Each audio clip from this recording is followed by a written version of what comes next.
Alright, y'all, we back at it with Cartel Wives, a spin-off of the Surviving El Chapo series. If you're new to the channel, please hit the subscribe and the like button, hit the notification bell so you know what's popping with us. We can keep this channel moving forward. I'm looking forward to this story. I'm hoping there's a lot involved in this book that we didn't get to hear about in the Surviving El Chapo podcast. It's going to be interesting considering the new developments in the lady's case.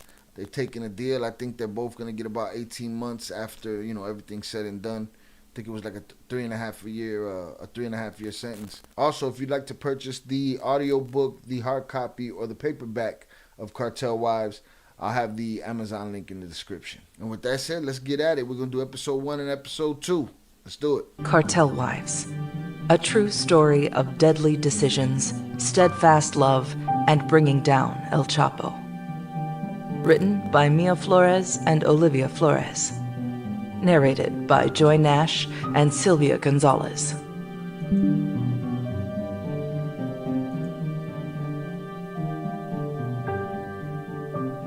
A note to the listener. In writing this book, we have recreated events, locales, and conversations based on our memories of them. In order to protect our own safety and that of various friends and loved ones, it was necessary to condense, omit, or alter certain events and timelines, and to change the names and identifying details of certain individuals.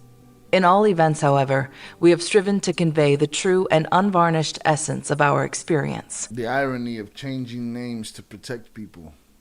All the name dropping that went down, all the people that went down. It's a lot of names. This is our memoir, and not that of our husbands, and we have neither discussed, consulted, nor otherwise confirmed our recollections with them. Dedication.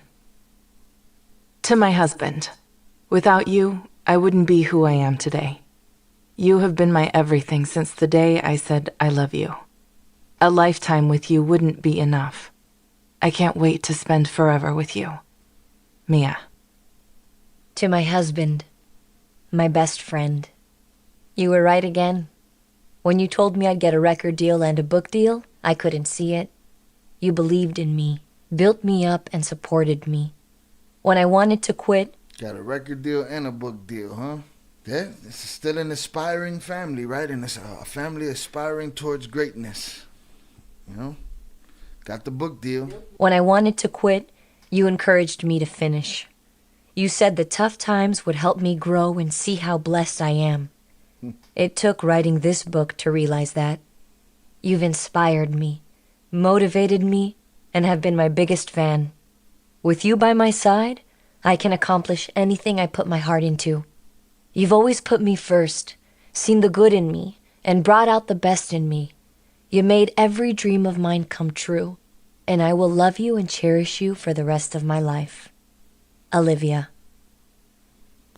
In loving memory of Margarito Flores Sr., you will never be forgotten. May you rest in peace. We love you. If you remember from the story, Margarito, the father of the twins, decided that he was going to go back to Mexico regardless of the outcome, and didn't last long before he was missing and his car was found. Cast of major characters. In alphabetical order. Tomás Arrevalo Renteria, nicknamed Tommy. He was from Sinaloa and became Junior Flores' best friend. In Chicago, he was the twins' first supplier from Mexico and soon began to work for them. The Flores twins later helped secure his indictment.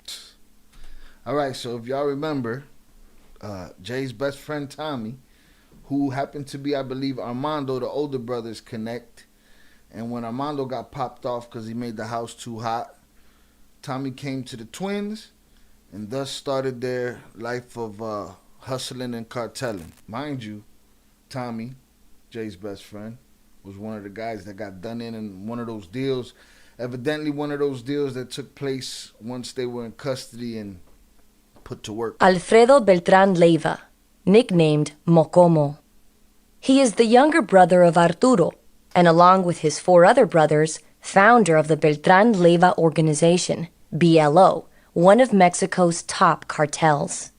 He was a BLO boss alongside his brother Arturo. The Flores brothers' cooperation was a major factor in him not going to trial, and on February 23, 2016, Mocomo pled guilty to conspiracy charges and is now serving a life sentence. Arturo Beltrán Leiva, nicknamed La Barba, and the self-proclaimed Jefe de Jefes, or boss of bosses. Along with his 4 brothers, he was one of the founders of the Beltrán Leiva organization, BLO, one of Mexico's most powerful cartels. The BLO was allied with the Sinaloa cartel until they started warring in 2008. He was the cartel's head boss until he was killed by Navy SEALs during a raid on December 16, 2009. Frogman gotcha. Joe Bonelli, the longtime lawyer of Peter and Junior Flores, who defended their brother Adrian against drug charges and took their case when they decided to become federal informants. During the brothers' incarceration, Joe felt he was such a target of retaliation by the cartels that he asked his name never be used, and in all public documents, it's been redacted. Ruben Castillo, the chief judge for the United States Court of the Northern District of Illinois, who presided over the federal cases of Peter and Junior Flores. David, Junior Flores' lawyer, who was a top attorney in Chicago and was hired while Junior was negotiating his plea agreement. Eric, a special agent for the Chicago Bureau of the DEA. He became one of the leading agents who oversaw the Flores brothers' case when they became informants. Manuel Fernández Valencia, a.k.a. La Puerca, or El Animal, a Sinaloa and BLO associate who controlled a series of tunnels from Mexicali to Calexico and became a trusted business partner of the Flores brothers. Looks like we're going to hear about a lot of people that we didn't hear about in the podcast. So I'm interested in looking forward to that. He was captured and arrested in late 2010. Adrian Flores, the older brother of Pedro and Margarito Flores Jr. He was arrested for drug conspiracy in August 1998. Despite the constant pressure he put on his younger brothers to make an honest living, his arrest left a financial vacuum in his family, causing the twins to build their own drug enterprise. Not only his arrest, his carelessness and the fact that he wasn't paying the bills at the trap. You know, he wasn't handling his business. The rent got to be paid in order for things to happen. You know what I'm saying? So they didn't need him for money. I mean, if you had money, you was making money, but you was burning it. He didn't pay the rent. Amelia Flores, the widow of Margarito Flores Sr. She has 7 children with her late husband.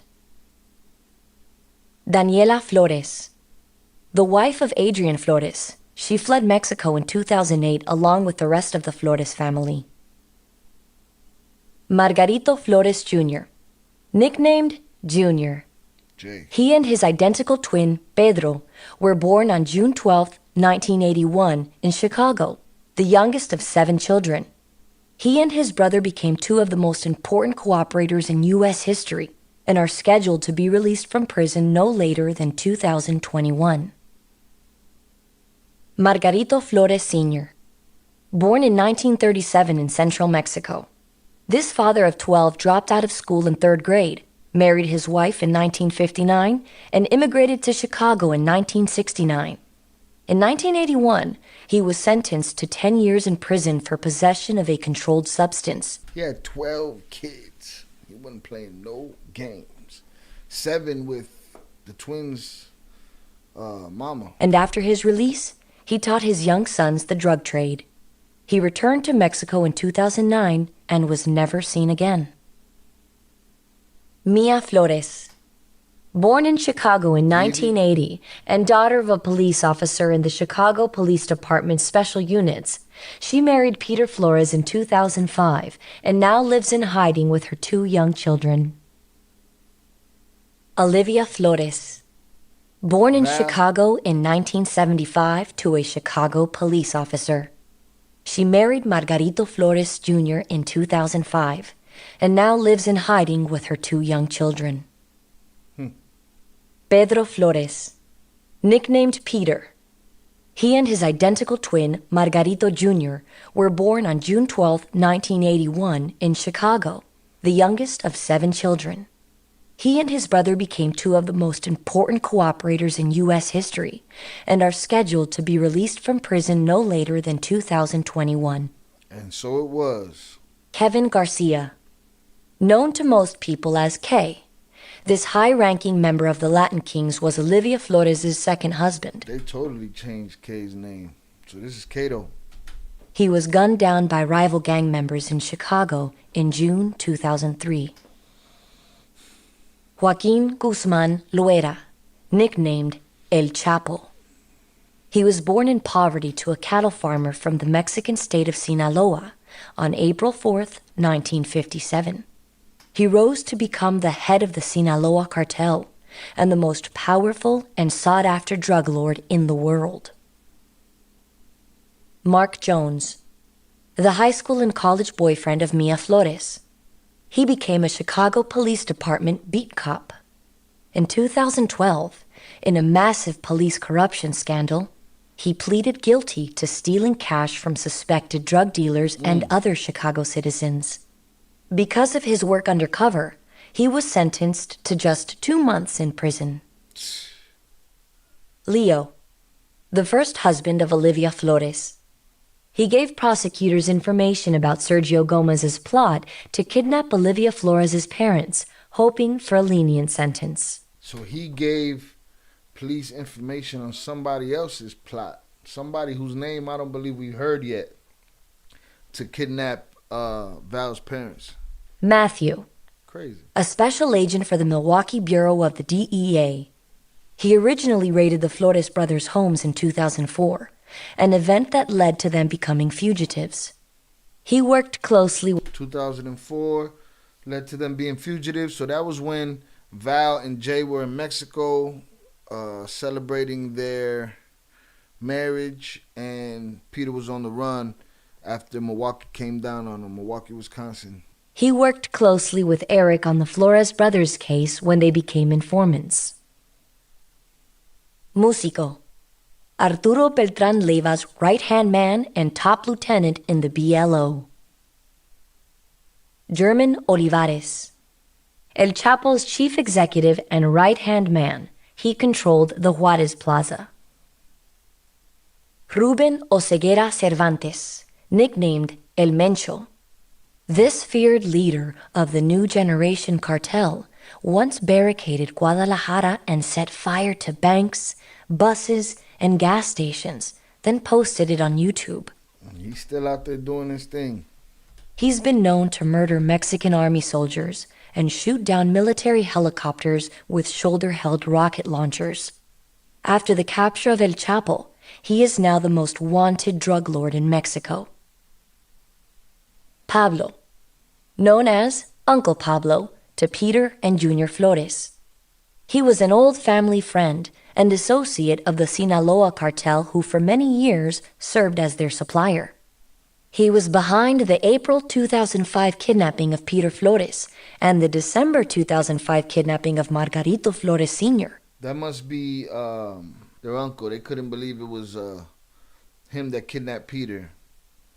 He's the one that told Chapo that they owed him $10 million that was Chapo's money. But what I didn't know was that he had kidnapped Senior, Margarito Sr. too. I didn't know that part of the story, or I don't remember that part of the story.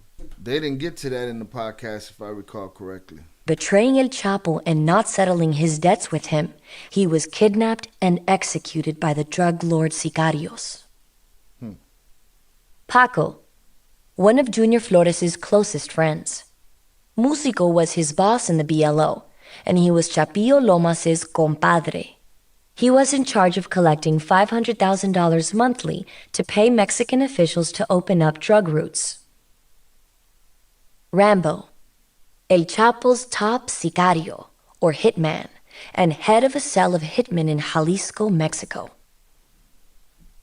Sergio Gomez, a paid informant of the Chicago Police Department beginning in the late 1990s.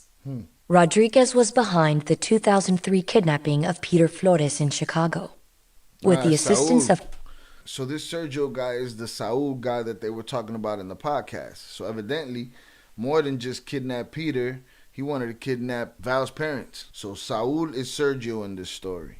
With the assistance of corrupt police officers, it's estimated he kidnapped and robbed at least 29 other drug dealers over the years. So he was assisted by police when he took Peter. That's crazy. Saul, they knew it was dude. They got Buddy once they sat at the table too. They put him somewhere. In 2015, Rodriguez was sentenced to 40 years in prison. There it is. Tom, an assistant U.S. attorney for the Northern District of Illinois from 2004 to 2015. Tom led the investigation and prosecution of the Flores brothers and the dozens of superseding indictments that spun out of their case. He left government service for private practice in February 2015. Alfredo Vázquez Hernández, a compadre and longtime friend of El Chapo's, whom the Flores brothers partnered with to open a furniture transport company that would help them secretly transport drugs in rail cars.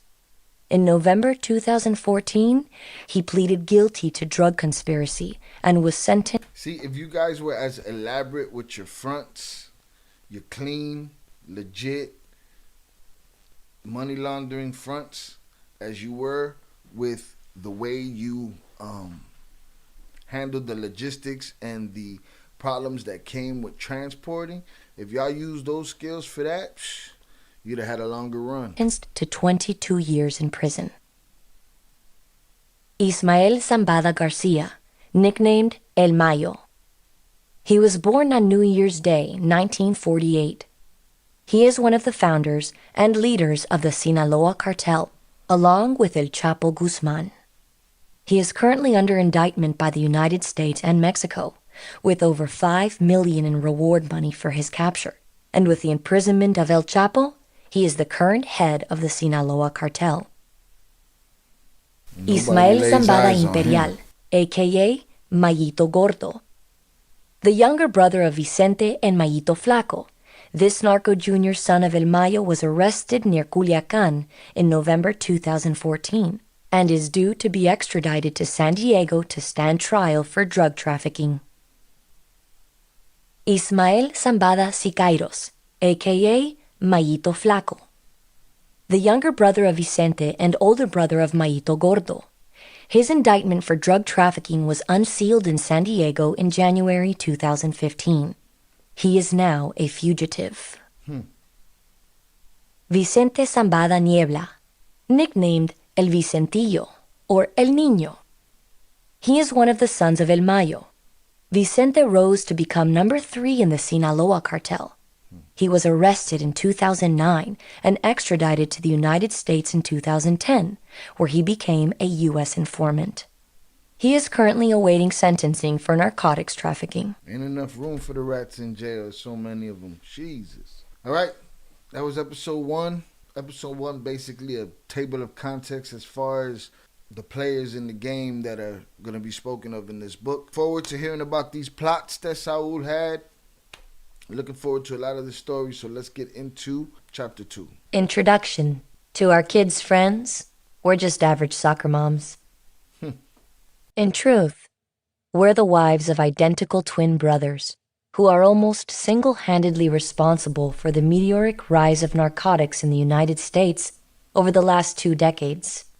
From 1998 to 2008, our husbands, Pedro and Margarito Flores Jr., grew to become high-level traffickers who blazed a drug-riddled trail across the Mexican border, dramatically increasing the volume of cocaine, heroin, methamphetamines, and marijuana passing into the United States, traveling through their hub in Chicago, and then fanning out to almost a dozen major cities across the United States and Canada. Sounds right to me. In 2008, at the height of their criminal enterprise, Peter and Junior, as we know them and will call them in this book, made the difficult and life-changing decision to cooperate with the federal government, become informants, and ultimately turn themselves in. This was a family decision, made by the 4 of us while sitting at the kitchen table one night, and we did it to spare our children from the horrors of the recent Mexican drug wars, with their torture, murder, and complete destruction of far too many families and communities. More than that, We needed to stop the cycle of crime that our husbands were born into. We didn't want our children to see this as their future. We were never drug users, and our husbands weren't, and never had been, proud of their day-to-day work. They did it only because it was the only life they'd ever known. In their family, drugs weren't just normal and accepted. They were the trade their father taught them. Even in America, the supposed land of opportunity, when you're poor, uneducated, and Mexican, drug dealing is often thought to be the only way up. Listen, man. You could give me this is the only life you know shit. You could tell me you did it so that the destruction stops, but it just continued to destroy people. The truth of the matter is, you was in so deep that the only parachute you saw to get out was that. See, what they don't want to hear and what they don't like to hear and what annoys them is that they did some rat shit. They don't like that. You know what I'm saying? And it's like, you got to understand, from your perspective, you did the righteous thing. You did what you had to do for your family. But from them families that's out there, that's on the ground level out here, that their people were indicted over those deals that were done in those federal offices in the 7 months that they had y'all sitting down. Those people don't feel that way. There's another side of the coin, you know what I'm saying? You're always going to be open to that ridicule. It just is what it is. So miss me with all of the, we did it for righteous reasons shit. You know what I'm saying? You did it to protect their family, and people who love their family ain't going to judge you over that shit. They'll say, I would have done the same thing, you know what I'm saying? You know, a lot of people will agree with you and say you did the right thing for your family. That's what mattered. But that didn't work out so good for other families. You know, other families that helped you get money. You ain't just helped them get money because you was the connect. You had everything. They helped you get money too. You know what I'm saying? And they got hung out to dry. So you want everybody to see it from your perspective, and that ain't the attitude that you can have, because you done gave your life to us. You done gave us books. You done gave us podcasts. There's gonna be movies. There's gonna be TV shows in the future. People gonna have their opinion. People gonna have their perspective of it. You know. Just holla at your boy 50. Make sure I'm in that movie, all right? I'm a SAG actor. Drug dealing is often thought to be the only way up. And I ain't mad at you. After Peter and Junior became informants and told the U.S. Attorney's Office every detail of their criminal career, they spent almost all of 2008 secretly recording conversations with the highest level cartel members in Mexico, including notorious narco-criminal Joaquin El Chapo Guzman. Their unprecedented cooperation helped secure the indictments of 69 major drug figures, from the architects of border-crossing tunnels to the bosses of several cartels, who practically ran Mexico. Additionally, they assisted in 11 superseding indictments that netted over 100 people. Those people ain't gonna agree with you, bro. You know what I'm saying? Those people are gonna say that them twins are rats. You know what I'm saying? They're rats. Everybody they love is rats. That's what they're going to say. Whether you got books, whether you got podcasts, whether you're in the limelight or not, or hidden in the darkness, that's what they're going to say. So you're not going to get everybody to see things from your perspective. Me, I'm on the outside looking in. I can only judge the shit that I know I wouldn't do. That's it. They assisted in 11 superseding indictments that netted over 100 people. Today, not all of these people are in jail, but with our husband's testimony, they soon will be. And some of the worst are dead, killed by the mouths they once helped feed. In 2015, Peter and Junior were sentenced for their crimes and sent to off-the-radar Federal Witness Security Unit prisons, and we went into hiding. We now live in undisclosed locations with our young children, visit our husbands on weekends and holidays, and lie to our friends and neighbors about who we are. While we sit in the carpool line waiting to pick up our kids, we wonder if it's time to change our cell phone numbers for the second time that month, fret over whether our husband's upcoming testimony against a cartel head will cause a hitman to track us down, and try as hard as possible to imagine a distant future when our families will be reunited under the watchful eye of the Witness Protection Program. Even if you've never touched drugs, they've changed your life. While you may not realize it, narcotics are all around you, and they're altering the very fabric of the world we live in. The innocent-looking cashier at your neighborhood convenience store may be hiding a kilo of cocaine behind the counter. Or the sweet, quiet lady you sit next to on a plane may have a balloon full of heroin in her stomach. Absolutely. The smiling class parent who greets you at your son's junior high school dance might secretly be battling an addiction to prescription painkillers. So what? Our husband stashed millions of dollars worth of cocaine and heroin in a luxury townhouse down the street from Harpo Studios, and did the same at home in Tony Calabasas, a few miles from where the Kardashians live. Yet none of the neighbors suspected a thing, or look at us.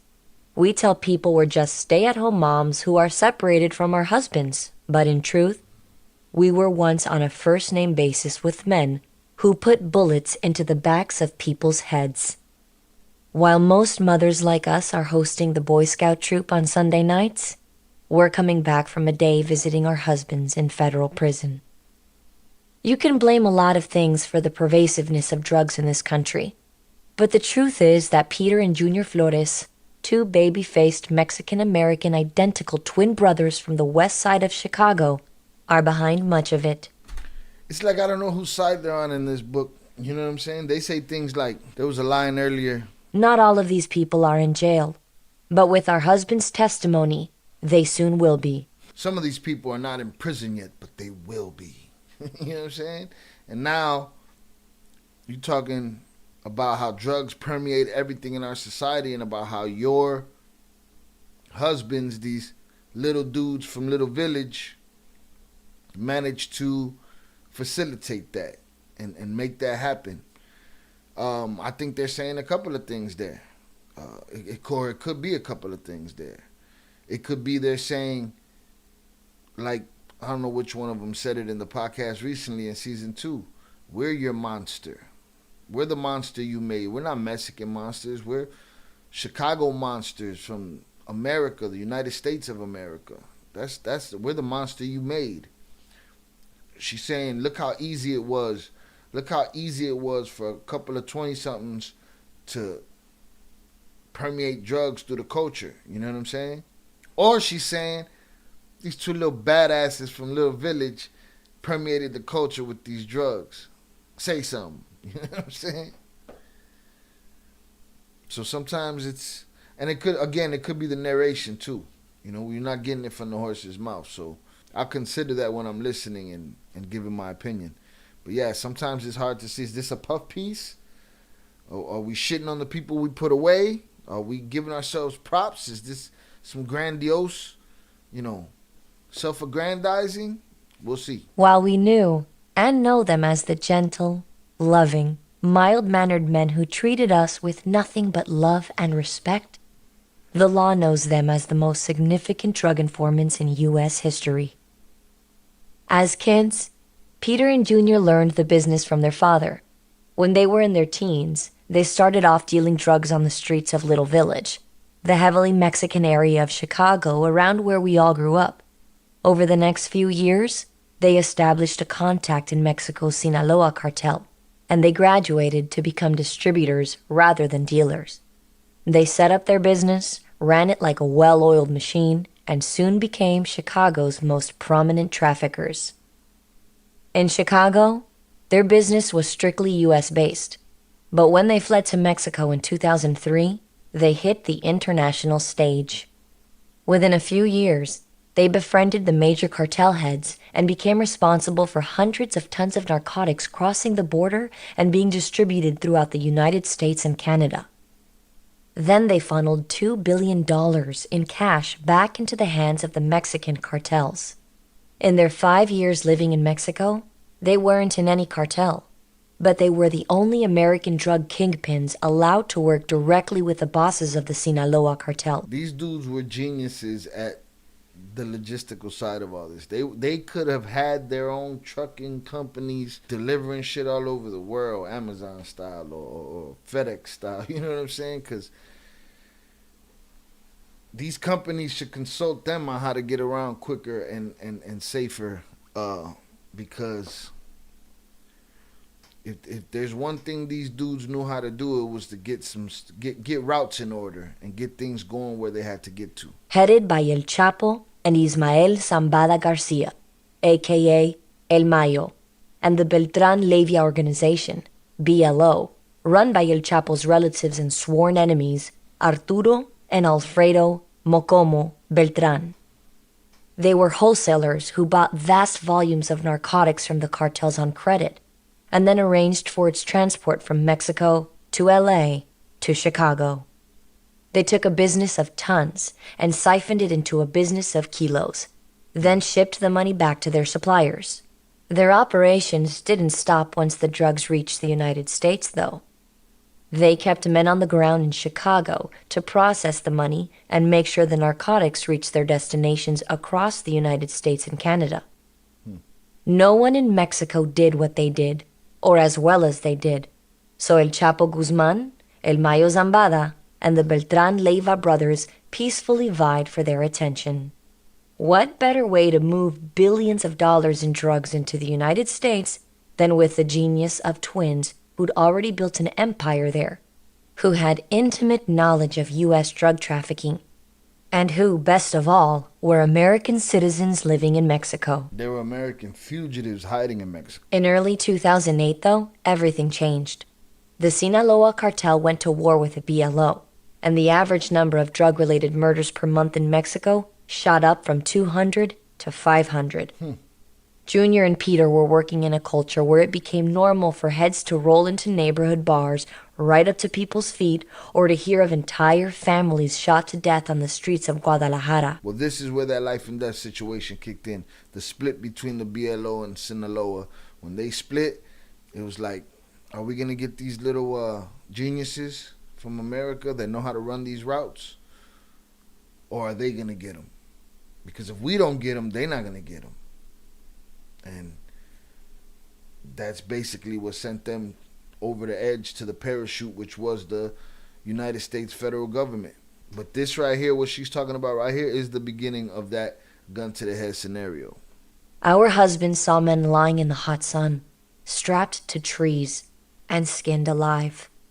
Suddenly, the drug trade in Mexico had become a grudge match on a macro scale. Sinaloa and the BLO wanted to destroy each other, and that meant killing everyone who was on the opposing side. Unfortunately for our husbands, they were the biggest assets of both cartels, and as such, caught between the two of them.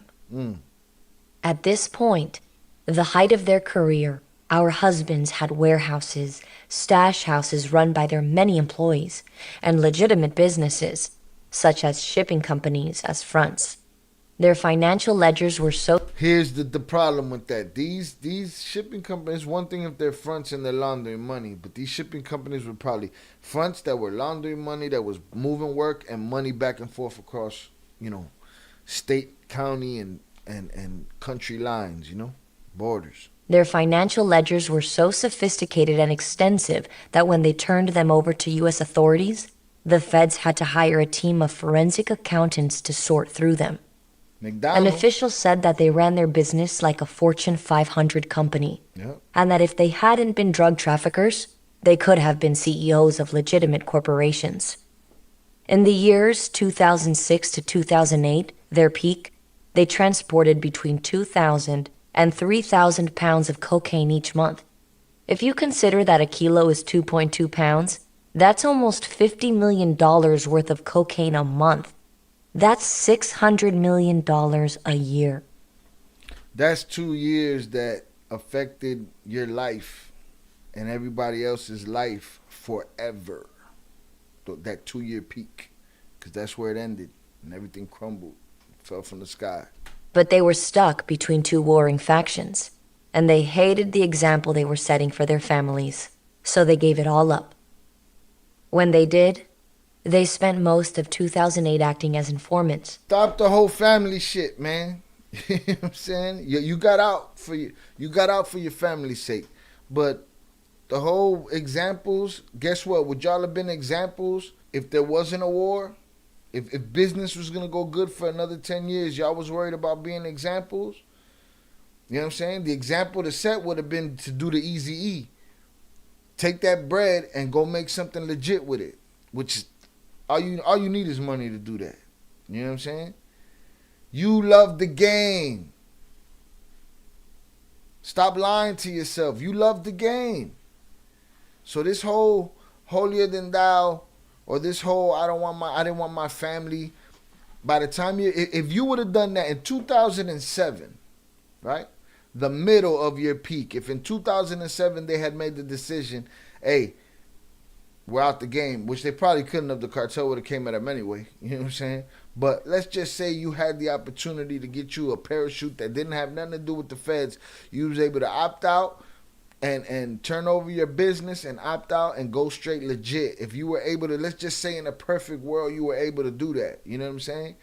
By the time your kids would have been of age, they wouldn't have known nothing about nothing. So to say that, oh, we did it because we didn't want to be a bad influence on our family. Come on, man. If the game was good for you for the next 10 years, you'd have took it. And maybe you wouldn't. Maybe I'm wrong. You know what I'm saying? That's why it's my opinion and my perspective. They spent most of 2008 acting as informants, recording every business conversation they had and handing over massive shipments of drugs that had crossed the border on their watch. After several months, they voluntarily turned themselves in to Drug Enforcement Administration officials at the Guadalajara International Airport and were immediately flown back to Chicago. Over the next 6 years, they were held in protective custody.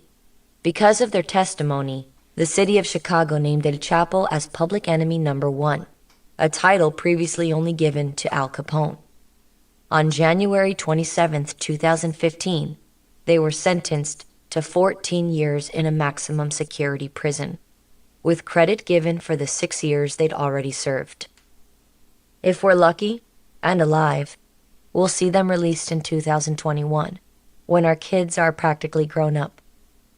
While they're behind bars, they can't tell the world about the horrors we all witnessed and the redemption we've sought. But we can. We've remained silent in the 8 long years since we kissed the beaches of Mexico goodbye, fleeing back to Chicago and toward our new, uncharted futures. Now, we can only trust each other, and we certainly can't tell anything to our neighbors or families. We've considered granting interviews to the press, but we wanted to hold off until we could tell our full stories without interruption. We want you to hear what our families have gone through in our own words. We're not writing this book to become rich. We've been wealthy beyond our wildest dreams, and the truth is, we don't miss it.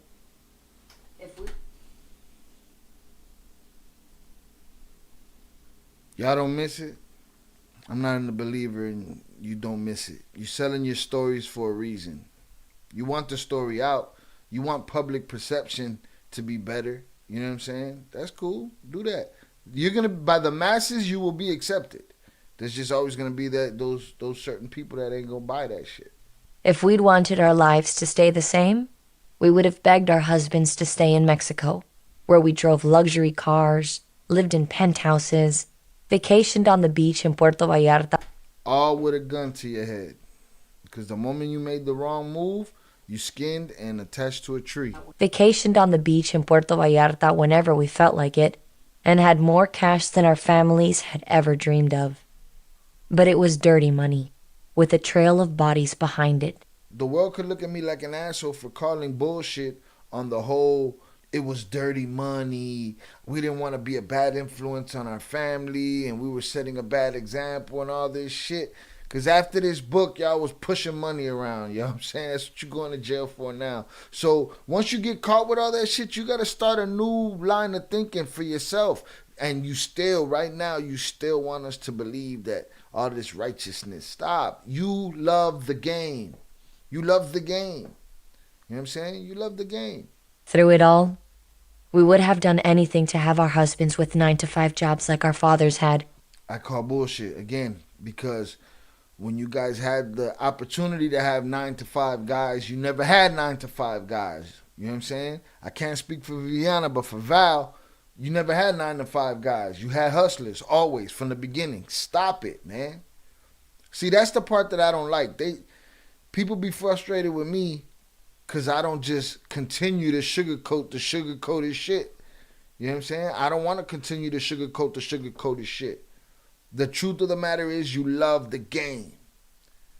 You love the game. And it don't take nothing away from you to just say that. But this whole, we for the children, for righteousness, for all of this, save that shit, man. I don't believe you. None of you. We would have done anything to have our husbands with 9-to-5 jobs like our fathers had. For different reasons, we fell in love with criminals, and we're not here to justify it, but we'd like to tell you how and why it happened. Our lives are tarnished and secretive, and our pasts are shameful, but we have a story to tell. We've had greater access to the cartels than almost any other American citizen, so we can provide an unprecedented window into how they work, the damage they've caused, and why putting them out of business has proven so difficult. As for the personal side of this story, we want to provide an unfiltered look into why people enter a life of crime. Unfortunately, for many, especially poor Mexican workers, it's the only choice they feel they have. You're probably surprised we're still with our husbands. And trust us, we understand why. The idea of one of our kids marrying someone involved in any kind of illegal activity, let alone drug trafficking, is unthinkable. We're not asking that you like Peter and Junior, and, in fact, you may wish they could spend the rest of their lives in prison for all the harm they've caused. Neither of us is here to try to save our reputation. We just want to open up a window into our culture, show how it shaped us, and help you visualize a life we wouldn't wish on our worst enemies. Sometimes, stories don't have heroes. We just hope to illuminate how and why people are pulled into the drug trade, how it ruins them, and what it's like to live the rest of your life as a consequence of the mistakes you've made in the past. That's a fact. You take all the money that these thieves been lacing their pockets and their families' coffers with for the last 100 years, you just get the stolen money back and you spread that money out, crime drop. Be a lot less hustlers out there. But again, I'm not buying we just happen to fall in love with criminals. We're going to see what this love story got to tell us, but I'm not buying the whole, we just happen, no. This is what you looked for, this is what you loved. Just like you love the game, you too love the game. The ladies love the game, the men love the game. The game got a little crazy, we had to hit the eject. That's cool. Just understand, public perception of that comes from the people's families and friends that went down with you, that didn't do as good as you in the end. That was chapter 2, Cartel Wives. First chapter was basically them making it known who they're going to talk about and what their position is in this universe. Episode 2 was basically the preamble, giving the little tidbits of information of who they are, and there was a summary of what's to come. I'm hoping in chapter 3 they start delving into these smaller stories and tell us these little stories that we want. We know the big deal. Oh yeah, they dope from Canada to California to Mexico to we get it, and I get it. They got to say it in the book. They did their summary. Hopefully in chapter 3 we start getting to the real deal stories, the stories that we didn't get to hear in the podcast. Again, the Amazon link is in the description if you'd like to purchase Cartel Wives in all its forms. Hit the subscribe button, hit the bell to get your notifications, hit the like button, leave a comment, tell me what you'd like me to react to, and we'll keep it moving from there. In a world where your data is the product, best move is to disappear. That's why I use NordVPN. Military-grade encryption, blazing fast servers, and access to content blocked in my region. Whether you're streaming, working, or just browsing, NordVPN makes sure that you're anonymous and safe. Go to nordvpn.com/ILL or click the link in the description for huge discounts. Lock your privacy in before someone locks you out. All right, y'all, we back at it with Cartel Wives Chapter 3. Welcome back to the channel. If you have yet to hit the subscribe button, please do. Salute to all the returning viewers. Salute to all the new viewers. Everybody out there seems to be excited about this series, and so am I. If you're interested in purchasing Cartel Wives in any of its forms, there's an Amazon link in the description. They gave us the preamble in chapters 1 and 2. We got a list of notable characters that are going to be talked about and we got some information on the reasons that this book was even written. With all that said, let's get into chapter 3. Part 1. The American Dream. Chapter 1. Olivia. I was born in 1975 in Pilsen, a predominantly Mexican-American neighborhood in Chicago's Lower West Side, about 3 miles southwest of the Loop. Pilsen was about as inner city as you can get, and growing up I thought it was normal to see crowds of gangbangers on the corner near my house. I just assumed everywhere was like that, but now that I'm an adult, I get it. My husband and I had a conversation recently, and he was like, "Pilsen is a low-income neighborhood." I said, "No, it's middle class." "Babe, you were not middle class." Yeah, I guess you're right. I hadn't even realized it till he said something. In my mind, we lived in a great neighborhood because my parents did everything they could to make my older sister and me feel comfortable. And let me tell you something. You can't tell that generation that they weren't middle class. You know what I'm saying? They worked hard. They tried not to complain and didn't complain and did what they had to do to cut out their little piece that they can cut out. And that's what they did. You know, for those that know Pilsen now, you know, the gangs are still prevalent, but it's a totally different neighborhood than what it was then at those times. Not to say that things ain't bad. Things are still bad. My grandfather came from Mexico when my dad was 7 or 8, then saved enough money to bring his family over too. The immigration process wasn't easy, and it took a few years because he chose to do it legally. But he was an honest, hardworking man, and he wouldn't have had it any other way. Dad came to Pilsen not speaking any English, and as he grew up, his mentality was the same as his dad's: work hard, buy property, and save, save, save. Dad was determined to be someone who would make his family proud. So he got his first job at 14, put in overtime, went back to school, and became a U.S. citizen. Then he became a Chicago police officer and patrolled the streets all day, bravely wearing his blue uniform. He and Mom wanted us to have the very best. That's a whole lot, man. A whole lot. To come to a country at 14, to become a citizen, to become a community servant, a police officer, that shit wasn't easy. So they sent my sister and me to Catholic school. We got braces in middle school when no one else had them. They saved all year, and when there was enough in the bank, they took us on family vacations to Disney World. By all accounts, we were living the American dream. Like my dad, Mom always wanted more. She sold furs at Marshall Fields, so she got a discount on designer furniture, and she filled our house with it. Our home was small, but Mom was a great decorator, so I felt like we had money. Mom was also super smart. She was very driven, very determined, and so strong and powerful that she usually got whatever she wanted. Coming from my neighborhood, she was unique. Mom was Puerto Rican, had a gorgeous body, and held her head high. When she walked into a room, everybody knew she was there. She was always glamorous and well-dressed, makeup and heels and great jewelry, even if it didn't cost much. Most importantly, though, she had a great heart to match. She always wanted something different from our neighborhood, and she dreamed of her family having a better life. At home, I was so shy, and I wasn't really able to be myself. My sister was my best friend and my biggest teacher. She had started going over multiplication tables with me when I was in kindergarten, and she was in 2nd grade. She took care of me, and I followed her around like her little shadow. I was such a daddy's girl. I clung to my dad and just showed my mom what she wanted to see or told her what she wanted to hear. She was such a firecracker, and so controlling that if I crossed her, I wouldn't have heard the end of it. But outside the house, I was completely the opposite.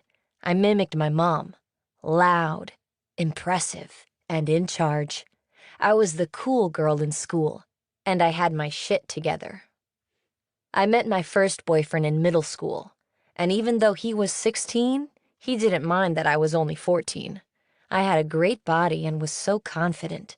trying to be all mature and sophisticated like my mom.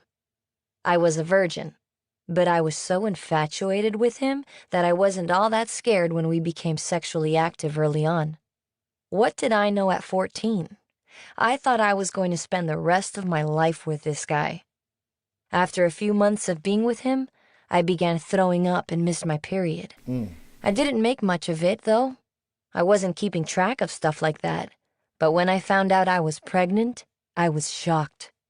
I remember thinking, how could this possibly happen to me? I think it was sex. I came from a good family. I studied like crazy, and I'd always gotten straight A's. Even though Mom pushed for open communication with her girls, I was too scared and embarrassed to open up to her. My sister always told her everything, but I was so shy I covered my ears every time Mom tried to talk about sex. That's why it took me forever to work up the courage to tell her I was pregnant. When I finally did, she was so hurt and disappointed. "What do you mean?" she said. "You're only 15. I put you through private school. I gave you everything." When my dad found out, he hugged me tight, tears streaming down his face. "Olivia, your mom told me you're pregnant. I love you, and I'd do anything for you. I don't want you to be scared. Whatever you decide to do, your mom and I are here." My sister, who was away at college, even got on a Greyhound bus to come home to be with me. Mom and Dad had always made it clear that family was everything, so all of them were going to support me no matter what. In the back of my mind, though, having this baby was going to make me a woman. I was finally going to be my own person. My mom wasn't going to be able to run my life, and I wasn't going to have any rules. I was going to have my baby, finish school. That baby's gonna run your life. That baby's gonna make all the rules. Don't get it twisted, young Thundercats out there. That baby makes the rules. You don't make no rules. And spend the rest of my life with my boyfriend. I was in love. I was mature, and my mom couldn't tell me a damn thing. That didn't happen. After I had Xavier, I hated how strict my parents were, making me follow the same rules and giving me the same curfew. My boyfriend would come over and see our son, and my mom would scream at me, "You can't sit on his lap in my house. You can't be in the same room together alone." Not one fucking thing had changed. But thank God they hadn't. Thank God I still had the stability of home, because my boyfriend started to cheat on me. When I told him I wanted to break up, he punched me in the face. This was the first time anyone had ever put their hands on me. I lied to my parents and told them I'd gotten hit in the eye with a snowball. Then I stayed with him for 2 more years because I thought I was doing the best thing for my son. Here I was, this supposedly strong, mature, teenage woman, and I was letting this man control me. The person who finally saved me was Xavier, who was all of 2 years old. I couldn't let him see me falling apart, so I broke up with his dad and never looked back. I felt nothing but animosity toward my ex, but for the sake of my son, Mom always told me never to speak badly or negatively about him. "If you put Xavier's father down, he'll feel like a failure. As a mother, it's your responsibility to always protect him." My mom was really wise, and I respected her wishes. I didn't want to influence Xavier's feelings in any way, so I quickly learned to contain my feelings about his father. I wanted him to be the dad Xavier needed him to be, without my influence. It was the right thing to do. My parents were pretty much saints those first few years with Xavier. I was working at Dunkin' Donuts or some other minimum wage job and spending my whole paycheck on diapers, trying so hard to be responsible, and Mom told me she'd put my son through private school once the time came. My dad became a real father figure to him, signing him up for t-ball and hanging out with him every chance he got. "He's my little man," he'd say, and then run off and put my son in his car seat so they could go to the park together. I'd always been my dad's baby girl, and he was just as sweet with my son. Whether you're 15 or 40, every mom wants what's best for her kids, but we're not perfect. We all have our breaking points. Toward the middle of high school, I had mine. Just before I had Xavier, I begged my mom to enroll me in public school. It's a great high school, I said. It's really changing. They have all these new programs, and I'll be closer to home for the baby. For the first time in her life, my mom just gave in and let me have my way. Yep. Maybe she actually believed me, or maybe she was just tired of fighting. Either way, I think it was the worst decision she ever made. That school was so ghetto. It was gang-infested. It was drug-infested. The Chicago PD patrolled it, and so many people brought knives to school that they installed metal detectors. My mother has the same reservations about the high school I went to, but all the other choices were pretty much the same shit either. Shorty here had the opportunity to go to a private school, so that's a big difference right there. So I can see how that decision shifted things. Nobody ever went to class. Instead, they all went to daytime parties. During my freshman and sophomore years, I'd been so responsible and avoided all of that. I'd been the first girl in my high school to start freshman year with a full-on belly, and since then I'd been working my butt off to be a good mom. I'd gone straight from school to work to home so I could put my baby to bed. But after a while, I just couldn't take it anymore. I'd always put my son first, but being young and selfish, I just wanted to make myself happy. I started hanging out with the gangbangers and drug dealers, and all of a sudden, I was around nice cars, money, and jewelry. I loved every single bit of it, but when I'd get home, all Mom and I would do was fight, fight, fight. I raised you better than this, she'd say. Xavier needs you. I'd turn it around on her and scream about how strict she'd always been with me. What do you expect from me? I'm young and I need to have a life too. Besides, I'm still making straight A's. I might have had 20 absences from cutting school and hanging out at parties all day, but I was making good grades at that shithole school. I thought I was the bomb, and no one could tell me otherwise. I was voted smartest, best dressed, and most popular in my class, and I graduated in 3 years at the young age of 17. I got a full ride to the University of Illinois at Chicago, and my parents couldn't have been happier. But after my second semester, I threw it all away. There was no way I was going to wait 4 long years until I started making money, so I told my parents that I was enrolling in cosmetology school. It's my dream to open up a salon, I said, trying to sell them on the idea of me dropping out. They were heartbroken.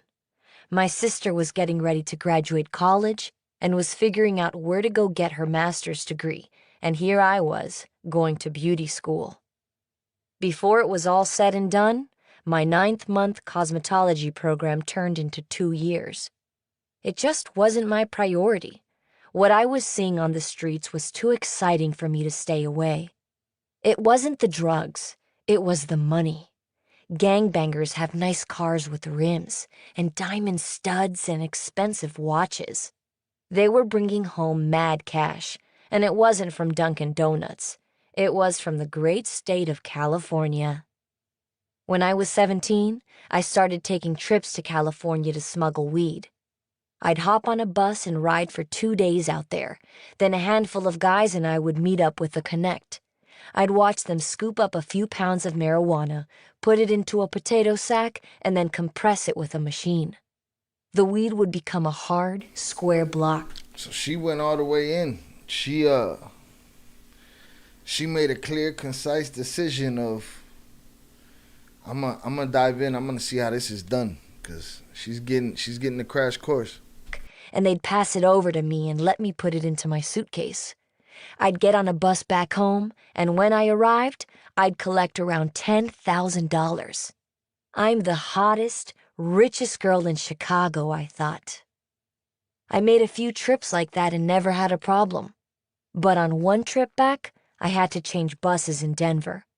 When I hopped off and tried to claim my suitcase, it wasn't there. It's on a different bus, the station agent said.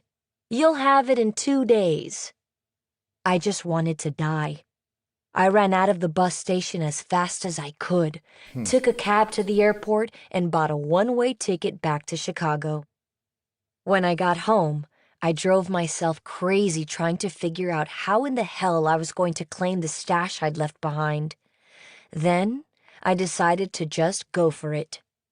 2 days later, I showed up to the Greyhound station with my ID in hand and picked up my load, no questions asked. I was fearless, Skated. and people started to respect me for it. Traffickers looked at me and said, "That girl knows her shit," so they decided to trust me and give me a little promotion. When one of them asked me to travel to Mexico and drive some weed back in the gas tank of my car, I didn't hesitate to say yes. Before I'd leave town, I'd lie and tell my parents I was staying at a girlfriend's house. For all they knew, I was just hanging out with my friends, drinking and partying the day away while they were taking care of Xavier. Mom was always furious. "When the hell are you coming back?" she'd yell. "In a few days." There was no, "I'll miss you," or "Thank you for taking care of my son while I'm away." Soon, she stopped talking to me altogether, and my only communication with Xavier was through my dad.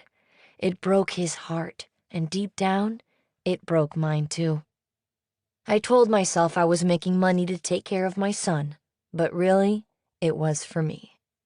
All I cared about was having my freedom and earning a better, faster, shinier life, which came from getting rich. On the streets I'd been hanging out on, money came from one place: drugs. I went to Mexico a handful of times for the next year or so. Most of the time, things went well, but I did run into a few problems along the way. On one trip, my friend Maria and I were interrogated for hours while Border Patrol put my car on a lift and tried to remove the gas tank. Maria tried to blame it on me, saying, "It's not my car, it's hers." I don't know if it was sheer determination or if I could just talk myself out of anything, but they let us go. I was so furious at Maria, I made her get out on the side of the highway next to the roadkill so she could hitchhike home. After about 15 minutes, I started to feel bad. But more than that, I was worried about her snitching. Even though I turned around and picked her up, I sent her a clear message: "Don't mess with me." I was making real money, so I bought a black SUV with gold rims and a gold Rolex to match. I started walking around in those Versace gold coin silk shirts.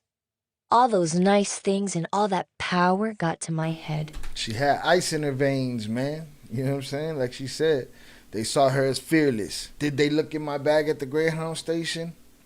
Or do they think I'm just a passenger whose bag got held up? Let's not look in that bag. Let's just get this bag to this passenger. Boom. She deducted in her mind, was it worth the risk? And she took that risk, and it paid off for her. Whew.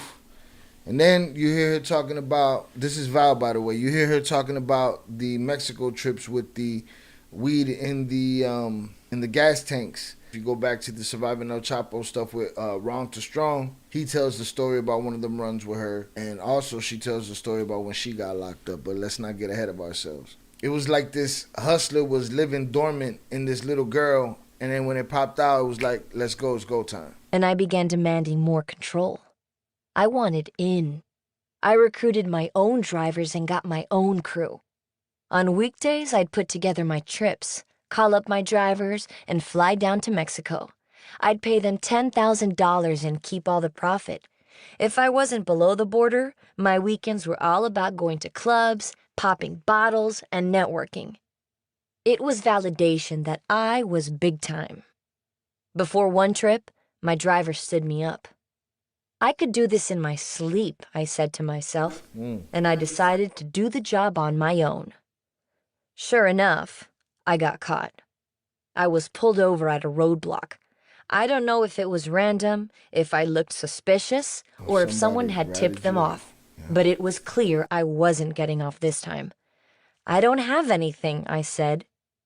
"Step to the side." There weren't just police officers there. There were federal agents, too, and they looked serious. I watched one of the federales drive my car to the side of the road, just like they had that time with Maria. He put my car on the lift and spent the next hour or so trying to pull the tank down. I told you I don't have anything. I was starting to get nervous, but I tried to play it cool. I heard some rattling and clanking around, and the federal pulled down the tank.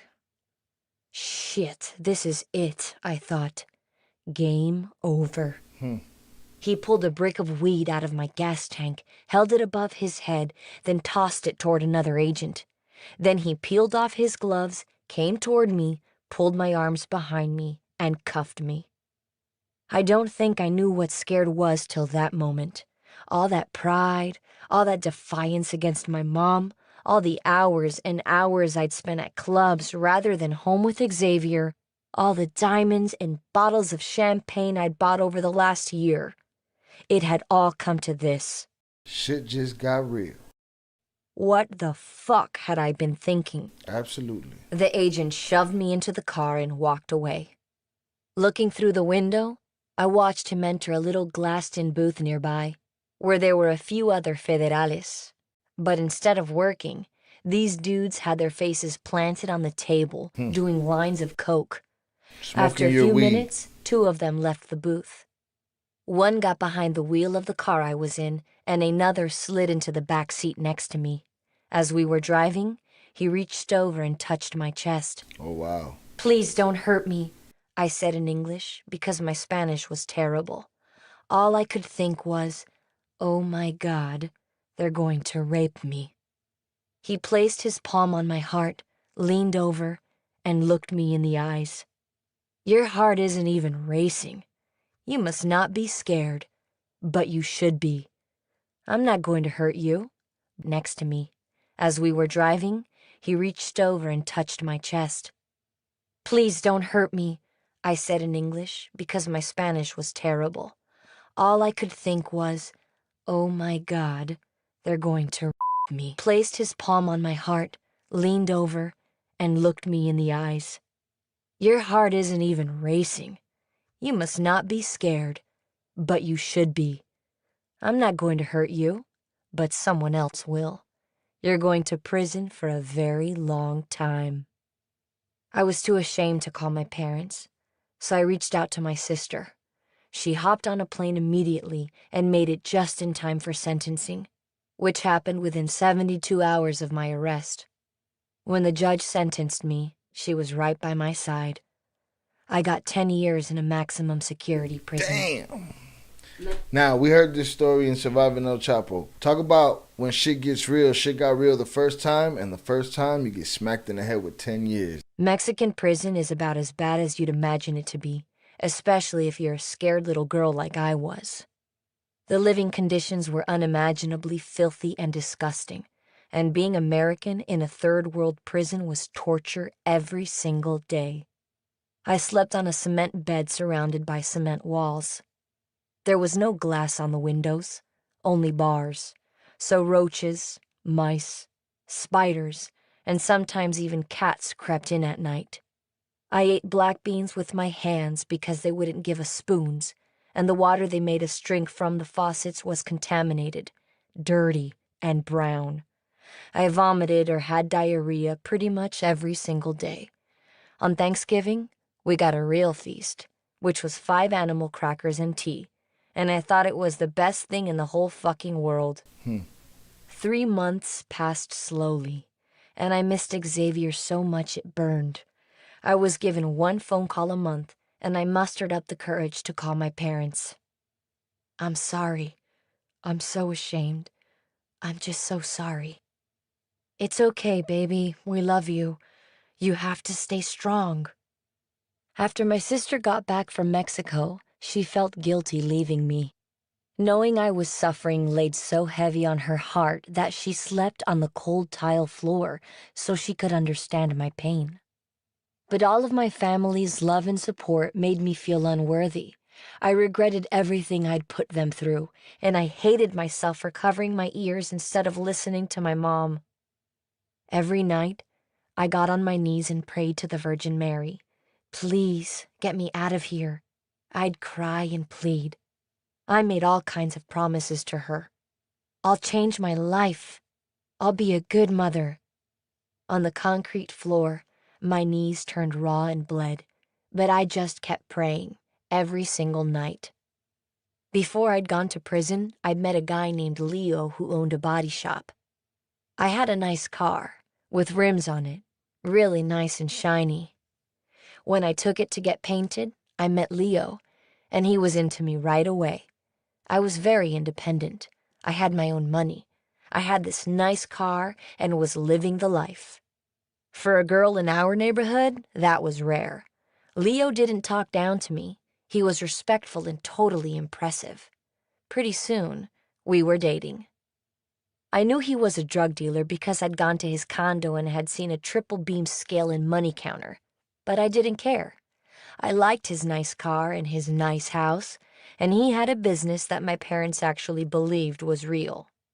He was polite and well-mannered, and he dressed well, not super flashy like the gangbangers I used to hang out with when I was younger. A few months into my prison sentence, Leo came to visit, unannounced. "Oh my God, Leo, what are you doing here?" I said when I saw him. I'd thought a little bit about him, but I hadn't used my one call a month on him, much less asked him to come down. We'd just started dating, but here was this real, live person from home, not a coked-up federal or a perverted prison guard. He was like a vision of the Holy Mother herself. Leo stayed for a month and visited me every weekend. He had the warden on payroll, so he even managed to pull off conjugal visits once a week. I was in the federal side of the prison, which was better than the state side, where all the killers and thieves were. In my section, there were a bunch of older boss ladies who were in for drugs, and Leo really took to them. He'd bring us lobster and steak and matching sneakers, and we'd hang out together like a big family. It almost felt like a scene from Goodfellas. I knew he was paying off the prison guards to make every visit as long as possible. But if that's the way things worked, that's the way it would be. In the position I was in, Leo was in charge. One weekend, he made an announcement. "I paid your judge $250,000 and he's letting you go." Just like that, I was gonna get the hell out of there. No one had ever done anything like that for me, so I was shocked. I spent 6 months in that shithole, and I practically sprinted out of there the day they let me go. Leo had saved me, giving me that second chance to become a better person. I married him after he whisked me away from Mexican prison, not because I loved him, but because I loved what he'd done for me.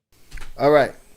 So, I don't know how many stints she did in Mexican prisons, but this is not the story that we heard in Surviving El Chapo. What we heard in Surviving El Chapo was that she snapped her leg so that she didn't have to go upstairs, and she was going to go make her phone call, and the lawyer pulled up in front, and she ran out of there. Maybe, quite possibly, this is a version of the story that at the time she wrote the book, she had to tell this way, as to not give up too much information, this, that, or the other. Who knows what changed in 2023, because I believe the book was published in 2017, so it was probably written in 2016. So I would think if stories like that change, maybe there was reasons then that they couldn't talk about it and felt like they could talk about it in 2021 or whenever they did the Surviving El Chapo series. So, because that's definitely not the escape.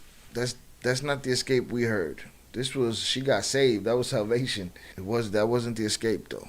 Again, as we go on, I don't know. Maybe she goes back to a Mexican prison. I don't know, but we shall see. I married him after he whisked me away from Mexican prison, not because I loved him, but because I loved what he'd done for me. I felt obligated. What had I done to deserve this? What hadn't I done, really? Maybe I'd spent my life reacting to a mom who I thought was too strict, or maybe there was too much of her brashness in me. But all I know is that it all came down to wanting a bigger, better life, one that was far away from a single-family home off the Blue Line in Pilsen. I wanted to open a hair salon one day, but that didn't guarantee me a life outside the ghetto. Like way too many people I knew, I'd turned to drugs. They were just how people got money in our neighborhood. You had to stick bricks of weed in your gas tank, deal it on the street, or hook up with a guy like Leo to be able to afford more than what a paycheck from Dunkin' Donuts got you. We had a big, beautiful wedding and went to Hawaii for our honeymoon. I'd wanted to protect my parents from the truth about why I'd gotten out of prison early, so I told them that Leo had hired an attorney in Mexico who'd successfully appealed my case. In reality, it was Leo's money that actually got me out. My parents thought he was the best thing to ever happen to me. They thought Leo was legitimate, but his body shop, it was just a front. Our problems started almost immediately. Leo became so controlling. I'm surprised her father never caught a whiff of him being in the game. To let me go out with my cousins or girlfriends. He put a recording device under the driver's seat of my brand new Lexus and installed a tracking device in it. Oh, he was a nutso. One night he followed me to a salsa club with my girlfriends and threw a drink at me when I refused to leave with him.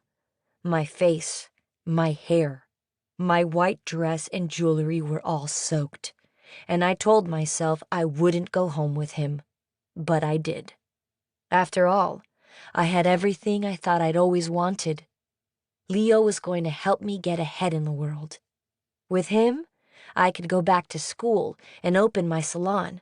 With him, I was wearing Versace and Chanel and going to Bulls championship games with courtside seats.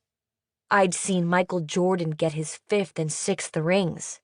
For a girl from Pilsen who had a kid at 15, that's a dream come true. Yet my husband was turning into a monster right before my eyes. Then there was Xavier. He'd just enrolled at a... He wasn't turning into nothing. He was always that. He just ended up revealing himself, little by little. Great school, and I was finally acting like the mom I should have been all along. Yet he had to see me with some asshole. My parents had just celebrated their silver wedding anniversary. 25 years, and they still had an incredible relationship that they worked at every day. I believed marriage was supposed to last forever, and I wanted to make it work. But the more I tried, the more controlling Leo became. We kept up appearances, hired an architect, and started to build this big, beautiful house in the suburbs. It was my dream. I thought, if I can have that, I can deal with his bullshit, right? Sure. We moved into my parents' lower level while it was under construction, and one morning, while Leo was walking out the door to take Xavier to school, the feds appeared. They were there for him. Right in front of my poor son, they cuffed Leo and dragged him to the squad car. Xavier started to scream, which made my mom run downstairs. "Oh my God, they're taking Leo," I heard her say. She was frantic. "What are you doing in my house? Why are you taking my son-in-law?" Of course, she had no idea he was a dealer. I was still downstairs and I was like, oh shit. I spent the next 10 minutes running around the basement like a chicken with its head cut off, ripping up every scrap of paper and receipt I could find. I didn't want the feds to find out anything more than they knew already. Of course, it wasn't enough because they had everything they needed. Leo was charged with conspiracy to distribute drugs and money laundering, and the feds seized our house, $1 million in jewelry, our Navigator and Lexus, and a bunch of our assets. Back at The work. case against Leo was rock solid. He was going to go away for a long time. I tried to be supportive, to be a good wife, and I visited him in prison every chance I got. He could call as much as he wanted, too. There was no 300-minute limit at that time. He rang me nonstop and was just as controlling as he'd been when he wasn't locked away. I wasn't just embarrassed. I was crushed. I'd never wanted to hurt my parents, yet I'd broken their hearts again. My dad had trusted me, and I'd disrespected and betrayed him by letting a drug dealer come into his home, his sanctuary. For the first time in her life, my mom was at a loss for words, but her silence said enough. I've always wondered if Val's father ever had an inkling or if he was on the take himself. But from everything I've heard from other people involved in the story, from her herself, that man was on the level. You know what I'm saying? He was a proud Chicago police officer. Leo sat in prison with no house and a wife he couldn't really control from behind bars, and he felt like he had nothing else to lose. He realized that if he didn't work with the authorities, he might spend even more time in jail, so he decided to cooperate with them. I screamed at him when I found out. "You what? How dare you?" In my world, being a snitch was the worst possible thing you could be. It was the ultimate betrayal of everything you stood for and made you less than a person. "I had to," he said. "Things are only going to get worse for me if I don't." "You fucking rat," I said. "I just cannot be with you. I don't respect you. You knew exactly what you were involved in. You're not a man. I have more balls than you." I left him that day and never went back. I wanted nothing more to do with him, and I decided to file for divorce. Stalking me had been bad, and tossing a drink on me had been worse. But being a snitch was just too much. Was it an excuse for me to leave him? Probably. But it was just the last fucking straw for me. And apparently, it was soon going to be the last straw for him, too. Luckily, at that point, I'd already moved on. All right, that was chapter 3 of Cartel Wives. Basically, an insight into the ice in Val's veins, man, and where she comes from. You know, I always wondered if her father was on the take. I always wondered if that was something that she caught in her family's culture. But no, she's just the story of a chick that saw the life and jumped in. Happens to a lot of people. You know what I'm saying? She just happened to be real good at it and fearless at it. But again, she didn't have nothing to compare it to. She was winning every time she went off and made a delivery. She was winning every time she went off and did this. It wasn't until shit get a little hectic, that's when you realize what the game is really about. But again, we know from the stories that we've heard and other things, she was cut out for it. You know what I'm saying? She survived a whole lot of shit. So again, this chapter was an insight into where she got that kind of game, why she got that kind of game, and where it took her quickly. Yeah, at the beginning of the episode, I wondered if they were just going to go through a whole life story, you know what I'm saying? But they paced it pretty well. They got to the meat and potatoes of it right away. What I am questioning is the whole prison story. Again, it could have been something they couldn't talk about when they wrote the book that they talked about now on Surviving El Chapo. So they changed the story, or I don't know, or maybe she goes back to a Mexican prison. What do I know? That's what we're here to find out. The story of her breaking out of jail, it was not that Leo story. There's a discrepancy in there somewhere. But we got the story of the first kingpin she was with, which was Leo, and his downfall, how that went down. If you're interested in purchasing Cartel Wives in any of its forms, there's an Amazon link in the description.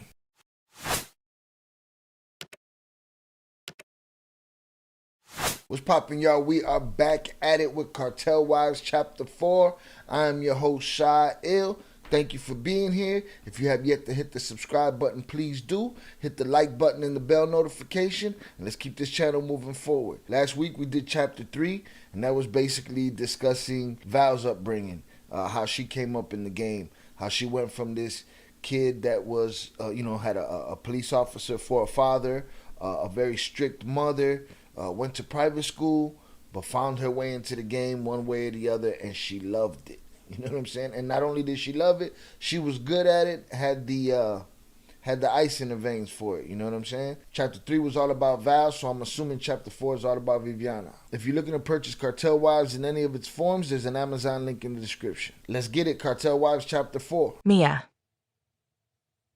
My mom was born in Brazil, while my dad's family came from Mexico. My parents got married when my mom was just a teenager, and I was born not long after that, in 1980. When I was a baby, my biological father was a drummer in a popular band. He wasn't the best provider, so my mom had to take on a lot of responsibility when he went on tour, which was a lot. She'd have 2 or 3 jobs at once, and she'd leave me with her mother or sister when she was at work. Things weren't great with my grandmother and aunt, though, and I just cried for my mom all day. Then my mom and my grandmother started fighting all the time. Pretty soon, Mom couldn't take it anymore, and she became estranged from her parents. I can't imagine how lonely she felt, all of 20 years old with a baby, a husband who was never there, and only herself to depend on. Then she split up with my biological father when I was 1, and she was really alone. Thank God she met my dad when she did.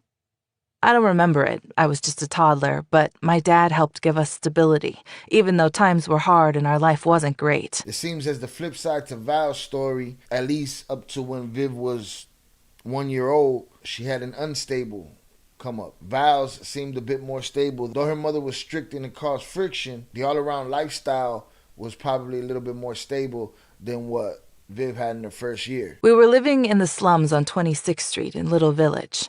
Little Village is just a few blocks southwest of Pilsen, where Olivia is from, and it's known as the Mexico of the Midwest because it's almost entirely Mexican-American.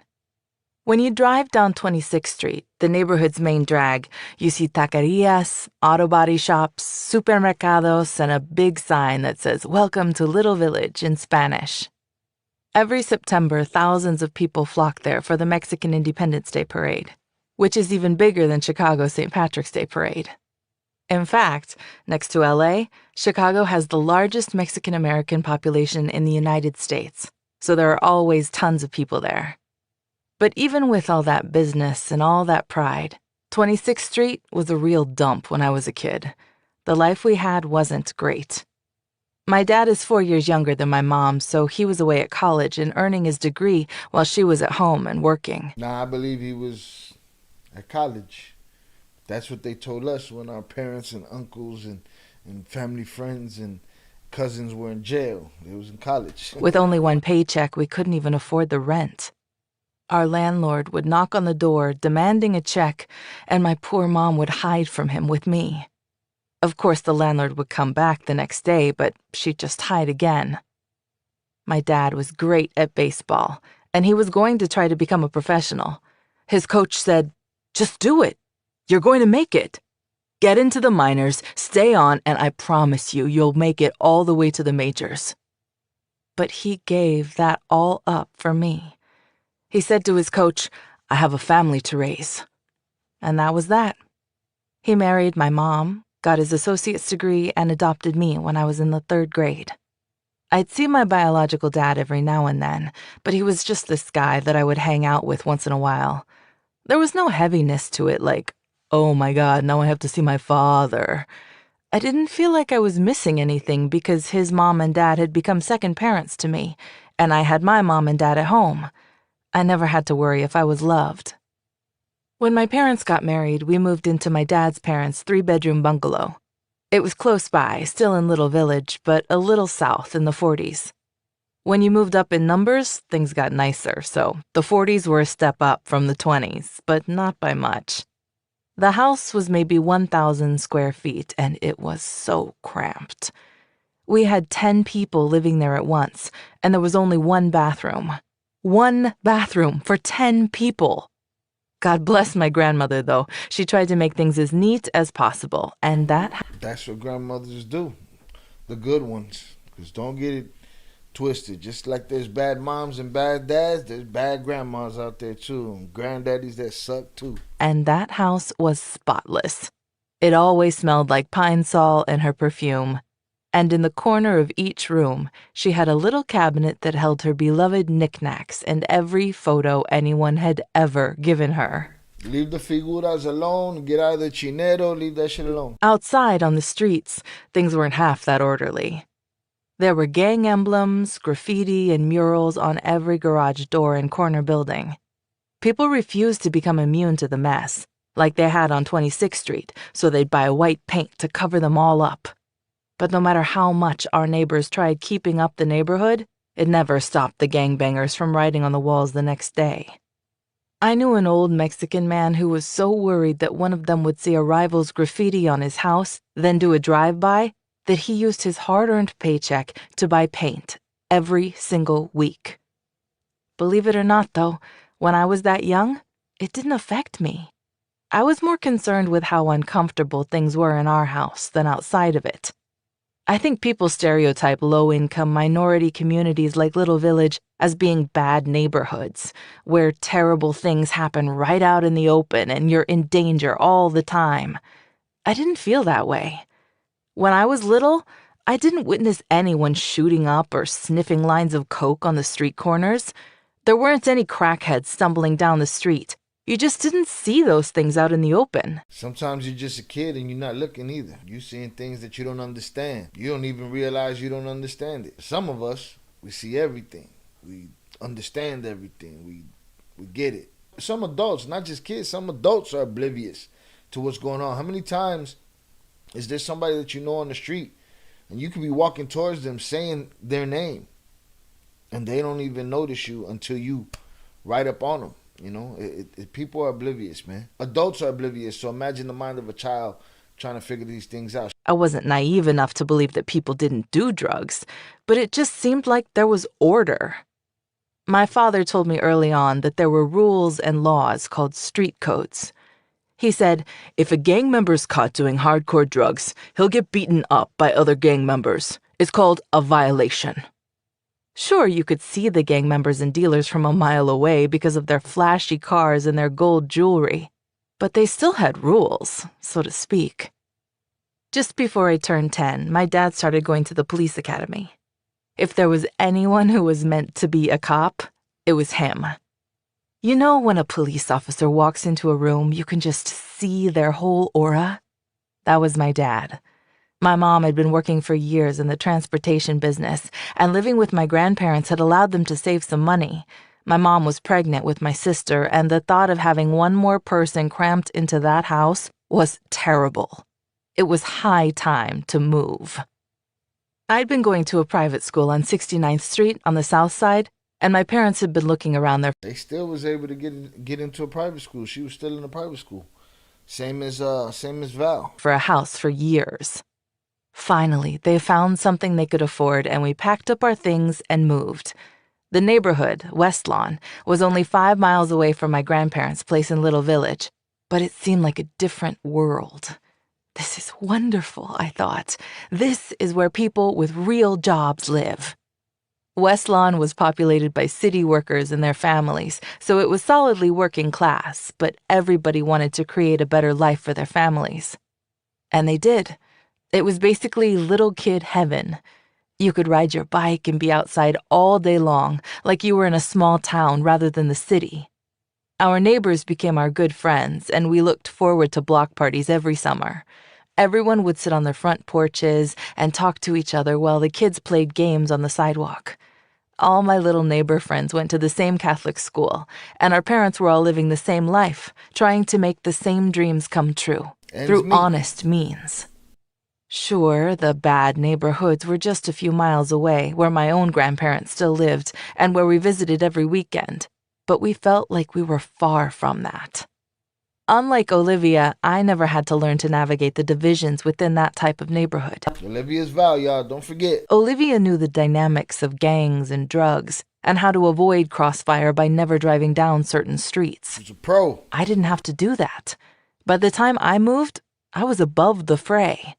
Where Olivia knew boundaries, I just saw streets.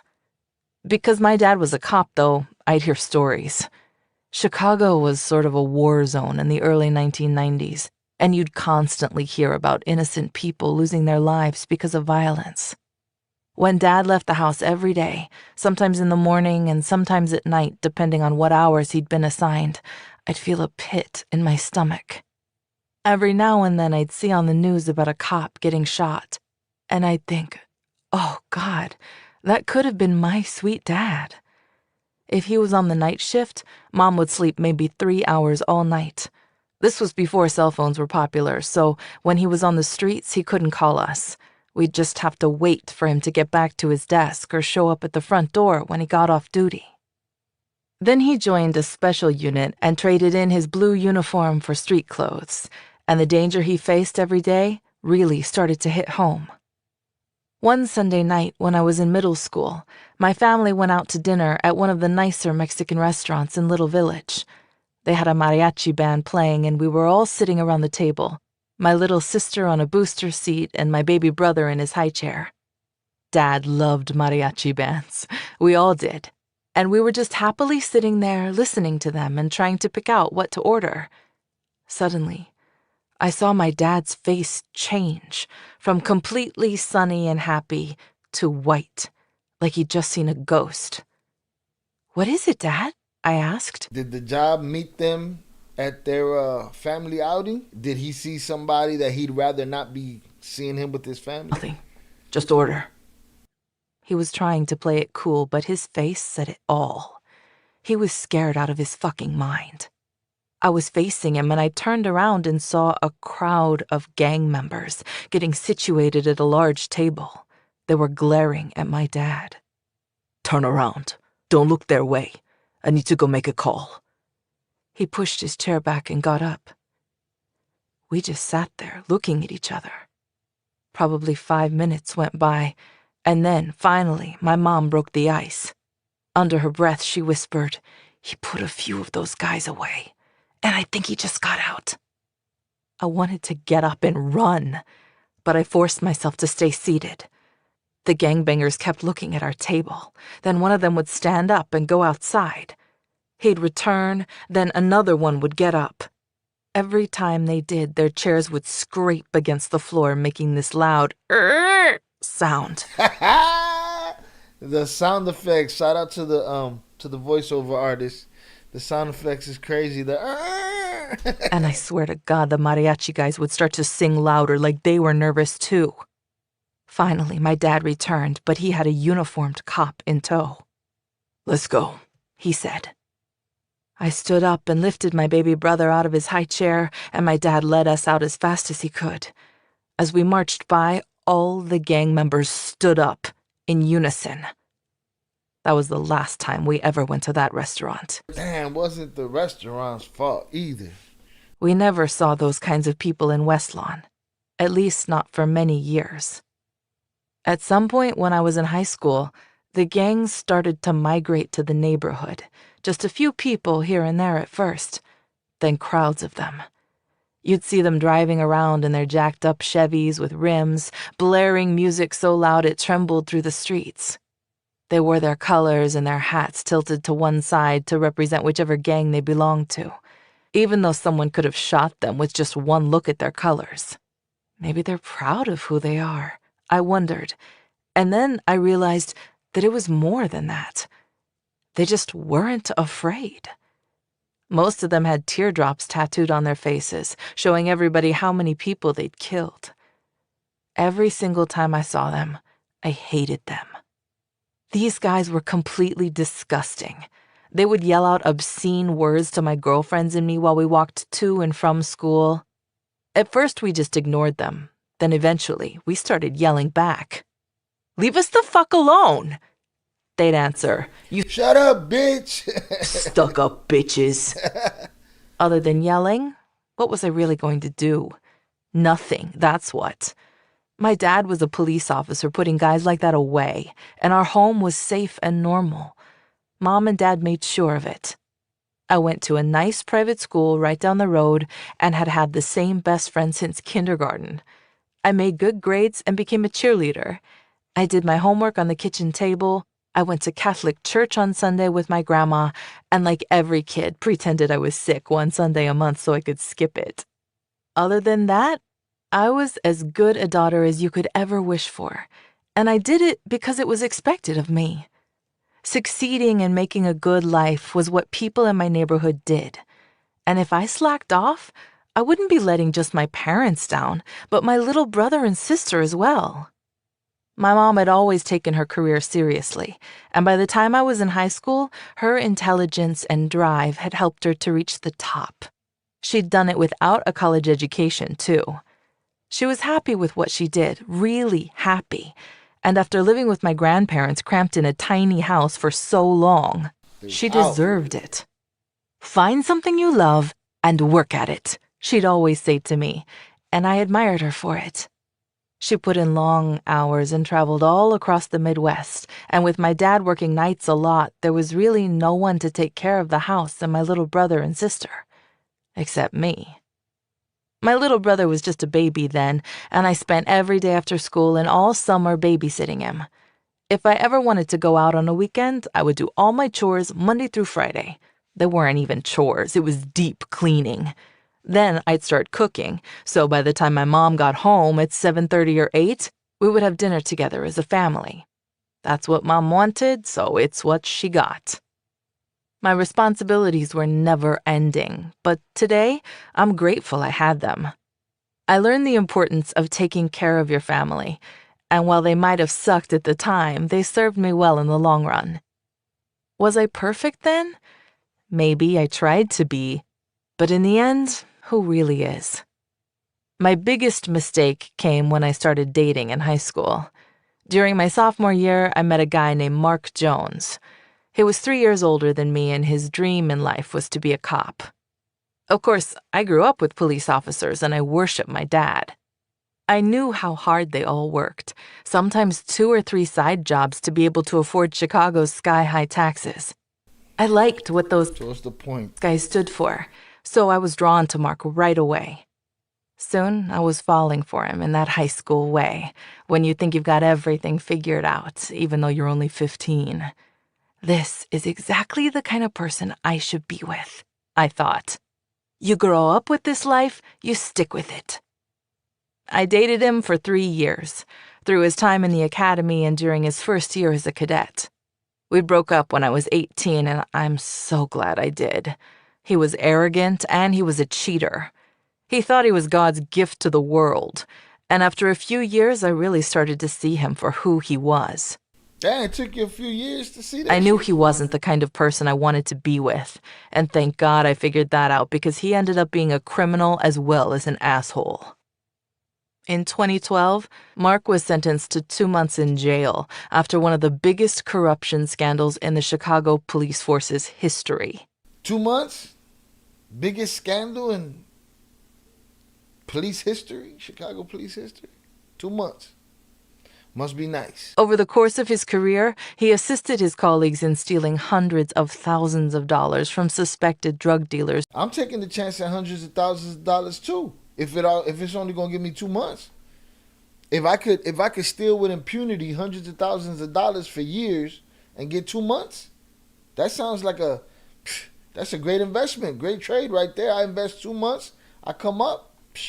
Must be nice. During traffic stops and unlawful searches of their homes. From all the good things cops do, like protecting the city and your family, you'd think they'd all be loyal and honest. Nope. 9 times out of 10, I think they are. Look at my dad. But there are bad apples in the bunch, like my ex. It would take getting to know my future husband and seeing what he went through with the police to show me how true that is. There it is, Chapter 4, Cartel Wives. I assumed correctly at the beginning of this episode, this chapter was all about Viviana. This was about her upbringing. We got to see Val's last week. This week we get Viviana's upbringing. Different in a lot of ways, the same in a lot of ways. Both fathers cops, both from neighborhoods on the south side of Chicago. It was a short but necessary chapter. We got Val's story, so we need Viv's story. In contrast to Val crossing borders with illegal substances and committing crimes back and forth, Viv wasn't with it. And as far as she could tell, she couldn't see drugs being prevalent in her neighborhood as she was growing up either. What she did see that was prevalent was gangbanging. And what she did condemn and hate was gangbanging. If you're looking to purchase Cartel Wives in any of its forms, there's an Amazon link in the description. If you have yet to subscribe to the channel, please do. Hit the like button and notification bell so that we can keep this channel moving forward. Peace. You never know what kind of world you wake up to. Power goes out, systems fail, or you end up somewhere you shouldn't have been. That's where Survival Frog comes in. The OGs of emergency prep. From solar-powered gear to bug-out bags that'll keep you breathing while everyone else panics. They got the real tools for the real situations. I'm not talking fantasy gear, I'm talking survival gear. Hit the Survival Frog link in the description and get geared up. Be ready, stay sharp, stay dangerous. What's poppin', y'all? We back at it with another episode of Cartel Wives. This time we're doing chapter 5. I am your host, Sha Il. Thank you for joining me. If you have yet to hit the subscribe button, please do. Hit the like button and the notification bell. And let's keep this channel moving forward. Last week we dealt with Viviana's upbringing and her growing up with her father being a Chicago cop and her experience as far as the neighborhood and gangs and stuff like that. This week I'm not sure what we're in store for, so let's get it. If you're interested in purchasing Cartel Wives in any of its forms, there's an Amazon link in the description. Chapter 3. Junior. Olivia. After Leo went to prison in 1998, I was done with him, so I filed for divorce. That's when I hooked up with Kay. Everybody called Kevin Garcia by his nickname, Kay.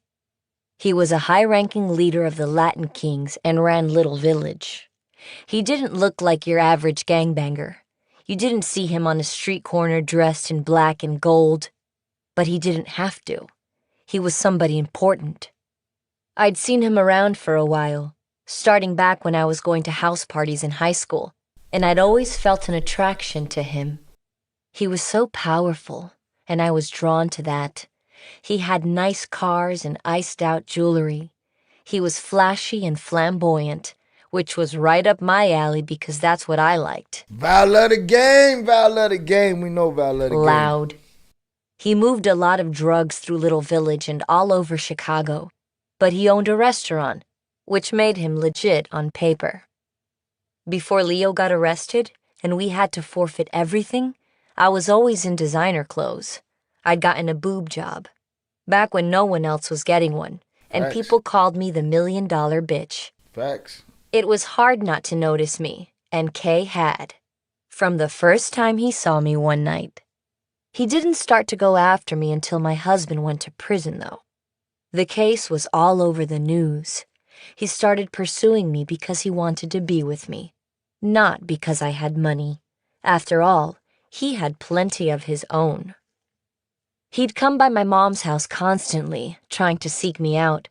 I never gave in, until finally, one day, I did. Okay, I'll go out with you. A big smile spread across his face. My dad walked the streets as a cop every day, and he knew trouble when he saw it. He was protective of his little girl, and Boy, Daddy's red flags must have went into overtime. Bing, bing, bing, bing, bing, bing, bing. Alarms went off. Bells started sounding all over the place. All his red flags went off. But, Papi, you got to see the red flags in your daughter. She led a game, bro. She led a game. he hated Kay on sight. I bet. How can you be with someone like that? He asked. He's a punk. Even though I knew he was right, I was so in love that I didn't give a shit. He's not like that anymore, I said. Everybody changes. Then I flipped it on him. You're so judgmental. Kay had a rap sheet a mile long, but he treated me like gold. He was a ghetto superstar. He knew everybody, and everybody knew him. The Spanish gangs, the black gangs, drug dealers, and people whose names I never learned.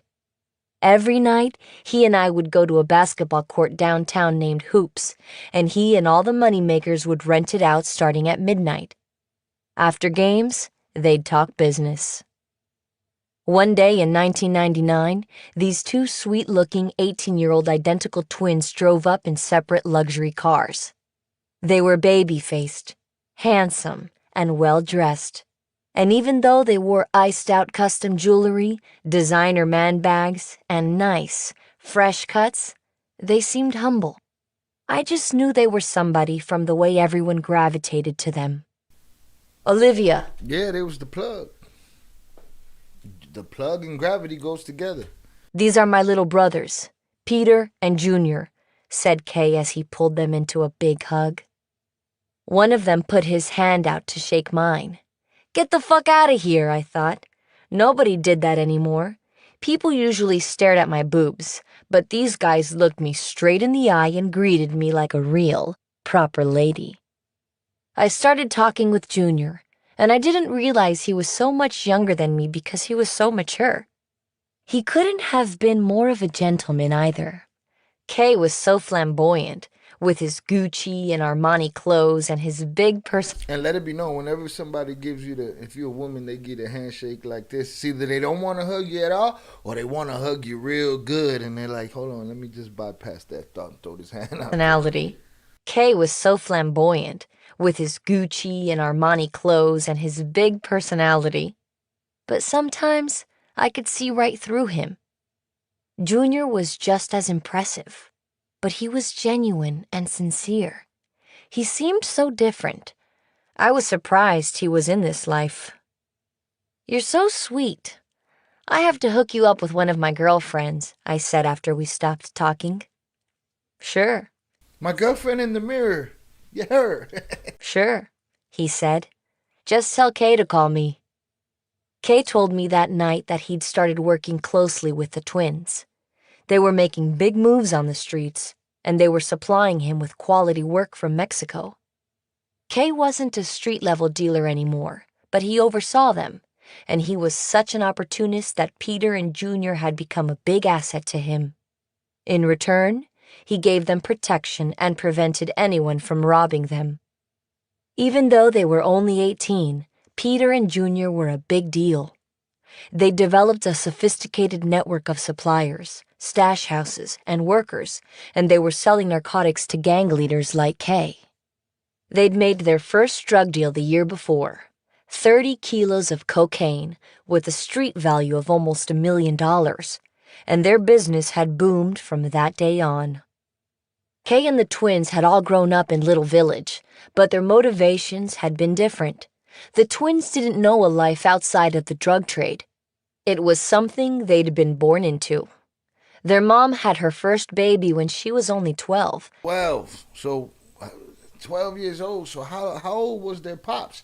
Was it their pops that she was with? How old was the pops? Like, yo, we wilding over here with this story. Him with quality work from Mexico. Kay wasn't a street-level dealer anymore, but he oversaw of cocaine with a street value of almost $1 million. Then moved to Chicago in the 60s and started working as a forklift operator. The twins had all grown up in Little Village, but their motivations had been different. The twins didn't know a life outside of the drug trade. It was something they'd been born into. Their mom had her first baby when she was only 12, then had 6 more children. The twins were the youngest. Their dad had grown up in poverty on a farm in Mexico, dropped out of school in the 3rd grade, then moved to Chicago in the 60s and started working as a forklift operator at Brock's Candy. He made $14,000 a year, which is hard to support 7 kids on. So he became what they call a coyote, smuggling illegal immigrants over the border. Then he moved up to cocaine. Pretty soon, he was bringing about 35 kilos over the border every month. He bought a 2-story house and a new Chevrolet station wagon, living out his version of the American dream.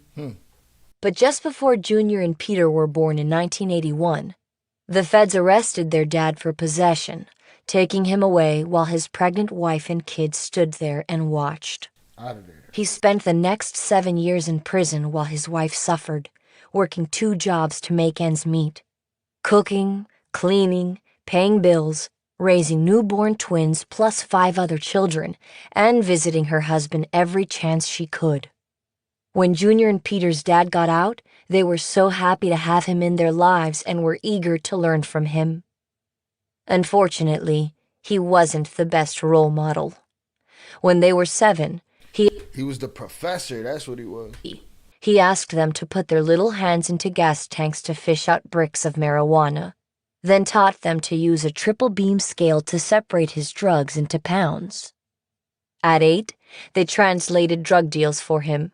By 9, they were riding in flatbed trucks across the border with him, sitting on top of tarps that covered shipments of drugs. That's it. That's the language they knew. They didn't know no other language but trafficking. You know what I'm saying? So they spoke 4 languages: English, Spanish, twin, and trafficking. Their dad went on the run when they were 12, fleeing another drug charge, and their older brother Adrian stepped in to help raise them. Unfortunately, he went to prison for drug conspiracy too. then after 5 years was deported to Mexico on the day he was released. Peter and Junior had to do something to support their family, so they used the only skill they'd ever known: drug trafficking, using their dad's connections back in Mexico. Unlike Kay, they weren't in a gang, and they were peaceful. Kay had gone to prison for aggravated battery and attempted murder, and the Latin kings praised him while his enemies feared him. Peter and Junior didn't even carry weapons. They needed the money. Kay just wanted it. I kept seeing Peter and Junior out more and more, and every time I'd see Junior, my face would light up. He made me feel alive. It just felt good to talk to somebody who was always so positive. He was like a breath of fresh air, always laughing and joking, and I loved the person he was. I wanted Kay to hang out more with him, to be more like him. Even though we had chemistry, it was just an innocent friendship, but Kay would sometimes notice us together, and he'd watch us out of the corner of his eye. He genuinely loved Junior, but See, so technically there was a little something going on there. If we're going by what the stories are saying, if it's not how we think it is, that there was a full-on relationship happening behind Kay's back, there was, like she just said, the chemistry was there, the chemistry was involved, and it didn't go unnoticed. Had Kay looking at the corner of his eye. Ironically, they're both feeling this at the same time, and this is why it's so hard to believe that there wasn't a, wait a minute, you feel this too? Yeah, I feel that. You feel that too? Okay, yeah. Let's quietly, no. As far as they're concerned, as far as they've said, wasn't nothing popping until after it was over. seeing me happy with someone else caused his insecurities to get the best of him. Still, I was all K's at this point because my divorce from Leo had gone through easily. He treated me like gold, even helping me start up the salon I'd always dreamed of. I hired over 10 stylists, and the place was booked out for months. I was working from the time I opened to midnight every day. Because business was booming, Kay and I opened up a massive car wash. It was the coolest spot ever, with neon lights shaped like flames surrounding the outside, which lit up the whole street.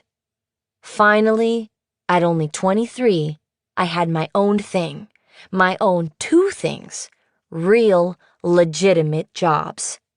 For the first time ever, I loved what I was doing. On top That of could have being been it super right there. That could have been it. 2 legitimate jobs. Boom. Salons, car washes. You start spreading that out, getting 2 of them, 3 of them. No more running, no more ducking, no more hiding. That could have been it right there. But usually a good story, that's never it. I loved what I was doing.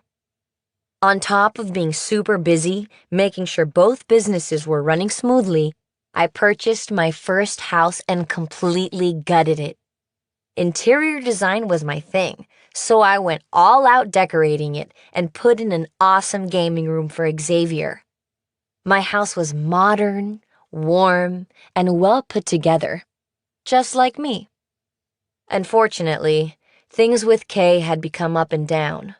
We'd started breaking up all the time, usually because he'd cheated on me. I kicked him out because he got an ex-girlfriend pregnant, and I swore there was no coming back from this one. It was over for good, and I decided to go to a club to hang out with my girlfriends. We were sitting in the VIP section, talking and laughing, and as I raised my champagne glass to toast being single, I glanced out into the crowd. It's Kay with 2 hammers and shit. Like, you think you single? All right. There was Junior. We made eye contact, and he walked through his entourage to greet me. Liv, what are you doing here? You're the last person I thought I'd see. Do you want to join me for a drink?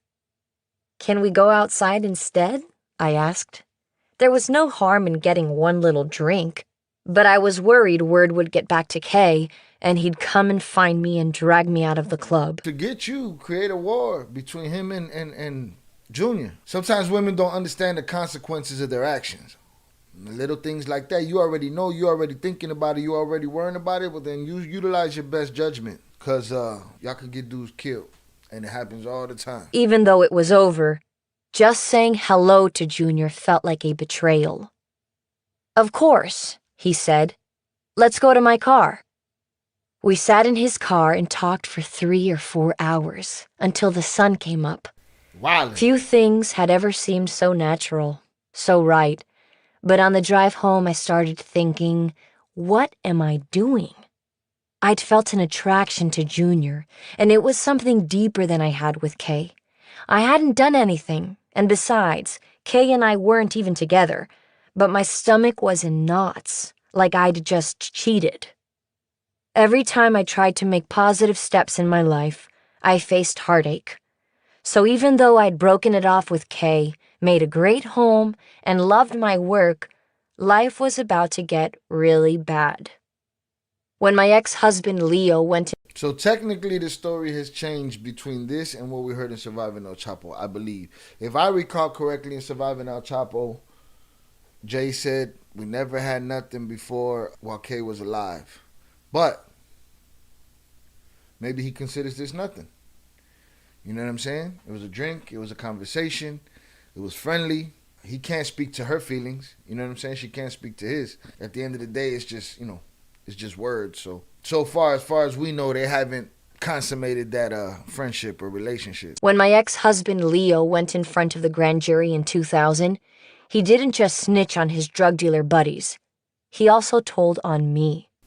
We weren't married anymore, so I wasn't protected by the law. Junior heard from his brother Adrian that Leo was planning to snitch on me as soon as our divorce went through, and he tried warning me. Leo's just threatening me and trying to control me, I thought. He won't actually go through with it. Unfortunately, I was wrong. The feds raided my salon in front of all my workers, then hauled my ass down to the federal building for questioning. Leo accused me of laundering the money he'd made from his drug deals. The feds' proof was a $76,000 deposit I'd put in the bank, but that was money I'd made playing blackjack in Vegas. It was clean. I was clean. Val, ice in her veins. She even hit Vegas for $76,000 or whatever it was, boy. Shorty loved the game. She embodied all the hustles, boy. Embodied that shit.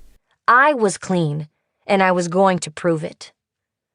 "We won't charge you if you wear a wire on Kay," the investigator said as he questioned me. Wow. "We've wanted him for a very long time, and you're going to help us get him."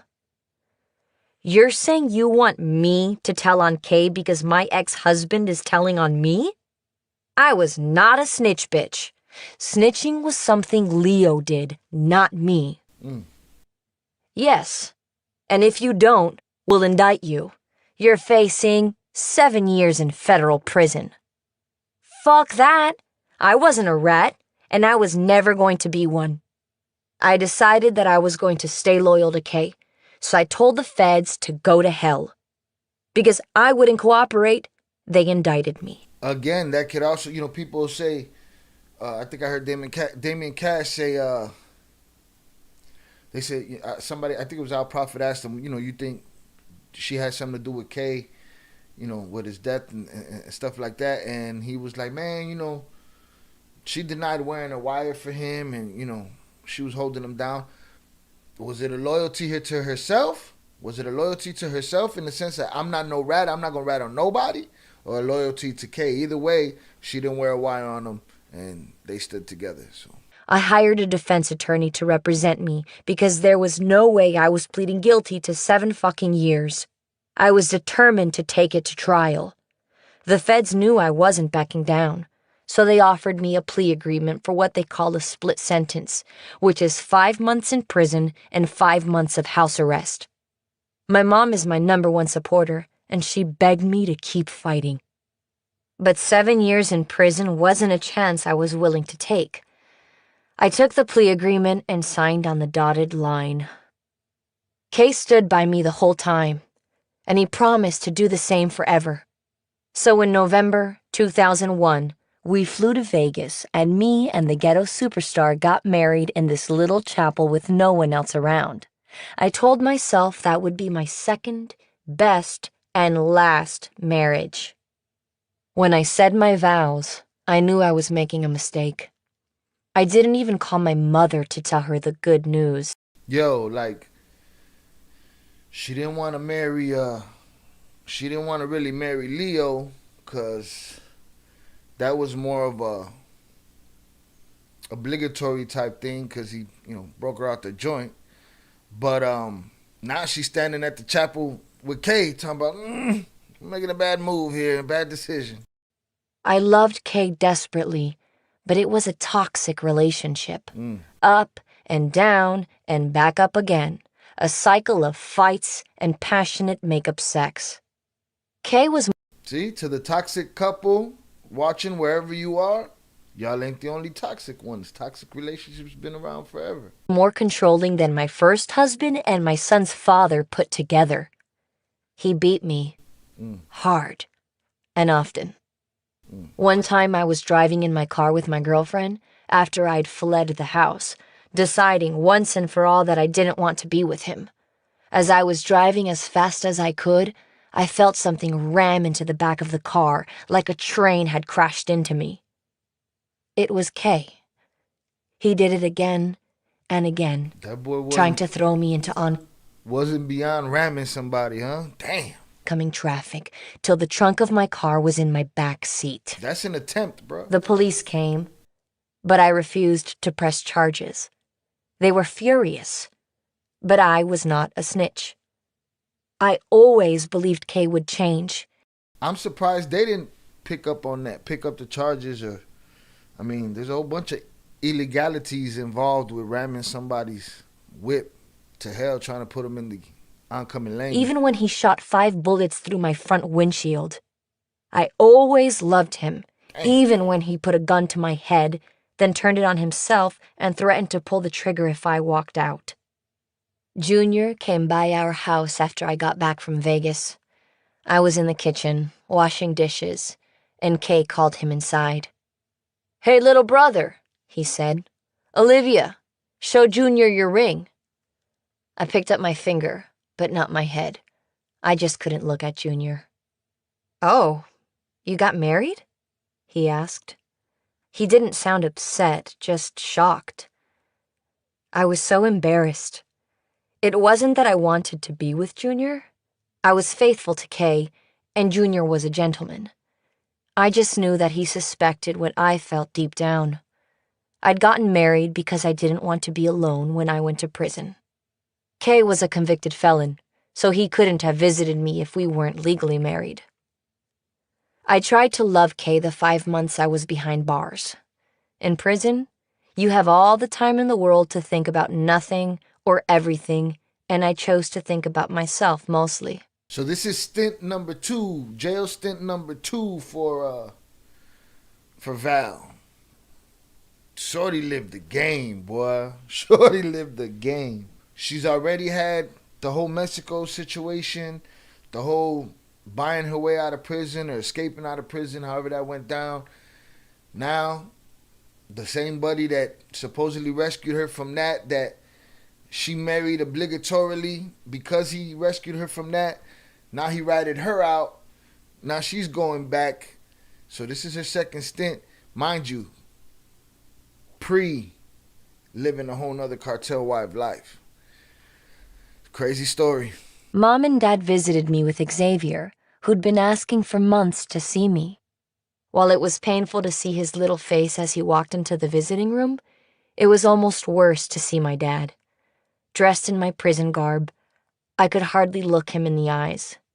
Then there was my mom, who'd lost her mom the day before. My sweet, pretty grandma.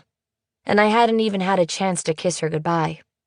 My mom was broken, yet there she was, trying to make sure I was okay. I thought, my whole life, all she did was put me first, and in return all I did was push her away. I really believe in karma, and I decided bad things would keep happening to me if I didn't do better. I didn't come from a broken home. I had a great childhood. I'd just chosen to run wild. I needed to make better decisions, and that meant surrounding myself with better people. I realized Kay wasn't among them. I started calling him less and less, and I asked him to visit me once a week rather than twice. For the first time in my life, I began loving myself and feeling like I didn't need a man to make me happy. I could take care of myself. When Kay picked me up in June 2002, at the end of my time, he was a different person. He'd always hung out with rappers and music producers, but he'd founded his own record label called Connect Records and had started working with DMX, Fat Joe, Busta Rhymes, and this up-and-coming artist from Chicago named Kanye West. He went from flashy dude on the street to some kind of rap mogul in a matter of months. His ego had grown right along with his business. I'd changed too. I'd grown away from him. I knew I was never going to leave Kay, though. I loved him too much, so I tried to adapt. I'd go to his studio every evening wearing my court-ordered ankle monitor and we'd record till dawn. I figured, if you can't beat 'em, join 'em.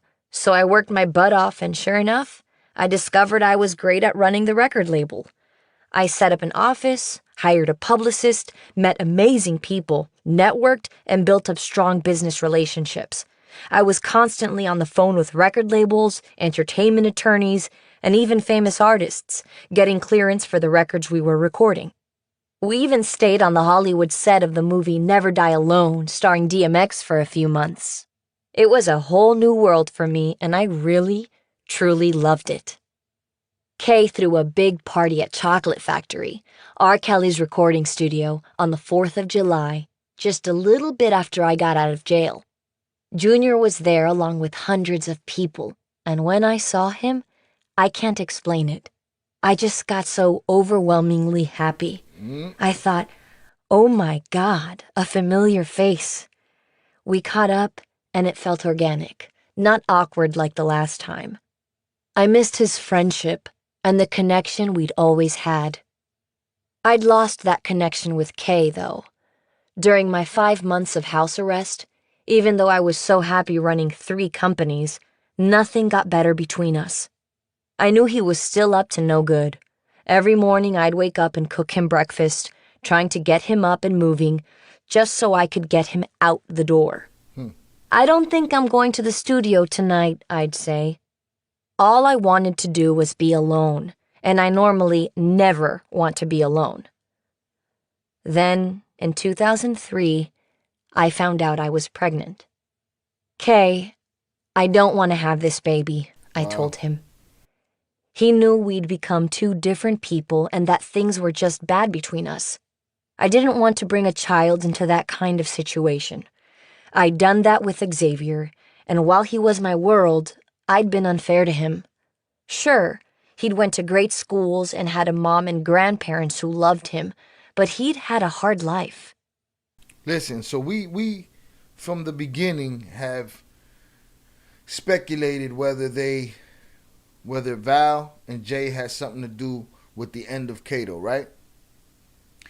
And in Surviving El Chapo, they made the claim, no, absolutely not. We had nothing to do with it. It may look like that, but it is what it is. You would think in the book it would be like supporting that. But a person who thinks that they had something to do with it hears this, and this will only solidify that thought for them.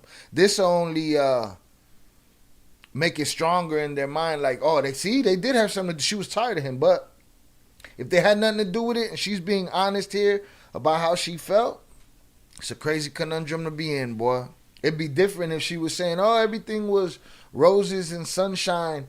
You know what I'm saying? I had no reason to not want him around. I had no reason to scheme behind his back. Everything was all good, but that's not what it is. There was drama, there was pain, there was heartache, there was, I don't want to have this baby. I'm not coming to the studio. We separating. I get flustered when I see Jay across the room, whatever, whoop-de-whoop. So she's being honest here. She's telling how she felt. But to somebody who's already made up their mind, this will solidify that thought in their head that they had something to do with it. You know what I'm saying? When The two things ain't mutually exclusive. She didn't try to hide it. She didn't try to hide the turmoil in this book that she was going through with Kay. Whether it made her look guilty even more or not, she didn't try to hide the turmoil. So that's something to consider. I regretted the heartaches I'd put him through, and I didn't want to bring a baby into another single-family home or unstable relationship. If you kill my child, I'll kill you, Kay said. I'm sure that was I knew his he answer. wasn't kidding. Yep. Day after day, I accepted my life. I thought, okay, I'm going to make this work. For my marriage, for my son, for my husband, and most importantly, for my baby. Where was I in all of that? Nowhere. I became passive and distant. I didn't fight back when he insulted me. I refused to do anything that would make me crazy, like going through his phone. Little by little, the drama went away, and I just disappeared. When I was about 4 months pregnant, standing outside in front of his mom's house, I saw his closest friend flying down the street toward me. From the look in his eyes, I knew something serious had happened. "What's wrong?" I asked. "Kay's been shot," he said. I don't think I even had time to process what he said. I just sprang into action and started to walk toward my car. "Kay's been shot before," I told myself. "We've been through this. It's no biggie." "Which hospital is he at?" I asked. The answer was drowned out by screams. "They killed my son! They killed my son!" I looked up and saw Kay's mom running out of the house, her arms extended in front of her like she was begging God to give back her boy. I fell to the ground, my belly in front of me, and just lay there on the floor wanting to die. Kay was in a car wash just north of Little Village, and he'd been shot in the head multiple times. A rival gang controlled that part of town, but Kay thought he was untouchable. Barbershop, not a car wash. So I don't know for, I'm sure for some kind of book reason or some kind of legal reason, they couldn't say barbershop. It was a barbershop, not a car wash. That he ran the city. In reality, he had so many enemies that he couldn't trust anyone. The funeral was a circus, and it was devastating for me. I just wanted to mourn my husband in peace, but there were probably 1,000 people there, including DMX, Fat Joe's wife, and every Latin king in Chicago. The crowd was a sea of black and gold, and even the roses that were draped over his casket were spray-painted the gang's colors. My dad, a dedicated police officer all his life, stood at my side along with my family, almost all of whom were Chicago cops. Their mouths were wide open the entire time. I bet. Not only did they think Kay had left the gang life behind for the music business, they couldn't understand why anyone wanted to be remembered that way. The feds had also come, and they circled the outside, taking pictures, trying to scope out who they might be able to haul in. They knew all the heavy hitters would be there. Everybody kept walking up to me saying, "Oh my God, you're pregnant." And all I could say was, "It's okay, I'm fine." It sounds strange to say now, but with his baby in my belly, I felt like Kay was still with me. I didn't have to process his death if there was a part of him growing inside me, and I wasn't willing to let him go. The twins were there too. Junior approached me, reaching out to hug me. I fell into his arms like a baby. "I'm so sorry, Liv," he said. "If you need me, please call me. I'm here for you." A few weeks later, he called and said he knew I wasn't doing well. It was true. I was so sick I couldn't move and my strength was gone. "You need to get some fresh air," he said. "You're going to make yourself sick, and it's not good for the baby. Can I please take you to lunch?" Junior had 2 little girls named Sasha and Samantha, and being a devoted dad, he understood my pain. He knew it wasn't just me that was hurting. It was my baby, too. I quietly agreed to see him, and Junior picked me up in one of his fancy cars, I think the red Ferrari. But I was so out of it, it could have been a beater for all I cared. I must have seemed so out of place getting into it because I'd stopped putting on makeup and would only wear jogging suits. I looked exactly how I felt, like shit. But the sight of Junior sparked something inside me. "Hey, where are we going?" I asked. "Just up the street. It's nothing fancy." We went to some totally normal diner that I'd passed by 1,000 times. The kind of place where you can sit all afternoon and they'll refill your cup of coffee 100 times. We just talked and talked and talked. He told me about everything that Samantha and Sasha were up to. I talked about Xavier, my pregnancy, and the fact that, because Kay hadn't had a will, I decided to give up my rights to connect records in probate court. I wanted to avoid drama with his family. He asked me if I'd miss the music industry, and I said that someday I wanted to start my own label. For the first time in years, I felt happy and hopeful in the most innocent, simple way. All I needed was someone to feed me and make me smile, to treat me like a normal person and not the $1,000,000 bitch. Inside that diner, that's exactly what Junior did. We started going out to eat every few weeks, first lunch, then dinner. Every time, he reminded me how strong I was, and as my confidence grew, I put away my joggers and started to put on makeup. When I'd see him, my face would light up. I wanted to look pretty again, but not in a sexual way. I was a pregnant widow, and hooking up was the last thing on my mind. With Junior, it was different. It was more like I was falling in love with all of him, the whole person. He motivated me to get working again, and within a month or so, I signed an R&B artist and hit the studio again. Staying busy helped clear my mind, and I didn't have time to feel anything negative. Junior and I went to New York City to record with Swiss Beats and Kanye West, and we shot a video DMX made in honor of Kay. Everyone came out, including Fat Joe and Busta Rhymes. Junior and I didn't care about being around famous people and living that life.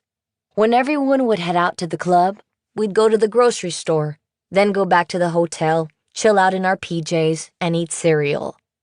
When it was only us, there was no makeup, designer clothes, or jewelry. We just talked and laughed. It was the simple times that made us fall madly in love. When he asked me what I dreamed of for my life, I was honest. I want my parents' life. I can't be with another bad boy or drug dealer. I need to grow old with someone who can give me stability. Junior wasn't expecting I'd say that. What y'all got after that was definitely not stability. You know what I'm saying? Probably almost immediately instability kicked in. Facts. But I could tell it got him thinking, so I continued. I have no idea why you're in this life, Junior. You can do better. With your intelligence, you'd be successful at anything. Then I paused, knowing that I couldn't live with myself if I didn't keep pushing. You should change your life before it's too late. You don't want to go to prison like Leo or end up dead like Kay. He just sat there, quiet, in deep thought. A few weeks later, Junior took me to see a show in downtown Chicago, and afterward he led me down a block toward Capitol Grill, a restaurant right off the Magnificent Mile, where everyone knew him on a first-name basis. When we got close, I noticed all the lights inside were turned off. "Junior, it's closed," I said. "Just wait," he answered. When we got to the entrance, the lights came on, and the hostess welcomed us inside. Junior had filled the whole restaurant with flowers. Everywhere I looked, there were long-stemmed red roses, from the front door all the way to our private table in the back. They were beautiful. Hopeless romantic. I can't believe he rented out the whole restaurant for me, I thought. Over dinner that night, Junior took my hands, looked at me, and said, "I want to take care of you and your baby. I'll raise your baby like my own."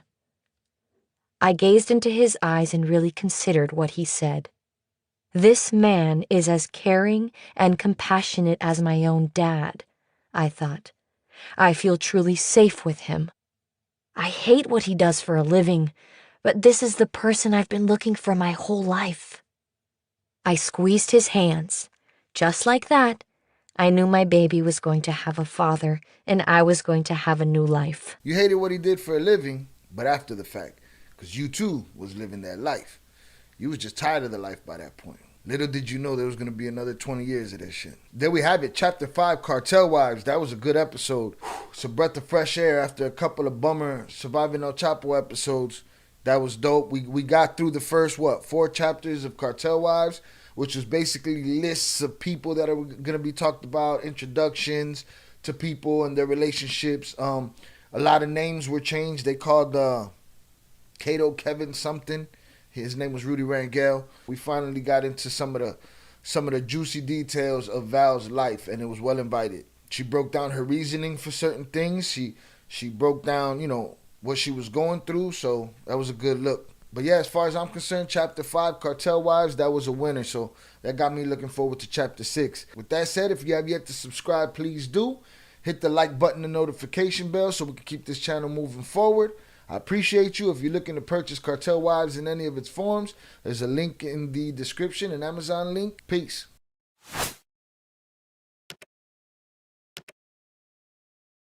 Cartel Wives, Chapter 6. So last week on Cartel Wives, what we heard Val tell her Cato's story. Being with Cato, what she went through being with Cato, the physical abuse of dealing with Cato, the amount of pressure, street pressure that was on her dealing with Cato. So she ended up going to jail because of her first husband. And they wanted her to wear a wire on K, and she chose not to. When she came home from that, she basically wanted out of that relationship too. Which kind of reminded me of the first husband, that she felt like she married him out of a sense of obligation due to the fact that he broke her out of prison. And they talk about Jay being there for Val when Kay passed away. They talk about his romantic side, how he rented out the whole restaurant for her, and how they ended up together.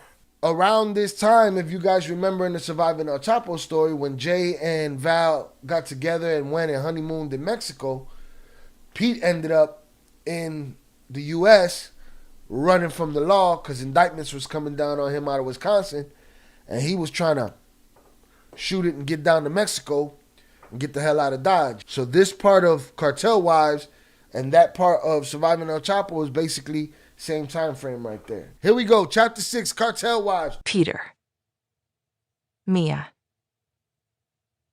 Even though we'd moved to West Lawn, I still went back to Little Village to see my grandparents and my good friend Anna. My mom and dad would let me spend the night at her house, but both they and Anna's parents forbade us from going past their front yard since 26th Street, where she lived, was so infested with gangs. Anna had grew up just down the block from these identical twins named Peter and Junior. Now remember, they call her Mia, but Viv's relationship with gangs was, she hated gangs at this time, you know what I'm saying? She felt pressure from the whole gang scenario, her father being a cop. As far as she was concerned, they were the scum of the earth. She always talked about them, how cute and nice they were, and how they weren't in a gang, but they were always hanging around the neighborhood. And I still went back to Little Village to see my grandparents and my good friend Anna. My mom and dad would let me spend the night at her house, but both they and Anna's parents forbade us from going past their front yard since 26th Street, where she lived, was so infested with gangs. Anna had grew up just down the block from these identical twins named Peter and Junior. She always talked about them, how cute and nice they were, and how they weren't in a gang, but they were always hanging around the neighborhood. I didn't get a chance to meet them all the years Anna lived there, though. My dad was in the gang unit, patrolling that area, and getting caught disobeying was not my idea of fun. But in 1996, the twins moved to 72nd Street, which was only a few blocks from my house. "Pete and Junior are your neighbors now," Anna said when she came over one day early on in high school. "Let's call them. I want to introduce you." The irony. Finally, I was going to meet the legendary Flores twins. I knew Peter and Junior had moved into one of the nicer houses in our area. It was 2 stories, and if you had stairs leading up to your bedroom, you had money. I'd seen them walking around, and even though I couldn't tell them apart, they seemed like they could be cool. They were handsome and wore nice clothes, and So basically, Viv and Peter couldn't escape each other before they even really knew each other. There was little village status. That was the connection, and then boom, ended up in the same place again.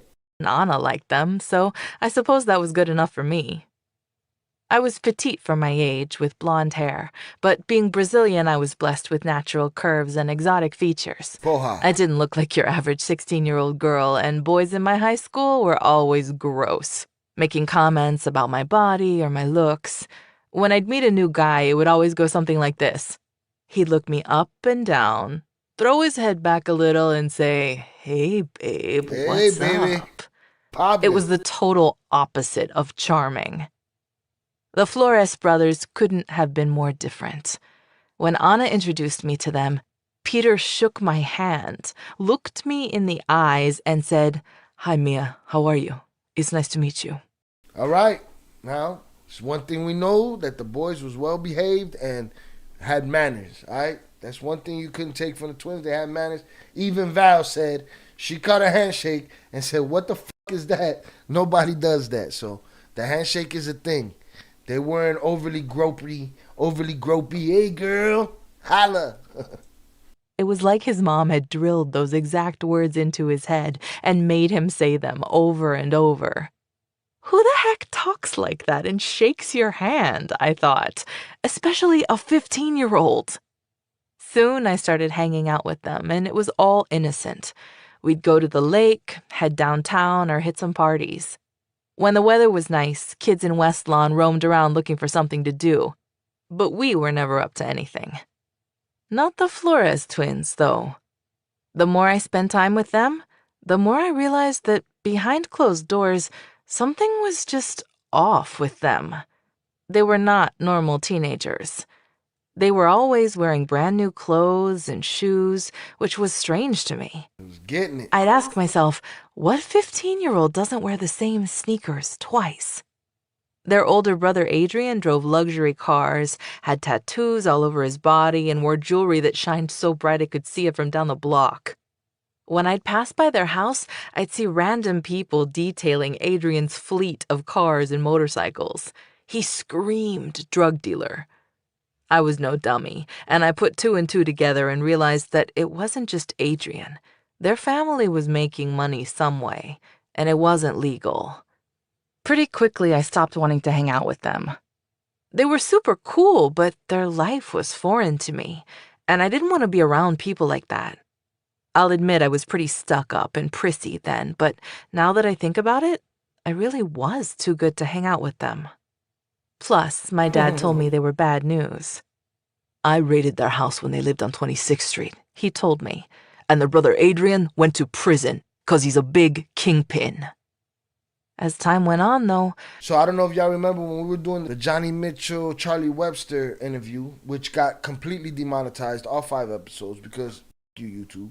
They were talking about a time where the twins' father got indicted and they were coming down on him, and they said something, Charlie said something that was confusing about either the father put it on one of the brothers or one of the brothers, blah, blah. And I said, listen, the father was never going to be one that was going to say something on nobody. You know what I'm saying? Like, he was disgusted when he found out his sons was cooperating. So I didn't think it was him. But I ended up, after some research, some investigation, doing some clarification, it was the brother Adrian. The old man didn't put it on him. Adrian took the case. He took the heat for his old man, and he went and he did time. So I'm thinking that might be the same thing that, the same story that Viv's talking about right here. Something about them kept calling to me, especially Peter. He was so much fun to hang out with, but at the same time, such a gentleman. He was mature, not rude and obnoxious like the other guys my age. Sure, his family was up to no good, but he seemed good on the inside. How you know? He'd already gone through things in his life, and it showed. He was like this little grown-up. One day, when I was 16, I decided to have a party at my house, with my parents' permission, of course. I told my dad I'd invited Peter, and he was not too happy. I've told you before, and I'll tell you again. Y'all remember them 16 parties? Them basement parties? Shit. Why do you think our generation doesn't do that basement party shit for their kids? Because we was wilding the fuck out. That family is trouble. But Dad, he's different. And besides, he's bringing his girlfriend. Peter's just a friend. When Peter arrived, my dad immediately had him cornered.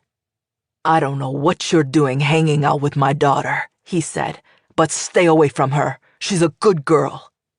Then, realizing the risk I'd put us all in, he added, don't tell any of your little friends from 26th Street where I live. Honestly, having a relationship with Peter was the last thing on my mind. Sure, I was with my boyfriend, Mark, but it was more than that. I just couldn't see myself with Peter. I liked his maturity, his whole demeanor, but sometimes it intimidated me. Now remember, we learned about Mark. Supposedly Mark was part of the biggest police corruption scandal in Chicago history. They mentioned that at the beginning. We haven't gotten all the way into the story yet, but we will. And we're going to look into Mark on his own. I need to know what's going on with Mark. I'd always dated selfish little boys, and now I was with a cocky cop-to-be. Maybe I wasn't too good for Peter. Maybe he was too good for me. Still, I identified with him. I spent every afternoon in school vacation cleaning the house and babysitting my brother and sister. So both of us, in different ways, were already living adult lives. While being grown up for me meant discipline and responsibility, Peter's version meant making real money for his family. And for him, money came from drugs. I'd heard friends talk about the fact that he was dealing, but I shoved it to the back of my mind and denied it entirely. Growing up in the city, drugs were just accepted sometimes, especially if they weren't out in the open. If you had to deal to get by, that's just the way it was, as long as it didn't spill out onto the streets and make a big mess. I imagined Peter's dealing was small, something to put food on the table, not a lifestyle. I soon found out that by then, they was on some Vin Diesel, 50 metric tons a month type shit. And these fools was what, 17? Wasn't the case at all. Anna called me up and told me that something terrible had happened to his family. Someone broke into Pete and Junior's house, Mia. They tied up their whole family with masking tape, put guns to their heads, and stole a bunch of money they made from their business. Damn. I held the phone tight and thought for a second. A bunch of money? What do you mean by that? I didn't even know they'd had a business. We didn't hear that story. They skipped that one in Surviving El Chapo. I don't know if we're going to get into it any deeper here, but it's also another thing for me to go look for. What scared me even more was that a home invasion had happened right down the road from me. Stuff like that only happened on... See, if you had the Citizens app back then, it would have told you that you live in the midst of chaos, and it's a miracle that you're alive right now. Stuff like that only happened on 26th Street. Who and what are they bringing into my neighborhood? I worried. Peter and I didn't grow closer or grow further apart after that. We just stayed friends and neighbors, and I tried not to let on what I knew about him and his brother. They could do what they needed to do to make a living, as long as it was discreet, and I'd do what I had to do. For me, that meant making good grades in school, getting into college, and marrying the right man at the right time. So many of the guys I'd been dating had turned out to be jerks, so I was willing to be cautious and wait. I'd make sure that whoever it was, my parents would be happy with him. And until then, I'd live at home. I went to college for court reporting and did well, but despite that, I decided to take a year off because Mom and Dad just couldn't afford my school bills and support my brother and sister. I wanted to help out, and luckily Mom was in such a good position at her job that she could hire me. She and Dad had instilled confidence and a great work ethic in me, so I started working with her and earned good money. I made real goals: finish college, become a stenographer, and later on go to law school. I bought my own Mercedes and paid for the insurance myself. Damn. Went to clubs on the weekend and enjoyed mini vacations with my girlfriends. I just wanted to have fun, Viv was and I getting loved it the early. fact that I wasn't tied down and didn't have to depend on anyone. All right, so here we go. Even with the bare minimum, Val and Vivi were the type to want to live to a certain standard, even when they was down and out. So it's no surprise that when the game came calling and they were in the game, they was gonna live that Bentley Benz Beamer life. A lot of my girlfriends were in serious relationships, and they weren't living life to the fullest, so I figured it was my time to be selfish. I was so giving at home that it was okay not to have a care in the world when I was out. I never took my eye off the ball at work, though. Sometimes I'd get home at 6 in the morning after a night out, just in time to take a shower and get lunches ready for my brother and sister. My mom would say, "You better not be late." But I'd get ready fast and wave to her as I passed her on the highway, arriving at work before she did. When she'd walk in and spot me, she'd smile and say, "Mia, you're crazy." It was the middle of 2002, and I was seeing Peter a lot, but just as friends. Even if we were dating other people, we always made time to call each other or go out to dinner. In fact, I rang up Peter as much as he called me. He'd always laugh and say, "Hey, I'm supposed to be calling you." Now, this is another thing that Jay was saying about him and Val, that they was just friends. They was just friends. They was just friends. The whole time he was with Kato, they was just friends. While Viv is with other boyfriends, in and out of her life. Her and Pete remain friends. It seems to be an ongoing theme of them, remaining friendly. Every time we saw each other, the chemistry between us grew. But still, nothing happened. So why? On one of his visits, he invited me to take a ride with him to talk. "Mia, why are you always picking the same type of guys?" he asked when he was stopped at a red light. "You really need to choose someone totally different than what you're used to." What he said or how he said it didn't feel too forward to me. I'd always felt comfortable venting to him, and giving each other advice was what we'd always done. But it got me thinking. Maybe he's right. Maybe I have been looking in all the wrong places. Peter and I made plans to go out the following weekend, and Baby, he was telling you, it's standing in front of your face. That's what he was telling you. I couldn't get him or what he'd said to me out of my mind. I thought to myself, why am I ignoring my feelings for him? Is it because we're just friends? By the time the weekend arrived, I'd decided to stop being so careful and just go for it. I went to the mall and bought the prettiest dress and heels I could find. I knew exactly what would drive him crazy. That night, I put on full makeup and did my hair, and when Peter picked me up, looking incredibly handsome, and opened the car door like a perfect gentleman, I thought I was going to die from nervousness. We went to dinner at a beautiful restaurant downtown with some of his associates and friends, and I couldn't believe I was so jittery. We'd been friends for so long and hung out so many times that not feeling comfortable was a strange feeling to me. Something was different that night. We just couldn't hide the fact that we had feelings for each other. After dinner, we went to a club and laughed and danced and drank until the wee hours. When we finally left, my feet hurt so bad from my heels that he had his bodyguard carry me to his car. We went to an after party at his house, and Peter called me into the bathroom. When I walked in, I saw he'd filled the bath with water so I could soak my feet.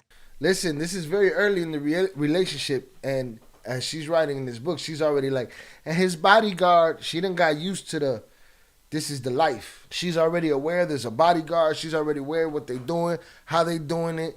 He's Henry Hill. She's Karen. You know what I mean? They're going into the Copacabana. What do you do? Oh, he's in waste management, contracted. Nah.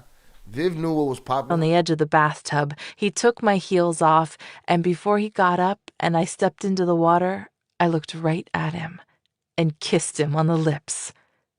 You got it. I kissed him first. A few weeks later, we were sitting around daydreaming, and I blurted out, "I love California so much. I went there once and I'd love to go back." "Let's go. Right now," Peter said. I looked at him like he was crazy. I was working full-time and I was so responsible when it came to work. I couldn't just leave a job like that. Vámonos. I'd never been impulsive, but the idea suddenly felt good. I thought about it for a few minutes, then blurted out, "Okay, let's go." I didn't tell my parents I was going with Peter. I lied and said the trip was with some girlfriends and I'd be back in a few days. Because I'd been working so much, my parents were thrilled I was leaving on vacation. Peter had booked a penthouse suite in Santa Monica, and it was like something out of the movies.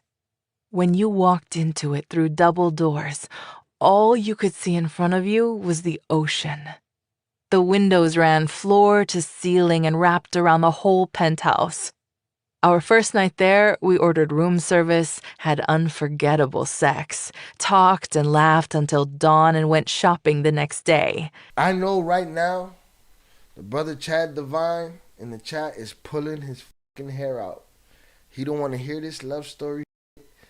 Let's get to the gangster shit. Enough with this sob story. Enough with these guilt trips. He's not with it. But I will say this. For as deep as the story goes from beginning to end, let's just say we start with when the twins are 7 years old. There's a piece of this story for everybody. And this love story, when they turn this into movies and TVs and these love stories, both of them, Val and Jay, Viv and Pete, there's women out there that's going to eat that shit up. They're going to eat it up. It's a moneymaker, you know what I'm saying? And then there's going to be the rest of us. Look, me, I don't like love stories in regular movies unless they move the plot forward. I don't like sex scenes unless they move the plot forward. Why are we stopping for this?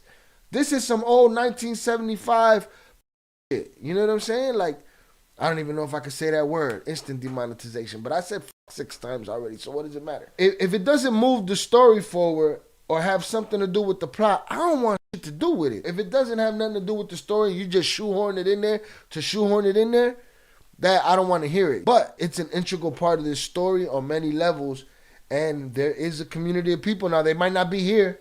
We a male-dominated YouTube channel. If you look at the numbers, and I can show you the numbers, the women that are on this channel, they represent heavy, so salutes to them. But there's people that's going to soak that shit up. It's not for all of us, but somebody's going to soak it up.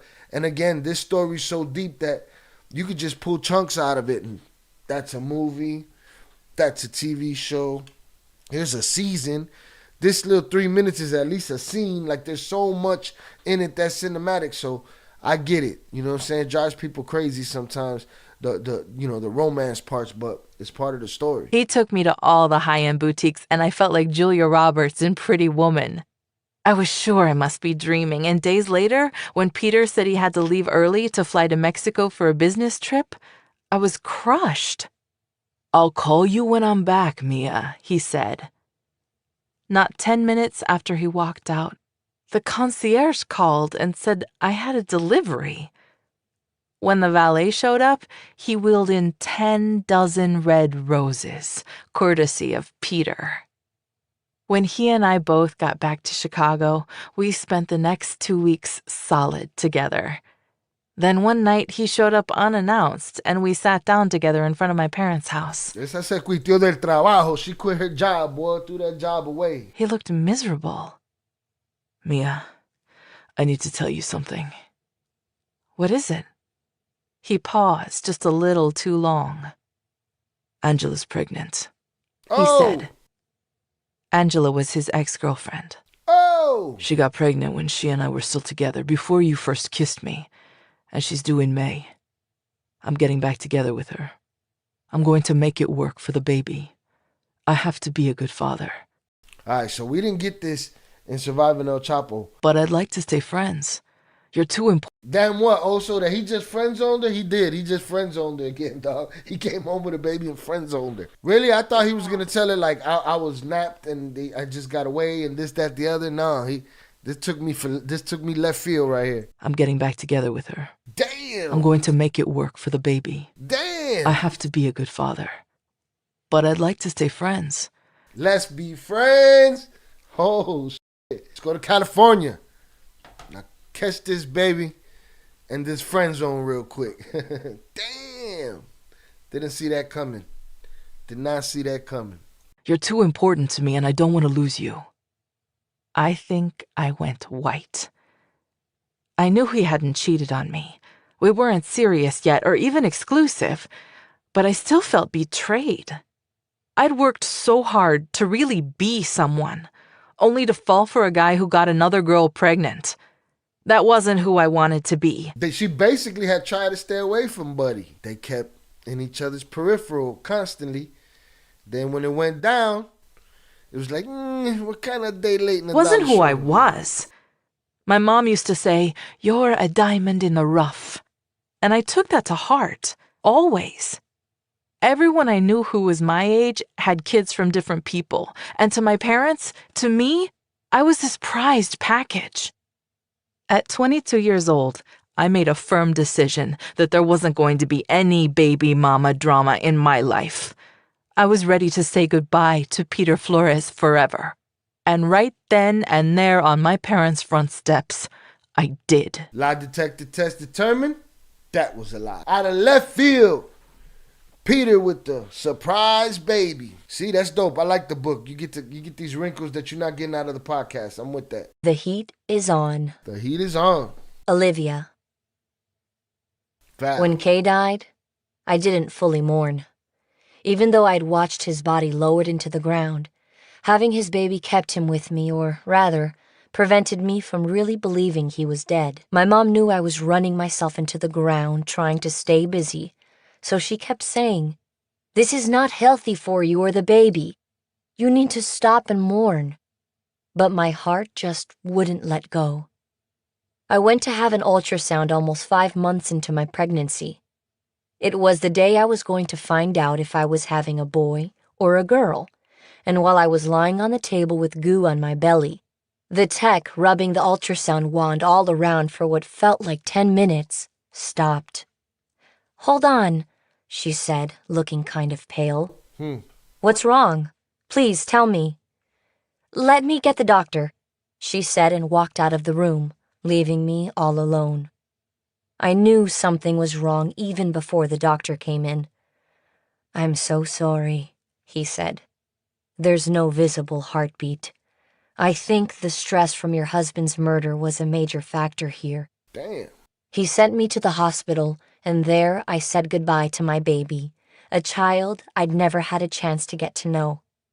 When I gathered myself together and wiped away the tears that had been pouring from my eyes for hours, I realized, it's not just my baby who's gone.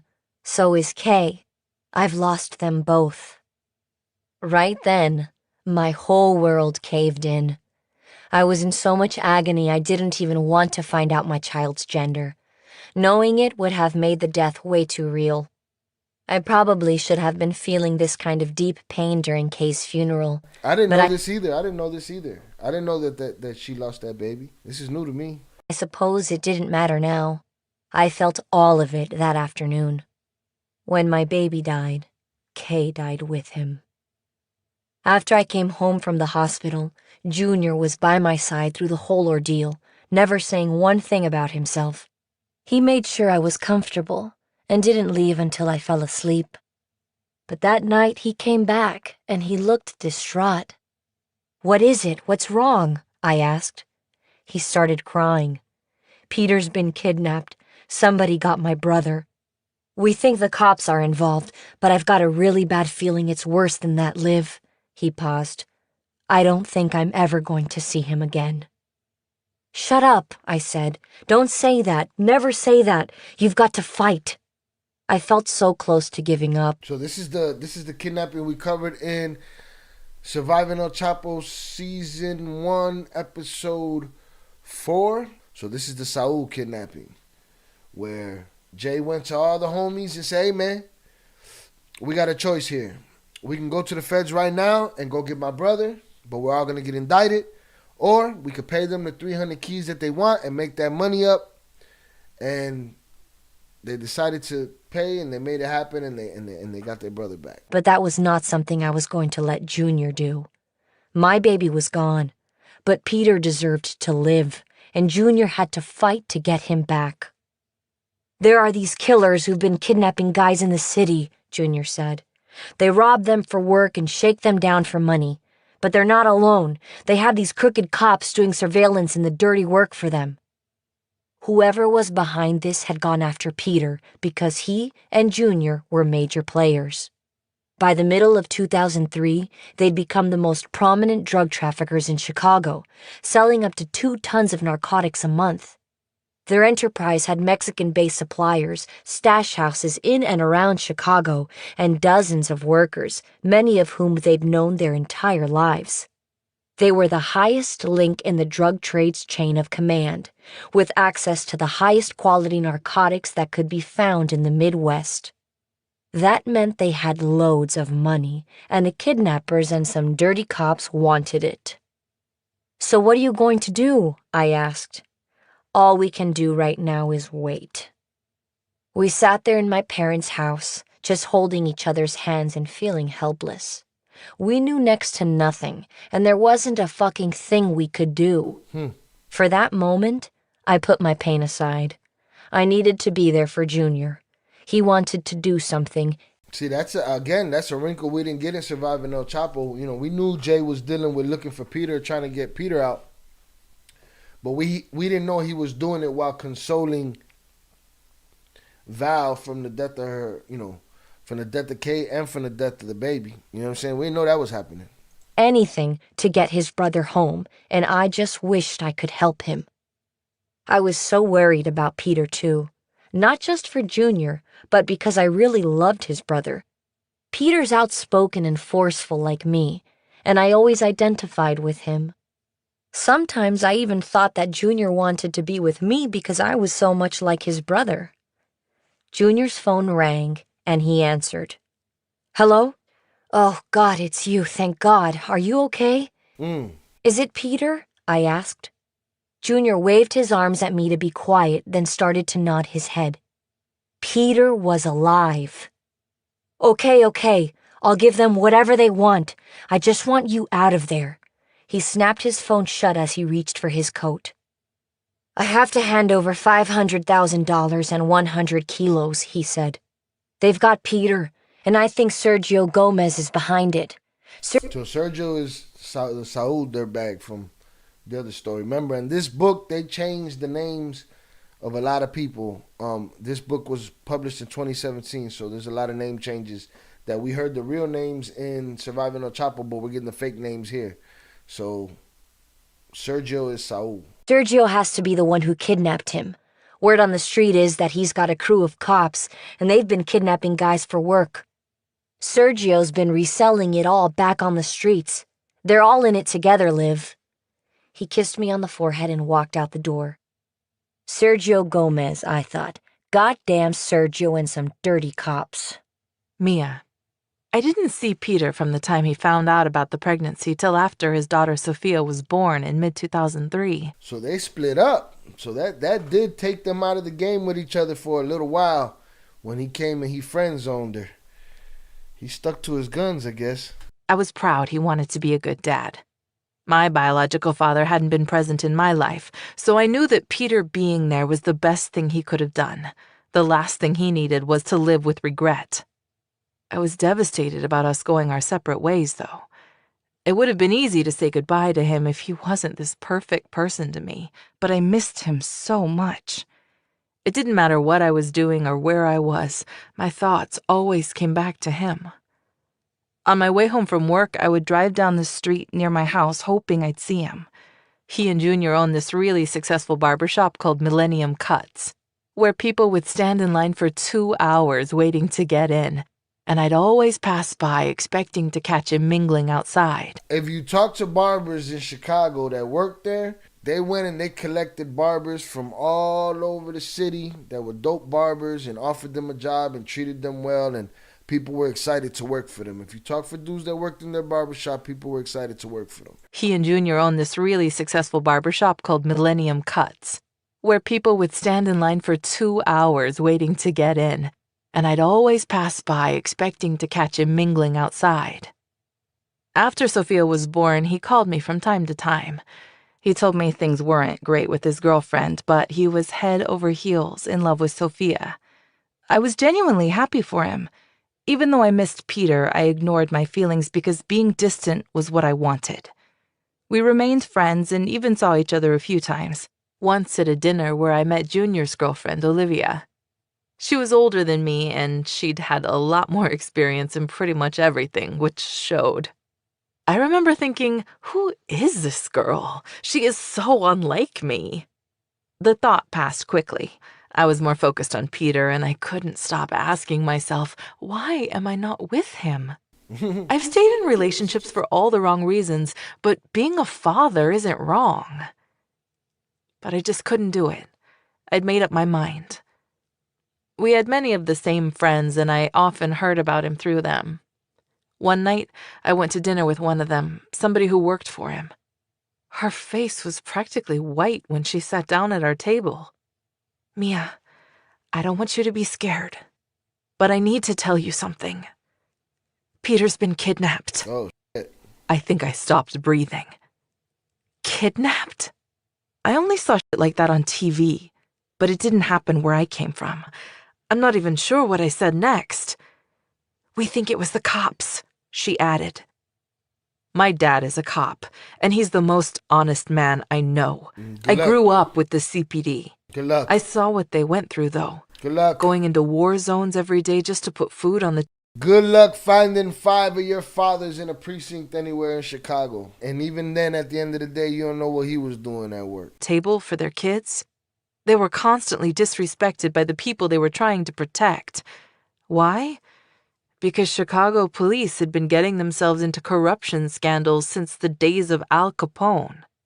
Right then, the bigger part of me was terrified for Peter, but another part was just pissed off. You gotta be kidding me, I said. What's happening? Where is he? His brother is working it out. He'll be home soon.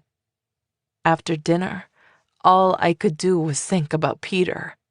If something were to happen to him, I wouldn't be able to live with myself.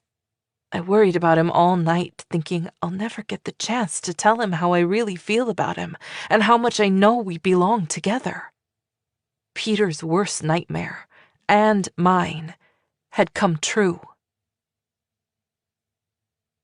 Olivia. I'd known Sergio Gomez since I was a kid, and he'd always been bad news. Dirtbag. Once, Kay had caught him creeping through our alley and circling the block. When he'd stopped him and dragged him out of the car, the only thing that saved Sergio was the fact that a cop passed by. I knew what he was up to, though. He was staking our house out, plotting to kidnap Kay and hold him for ransom, just like he'd been doing to other drug dealers all over the city. Now he'd gotten Peter. But where did the cops fit in? After Junior had paid the ransom, which was almost $3 million in money and drugs, and they'd let Peter go, Junior told me the whole story, and it... Was it? Come on, guys, let's take a poll. Was it punk-ass Mark, Vivi's ex-boyfriend, that eventually ends up in the biggest corruption case in Chicago police history? Could it have been him? It was just about the worst thing I'd heard in my life up to that point. Peter was behind their building, just a few blocks from Midway Airport, when he saw an unmarked police car. Oh, shit, he thought when 2 cops jumped out and started moving toward him. He'd never been arrested in his life. He didn't have anything on him, but when you're a drug dealer, cops freak you out. One of the police officers told him to turn around.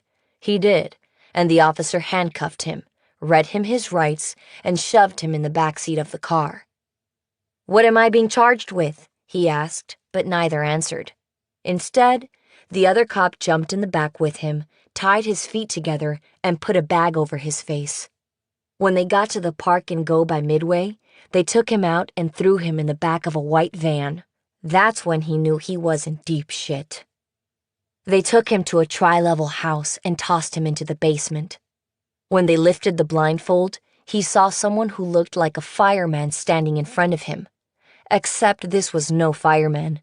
He was wearing a hazmat suit, a face mask, and rubber boots. The walls and the floor were completely covered in plastic, with duct tape holding the sides down. The guy in the suit started beating him, and he didn't fucking stop till the phone rang. Mia. Peter told me later that it was Sergio Gomez on the other end of the line. And even though Sergio was known for torturing people, he told the guy in the hazmat suit to take mercy on him. "Peter's not a violent guy," Sergio said, "so take it easy on him." The fireman then tied Peter to a chair and left him there for 24 hours without food or water. His only company was a parrot who'd been trained by one of the kidnappers. He squawked, "F you," all night long. Bitch-ass bird. Olivia, Junior came through with the ransom, over 100 kilos of cocaine and some cash, as quickly as possible. But it was shitty cocaine, and Sergio was furious. After teaching Peter a lesson, he had him call Junior. "Junior, you pissed them off by giving them that garbage," Peter said, sounding frantic. "Just give them whatever the fuck they want or they're going to kill me." Junior came through with another 100 kilos, this time the good stuff. So we didn't hear that either. We didn't hear. Remember, I said Jay was playing cute before when he told dude, "What makes you think I could get you 300 Ks?" He's like, "Listen, if you'd have came to me yesterday, I could have got them for you. Today, they're gone." And it was like, "What are you doing, dog? You playing?" Peter had already told him, "Dog, just do what they telling you to do. We'll deal with the rest of this shit later." So evidently, half of the ransom was trash. They didn't want it. They were insulted by it, and he had to bring them back something better. The kidnappers then gave Peter a cell phone and kicked him out at the Home Depot by Riverside, a suburb outside of Chicago. He called his brother, and when Junior showed up to get him, after teaching Peter a lesson, he had him call Junior. "Junior, you pissed them off by giving them that garbage," Peter said, sounding frantic. "Just give them whatever the f*** they want or they're going to kill me." Junior came through with another 100 kilos, this time the good stuff. The kidnappers then gave Peter a cell phone and kicked him out at the Home Depot by Riverside, a suburb outside of Chicago. He called his brother, and when Junior showed up to get him, he said Peter just looked different. He was pale, tired, and dirty. He didn't want to be around anybody. He'd been in the back of a van or in a basement, bloody and beaten for 3 long days, and part of him had changed forever. Mia, Peter left Chicago and went to Mexico for a month just to get away from everything. I was so worried about him, but I figured he had to do what he had to do. He needed room to breathe and space to recover. Hell yeah. He decided he wasn't going to go after the guys who kidnapped him. That's the type of guy Peter was. All that mattered was that Junior had paid the ransom. And that's just been my belief, was that, man, how could you run a business, how could you run an operation that big and let shit like that slide? You know what I'm saying?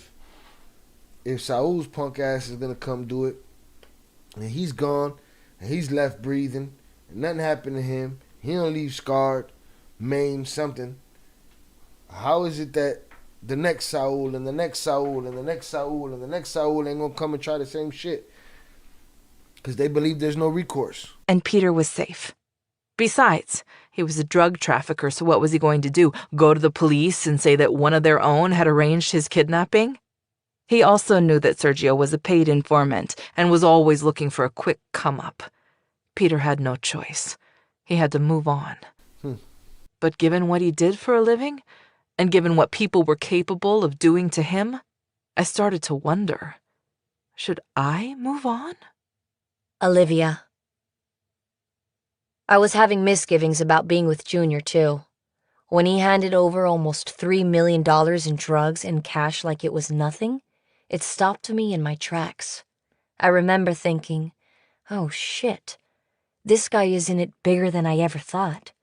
I knew Junior had supplied K, and I knew he had the money to afford the kinds of fancy cars he drove. So this goes back to a time in Surviving El Chapo, early on, when I heard something that Val said that disgusted me. I don't know if she realizes how it came off, but when Kay died, in her mind, she didn't want to deal with the game no more, right? But at a certain point, she said, I knew I could feel his shoes. I believe is the exact words she said. And then she said, wait a minute, what am I thinking of? I don't want to have nothing to do with this. This seems to be her coming to the realization that I didn't want to have nothing to do with this, but here I am. with Jay, and this is bigger than it's ever been. Taking losses was the cost of doing business. But losing $3 million? That put him on a whole different level. I started to feel really conflicted. I thought, this is not what I want. I don't want to go back to this life again. I've never been one to hold anything back, so I told him, Junior, I'm scared for you. I don't want to lose you to jail or see you get hurt. I'm afraid you're going to get kidnapped like Peter or murdered like Kay. You're better than this. If you want to change your life, we can do this together. I love you, and I don't want to lose you. I love you, Liv, he answered calmly, but firmly. I know you've been through so much. I promise I'll make it right, so please just be patient. I paused and started thinking. If I've changed so much over the last few years, he can too. With all my heart, I believed him, and I believed in him, so I stayed. Mia. Peter came back from Mexico after a month, and I was the first person he got in touch with. Oh, thank God, I said to myself when he called and said he wanted to come over to my parents' house. I was so relieved to hear from him. We hadn't talked when he was gone, and I'd missed him terribly. Mia, he said when he showed up that night. I'm so sorry, I just couldn't stay away. I can't stop thinking about you. Every thought just comes back to you and me. My happiest moments are when we're together. Yo, this voice actor's interpretation of a man's voice is hilarious. And I need you in my life. He paused and held both my hands tight. You can trust me. Your heart's safe with me. Oh, man, I thought, it's decision time. Either I say goodbye to him forever, or I jump right in. I'd spent hours and hours going through our situation while he was gone, and I'd realized I could live with being a stepmom. But could I be in a relationship with a drug dealer? And could I, the daughter of a cop, willingly enter a life built on crime? Peter was everything I'd wanted in a person, and everything I thought a man should be, minus what he did for a living. But life without him felt hollow. I hurt without him around. I took about 30 seconds to remember how I'd ached when he'd been away, experienced it all over again, and made my decision. I wanted to be with the drug dealer with the heart of gold. You in the game. I loved Peter for all the goodness and kindness I saw inside him, and I'd choose to let the rest slide. Peter, I trust you, I said. Just please, don't break my heart. I promise I won't, he answered. From that moment on, I was a part of his world. He let her out the friend I didn't zone, see y'all. everything. In fact, he wanted to protect me, so most of what he and Junior did was out of earshot or behind closed doors. But I knew it was there. I justified it, too. I'd think, he's never known another life, and he's doing this because he needs to take care of his family. He had dozens and dozens of hardworking people under him, mothers and fathers who depend on him to help put food on the table. These people would be working at McDonald's if it wasn't for him and Junior. It was true. His employees made more in a week than people working minimum wage made in a year, and they were decent people just trying to give their families a better life. She's going through the whole reasoning process. It's a process that everybody that does something questionable has to go through, all of us. Olivia. In Chicago, Peter and Junior were constantly busy. They had dozens of customers, and every time a shipment came in, they had to know exactly which warehouse it was going to and who was unloading it. Then someone had to deliver the goods, collect the money, and count it. There was an unbelievable amount of money coming in, too. Tens of millions, all stacked up in their stash houses.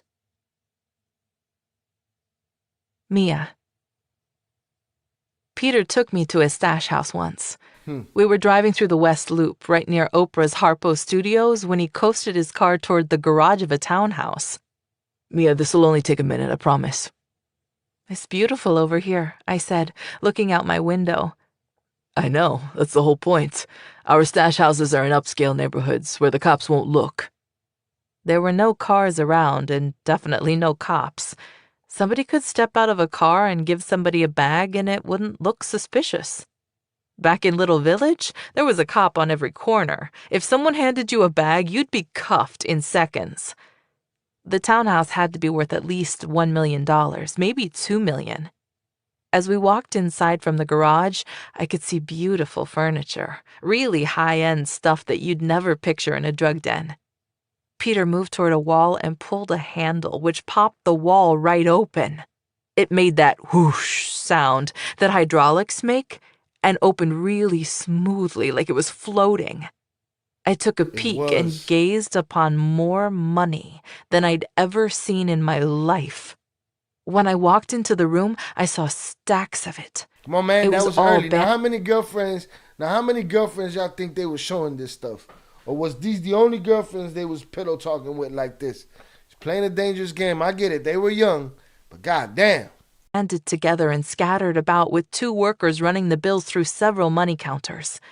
They're going to be counting for a long time, I thought. Sit your Olivia. ass in the car. One night, Junior left Hoops early to meet up with someone. I was with him, and on the way out, we bumped into R. Kelly, who he balled with practically every night. "We'll meet up tomorrow," Junior hollered as we walked out. "Something came up." We got in Junior's car and drove to one of his and Peter's stash houses. "Can you get the garage door opener?" Junior asked. "Sure," I said, grabbing a labeled opener from his bag. It was hard to figure out which one to pick since there were so many, and they all had code names. This looks pretty damn sophisticated, I thought to myself. All of their stash houses had attached garages, so no one would see us or our car. Once I was inside, I met all the workers. They were dressed up, business casual. They weren't allowed to wear flashy jewelry. They had to be clean-cut. You'd never know they were drug dealers or that they were carrying money. They were well-spoken and didn't look like they were from the streets. Behind closed doors, I met their personal property manager, who they paid to secure all their stash houses and warehouses. She used to come up with fake papers, everything from credit reports to bank statements to IDs. That's Ashley. I think that's what her name was. Ashley. If that's what she's talking about, the girl that would get them the stash houses, that they said they had to catch her in good mental health or else they lost that motherfucker for however long and couldn't find her. And get condos at $7,000 or $8,000 a month in rent.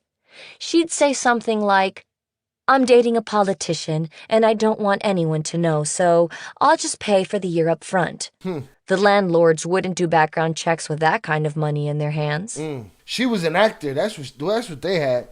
An actor and an active liar. Now, acting and lying is 2 different things. And any actor will tell you that. Any liar will probably tell you that. She was both. Mia. I learned how the stash houses worked. When money came into a house, workers would count it immediately. Each house never had more than $7 million in it, and counting $1 million took each worker probably 2 hours. The stash houses that only held money were equipped with soundproof rooms, just like in a recording studio, because there were several counting machines going at the same time. The workers counted and packaged money in 3 shifts a day, each 8 hours long. You gotta Olivia. be impressed. You gotta be impressed with the infrastructure. You gotta be impressed with the infrastructure, man. The systematic approach to it.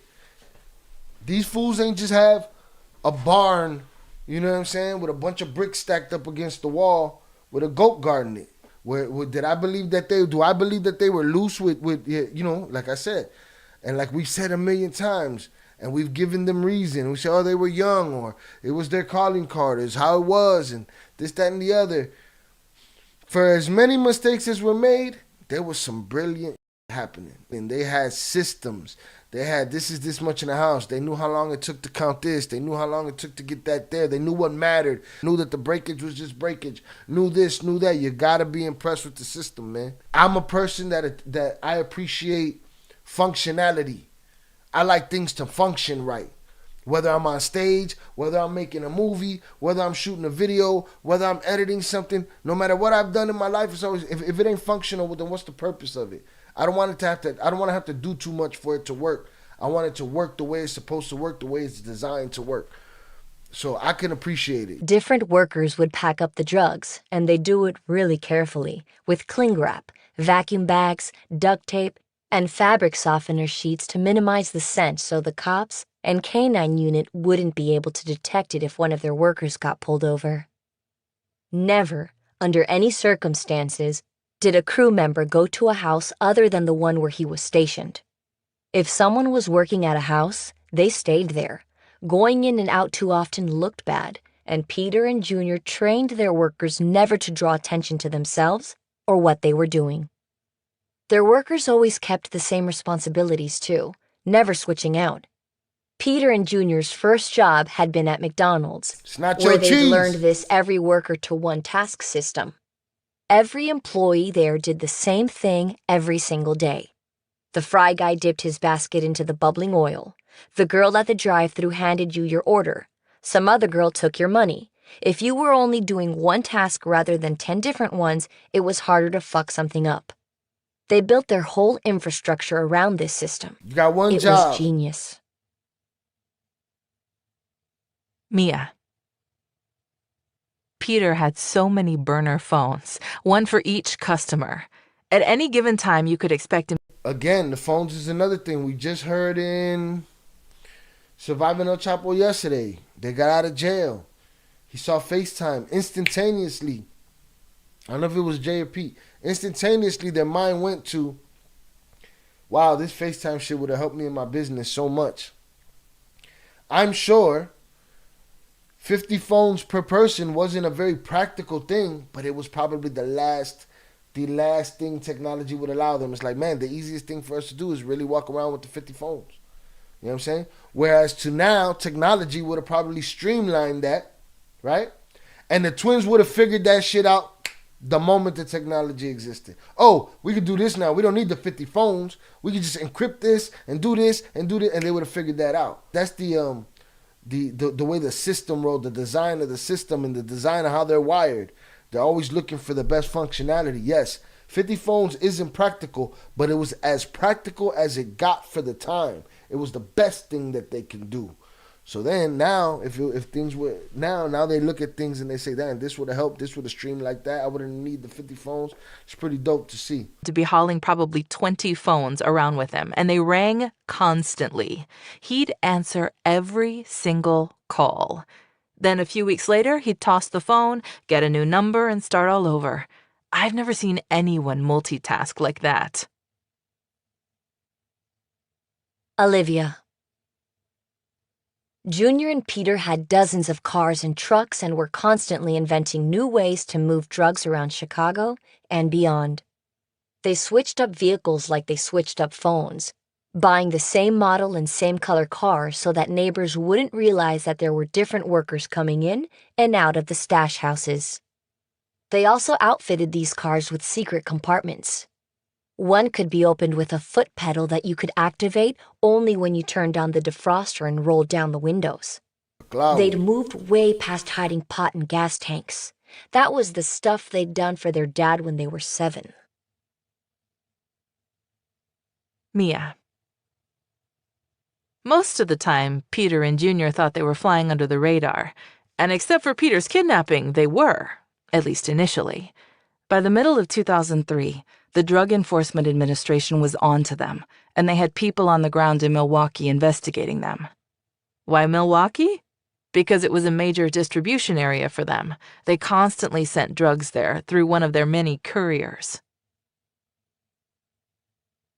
Olivia. In fact, Milwaukee was one of the first cities they expanded out to as their empire began to grow.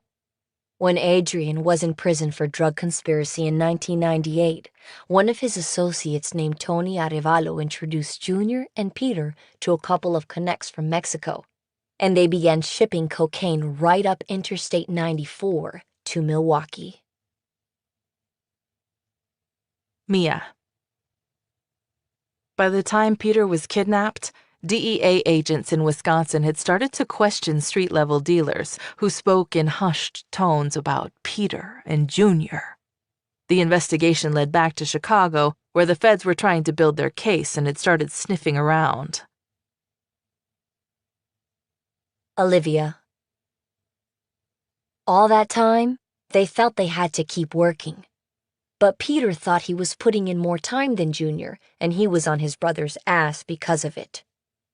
"You're slipping, Junior," he said. "You care more about your girl than your business." Junior didn't care. That was just Peter being controlling. Junior always handled his business. In September 2003, we got a beautiful condo together in Lincoln Park. Some people were mad that I hadn't waited a year to find someone new after Kay died. But I couldn't help what had happened. You can't dictate when you fall in love. We moved together with Xavier, who was in middle school and was growing up to be this wonderful little man. So, this is consistent with what she said in Surviving No Chapo. She has not changed her story. It's a consistent story. After all that my son had been through with the men in my life, I was initially reluctant to have him get to know Junior. I'd told myself that if I ever moved on from Kay, it would be with someone who worked a 9-to-5 job. But I fell for Junior when I saw the good in him and the great father he was to Samantha and Sasha. I knew I could trust him. Xavier absolutely adored Junior, and Junior felt the same. He'd drop my son and his friends at Dave & Buster's or spoil him by buying the new Jordans that were always so hard to get. To Xavier, Junior was this hip, cool guy like his buddy, and when I saw them together, I'd tell myself, "It's okay, relax. You're being a good mom by surrounding your son with good people who love him." I think that Northside condo is where we really became a family. Junior had Samantha and Sasha every other weekend, and I babied them like they were my own.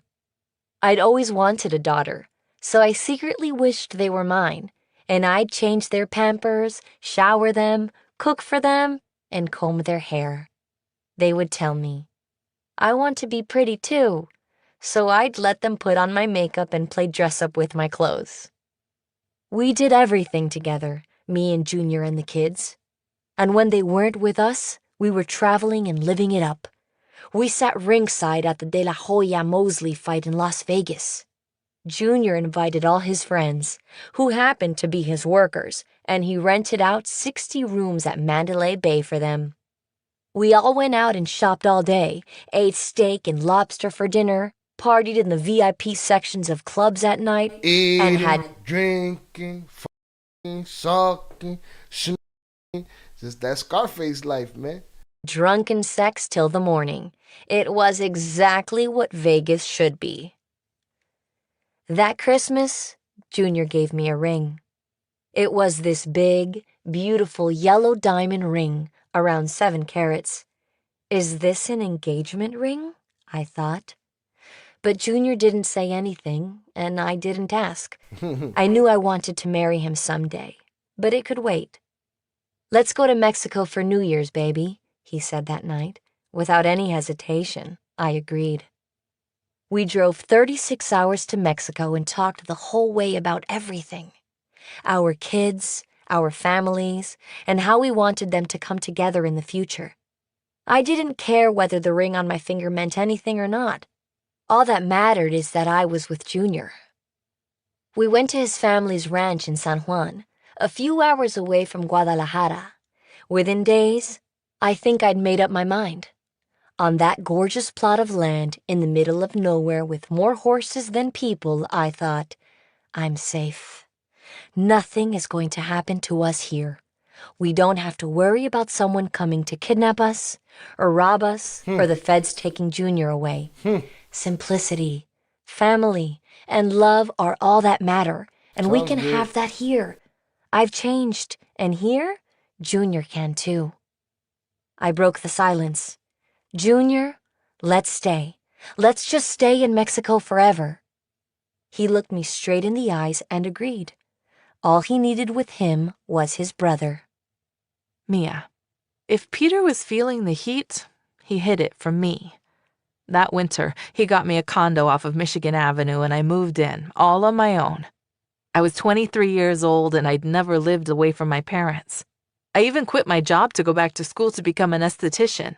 Peter and I were planning to open up a spa together.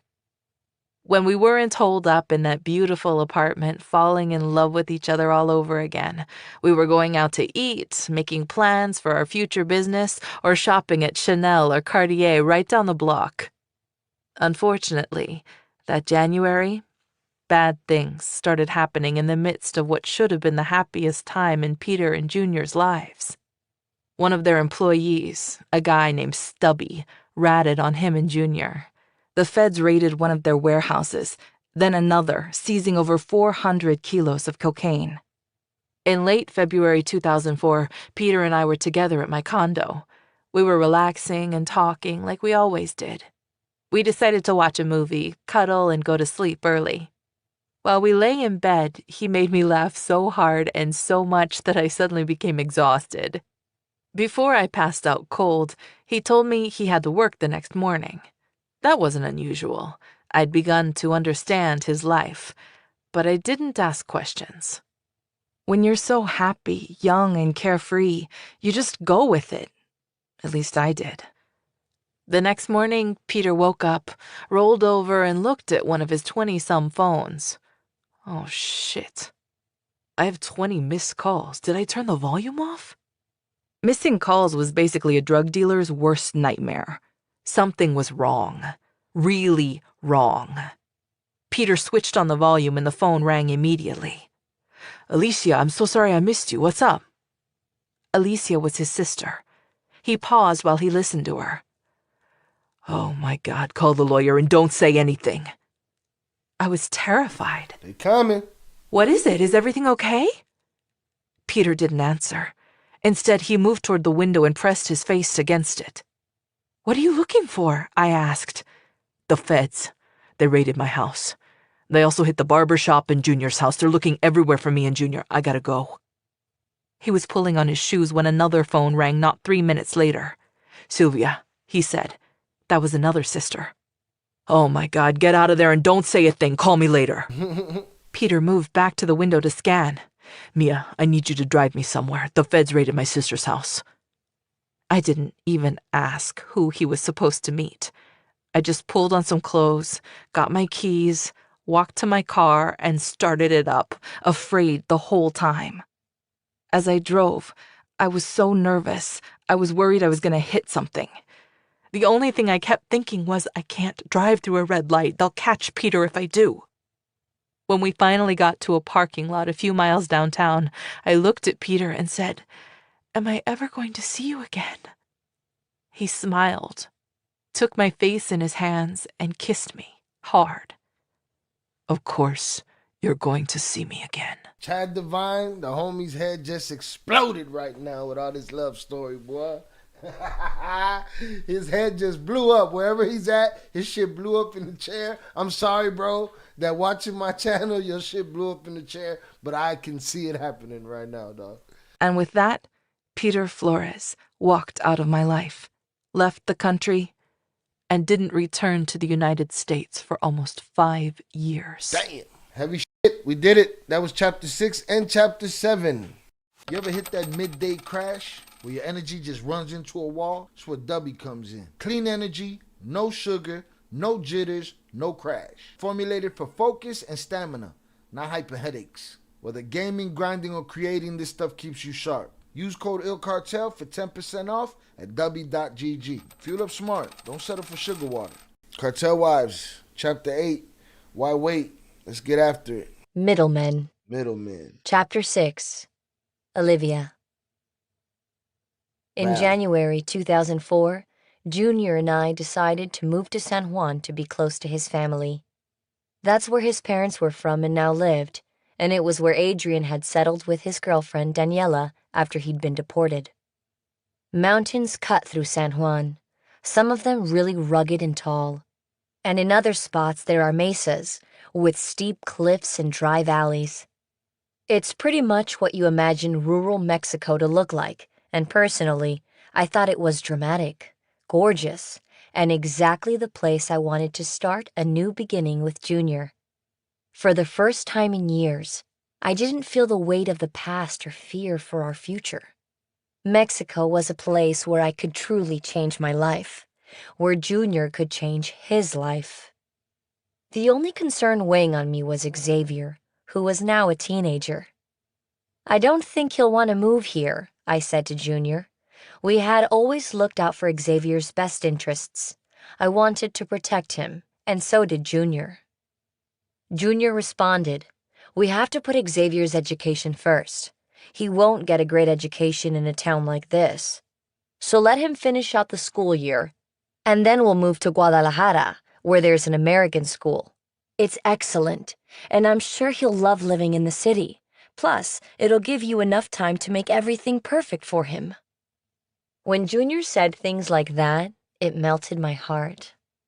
Most men I knew were selfish and didn't really care about another man's son. But not Junior. He treated Xavier like his own. Xavier had had a complicated life with all I'd put him through. He'd been there when the feds dragged my first husband to prison, and he was there when they lowered my second husband into the ground. The last thing I ever wanted was for my choices to affect my son, but I knew they had. I had a hard time forgiving myself for it.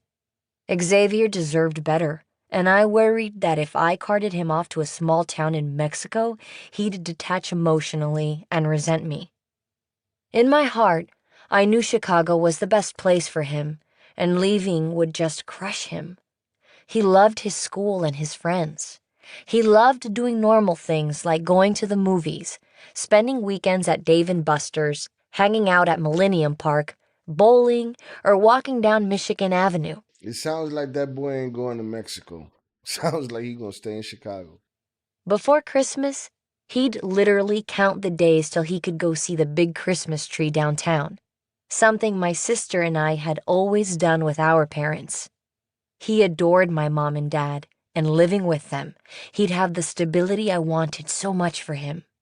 He was enrolled at one of the best private schools in Chicago, had made the honor roll, played sports throughout the year, and truly made all of us proud. I just couldn't make him leave all of that. Besides, I didn't want him to be exposed to Junior's work. I just need a little more time to convince Junior to change and get out of this business, I told myself. And it'll be easy now that we're here to stay. When that happens, I'll be the luckiest woman in the world, with the man of my dreams and my son. Listen, there was no get out of the business. There was no get out of the business. You knew that. It was just getting deeper in the business. The baby was staying home so that y'all can go to Mexico and get deeper in the business. There was money happening right there. That wasn't going down like that. I knew I deserved to be happy too. I could be wrong, but stop the whole, I was gonna convince him to do right. No. You love the game. You both love the game. In exchange for what though? Get out of that business in exchange for what? Like what was gonna replace that? I knew I deserved to be happy too. I was young, and I didn't want to grow old alone. I wanted to be happily married like my parents and grandparents, and I'd have that with Junior. We were destined to be together. It was like we shared the same heart. Leaving Xavier was the hardest thing I've ever done in my life. I knew it wouldn't be easy living without him, so I made a plan. I was still producing records, so I decided to schedule work trips to Chicago every 2 weeks. It was a lot on me, but when I saw Xavier, it was like all my Christmases came at once, and I showered him with gifts and tons of affection. When I left, I felt so guilty, but I told myself this would only go on for 6 more months. Then I'd mark my calendar for his school breaks when he'd fly to Mexico to spend holidays with us as a family. In Chicago, he seemed happy. And that was all that mattered. He was at home, and now that I was in San Juan, I had to make it feel like home too. The town had practically nothing in it. About 10,000 people lived there, and there were only a few local restaurants and some taco stands situated on the corners in town. There was no supermarket, just a few little fruit stalls, and you'd have to drive 2 hours to get to Burger King or Costco. It was in the middle of nowhere, but it was beautiful. There was a mountain nearby with a statue of the Virgin Mary on top. In Spanish, they call that a santuario, and Junior and I would walk there every day and just sit and talk. At night, there was nowhere to go out, so we'd play charades or cards and tell stories with his family. My future father-in-law, who we all called Señor, had moved back to San Juan in the early 1990s when he was on the run. He and my future mother-in-law lived in a pueblo just outside of town, and he was doing the day-to-day things retired guys do. He was so into betting on the cockfights that he flew in his own roosters, thinking they were stronger than the ones you could find locally. He went into town every single day to bet on the horses. And when he wasn't eating his wife's delicious cooking or hanging out with whatever kid or grandkid was there visiting, he was waiting for money from Peter and Junior to show up. They supported him because, in the old country, that's what you were supposed to do.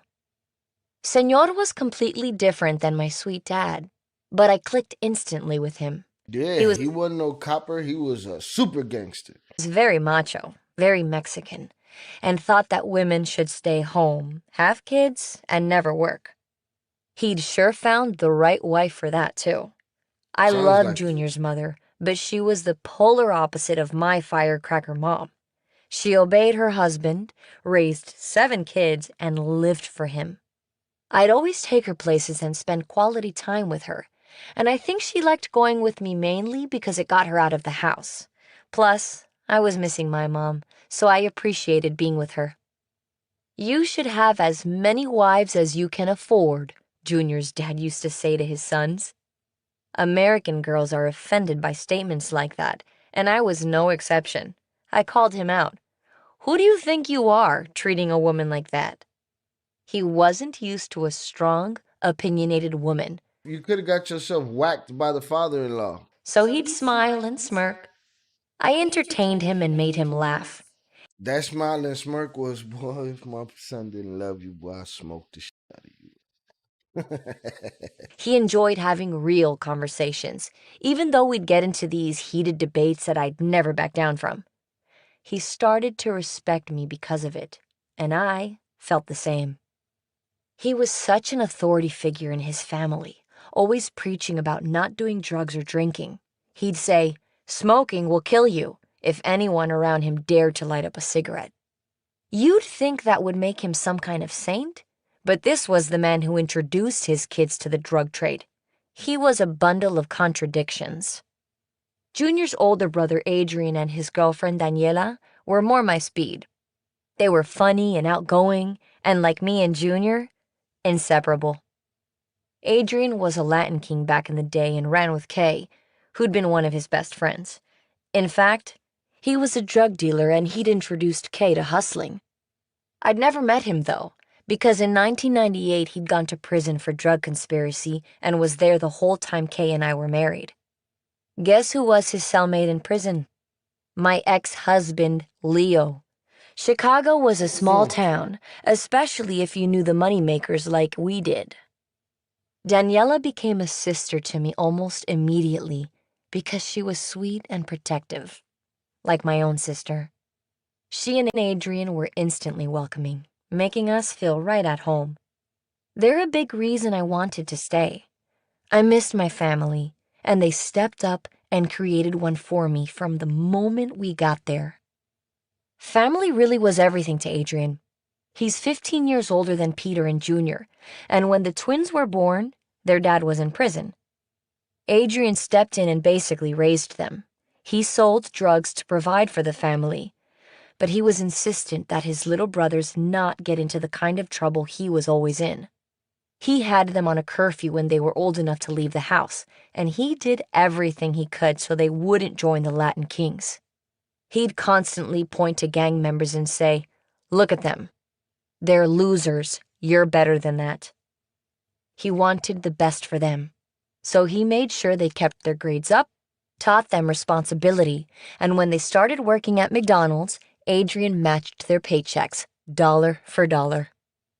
Like their dad, though, he was full of contradictions. One day he asked Junior to retrieve the keys from the trunk of his car. Junior walked out, came right back, and said, "Adrian, there are no keys there." His older brother's face dropped, and he ran outside with Junior, popped open the trunk, and grabbed 10 kilos of cocaine from inside it. "They're right here, Junior," he said. "Let this be a lesson to you. Not only do you have to be book smart, you need to be street smart too." Adrian honestly wanted to keep Peter and Junior away from the bullshit, but he couldn't. It was a family thing. When Adrian went to prison when they were 17, he made them too smart for the streets. Most drug dealers work in quarter kilos or ounces, but Junior and Pete's first deal at age 17 was for 30 kilos. They made their first million at 18. By 20, Junior was flying to Culiacan to negotiate prices. In my mind, though, the past was the past. We were building a new future, and Junior was making me the happiest I'd ever been in my life. Right. He was gonna wasn't quit that the busy, game. so it was just him and me, with no distractions. Even though we spent every moment together, I still couldn't get enough of him. All I wanted to do was make love to him, and when I did, my love for him grew deeper. Everything around me was new and exciting. When I arrived, the entire town was throwing a 3-week festival called the Feria. There were cockfights and carnival rides, and bands following us around playing music. People partied every night for 3 weeks straight, and if your family lived in the United States, they'd flown back to enjoy it all. I remember thinking, I can get used to this. This is my home now, and this is my family. I don't mind if we're in the middle of nowhere. We can live a simple life here. Mia. When I dropped Peter off that morning in February 2004, I had no idea he was planning to leave the country. At that moment, I don't think even he knew. But when the DEA agents ransacked his house, Junior's house, and his sister's houses, he learned that he and Junior were officially under indictment. Fleeing was the only choice he had other than prison. My first night alone, I didn't do anything. I just sat in my big, empty condo, staring way up at the ceiling, thinking to myself, I've never been so lonely. I might as well just curl up and die here. Oh, Sahera. The next morning, I packed up my things and drove to my parents' house. When my mom saw me at the door, looking like I'd been run over by a car, she let me in and wrapped her arms around me. "Baby, what's wrong?" "Peter and I broke up."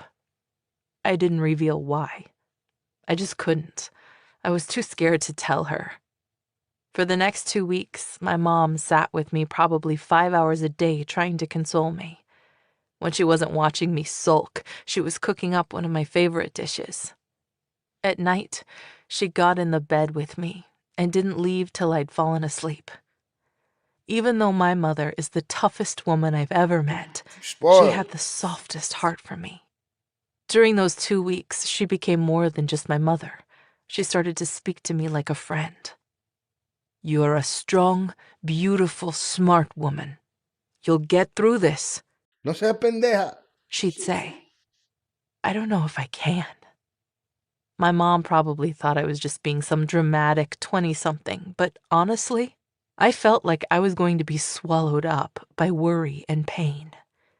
Sure, I had a home and an amazing family, and Peter had left me some money so I could open up the spa we'd started planning. We were going to run it together, and I didn't know if I could do it without him. I felt totally, completely alone, and Peter could be dead for all I knew. On day 14, he finally called. "Peter, where are you? Are you okay?" I was in shock. "Mia, You saved my life. If I'd been at my house, the feds would have gotten me. I would have spent the rest of my life in prison. Thank you. I can't thank you enough. But where are you? I'm almost to Mexico. I could tell he was driving. I can't lose you again, Mia. I love you. What Peter didn't tell me was that he and Junior were now officially under federal indictment, so he'd taken a huge risk by calling me. After he'd said goodbye to me, he'd gone into hiding at a friend's stash house in the projects. While he was there, he'd been so worried about the feds kicking in his door or someone trying to stick him up, and the neighborhood was known for home invasions. He'd switched out all his phones, collected $15 million from his customers on the streets, and paid his suppliers for the 400 kilos that was seized from their warehouse by the DEA. The last thing he was going to do was leave business undone. He bought a brand new van with Indiana plates and cut up his IDs. 2 weeks later, he got on the road to head to the border at Laredo. Worried that the feds had tapped his phones, he couldn't call me right away. He switched cars several times and looked in his rearview mirror every 30 seconds to be sure no one was tailing him. Mia, he said, when I get to Mexico, I have to stay there. I can't come back to Chicago. I got really quiet. I didn't just think he was leaving me forever. I was also worried about him getting to Mexico safely. He was my best friend. I want you to come down here, he said. I want to make a life with you. I was half puzzled, half in shock. Peter, I said, I love you, but my parents aren't going to understand. He was steady and firm. I miss you, and I want to be with you. But the only way we can have a relationship is if you're with me, because I can't go back. I felt conflicted. I couldn't imagine leaving everything I'd ever known. But I also couldn't imagine letting the man of my dreams slip away. Gotta go. If you don't want to do this, Peter continued, I understand. You can still go to school. I still want you to open your spa too. I believe in you and I know you can do it. Then he stopped and got super serious. But if you want a relationship with me, I can't give you that from here.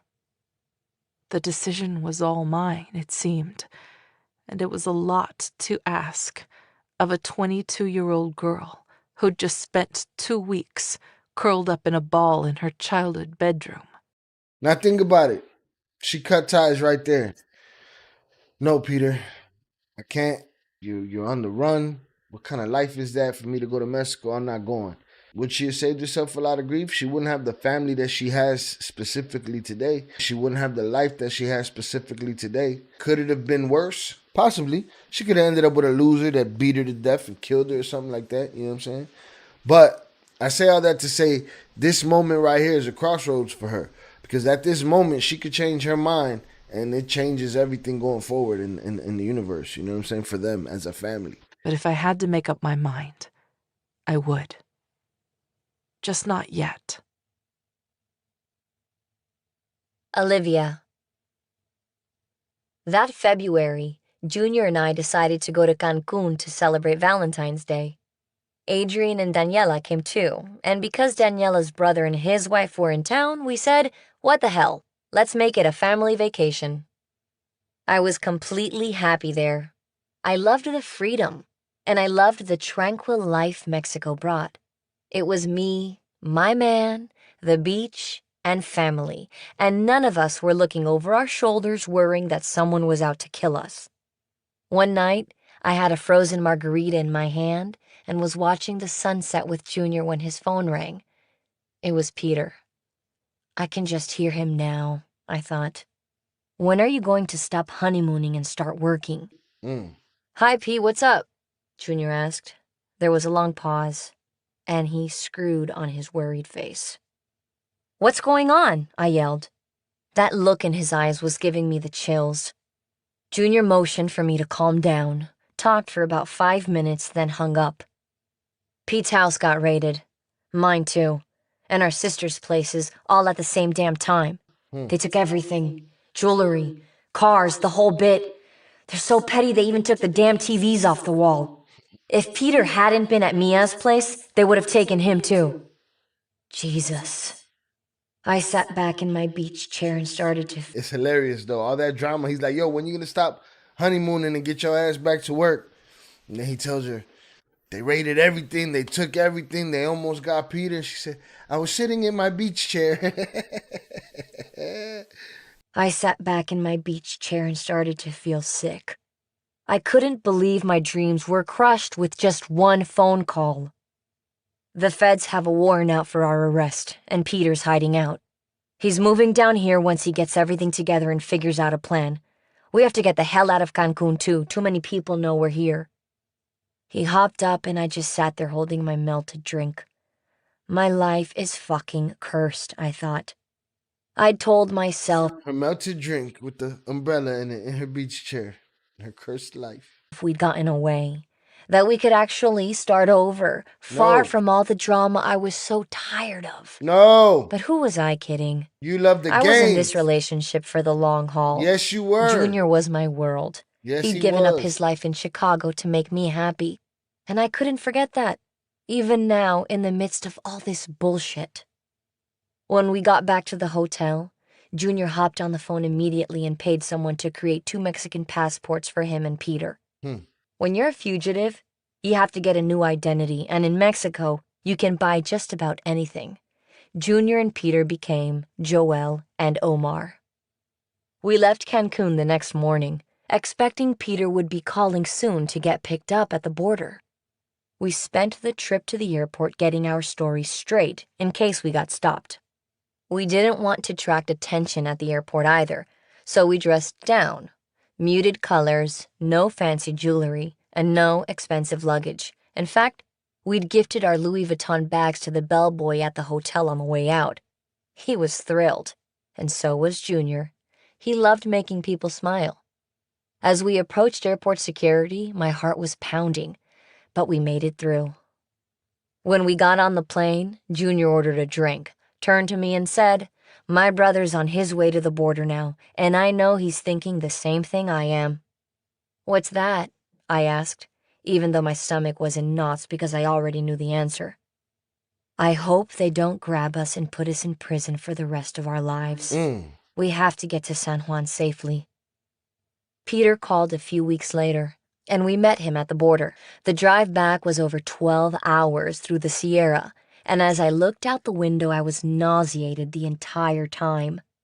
Whether that was from the long trip or from knowing Peter and Junior were now fugitives, I couldn't say, but Mexico didn't seem so peaceful anymore. The beautiful scenery now just looked dry. The long stretches of desert used to be pretty, and now they looked like shit.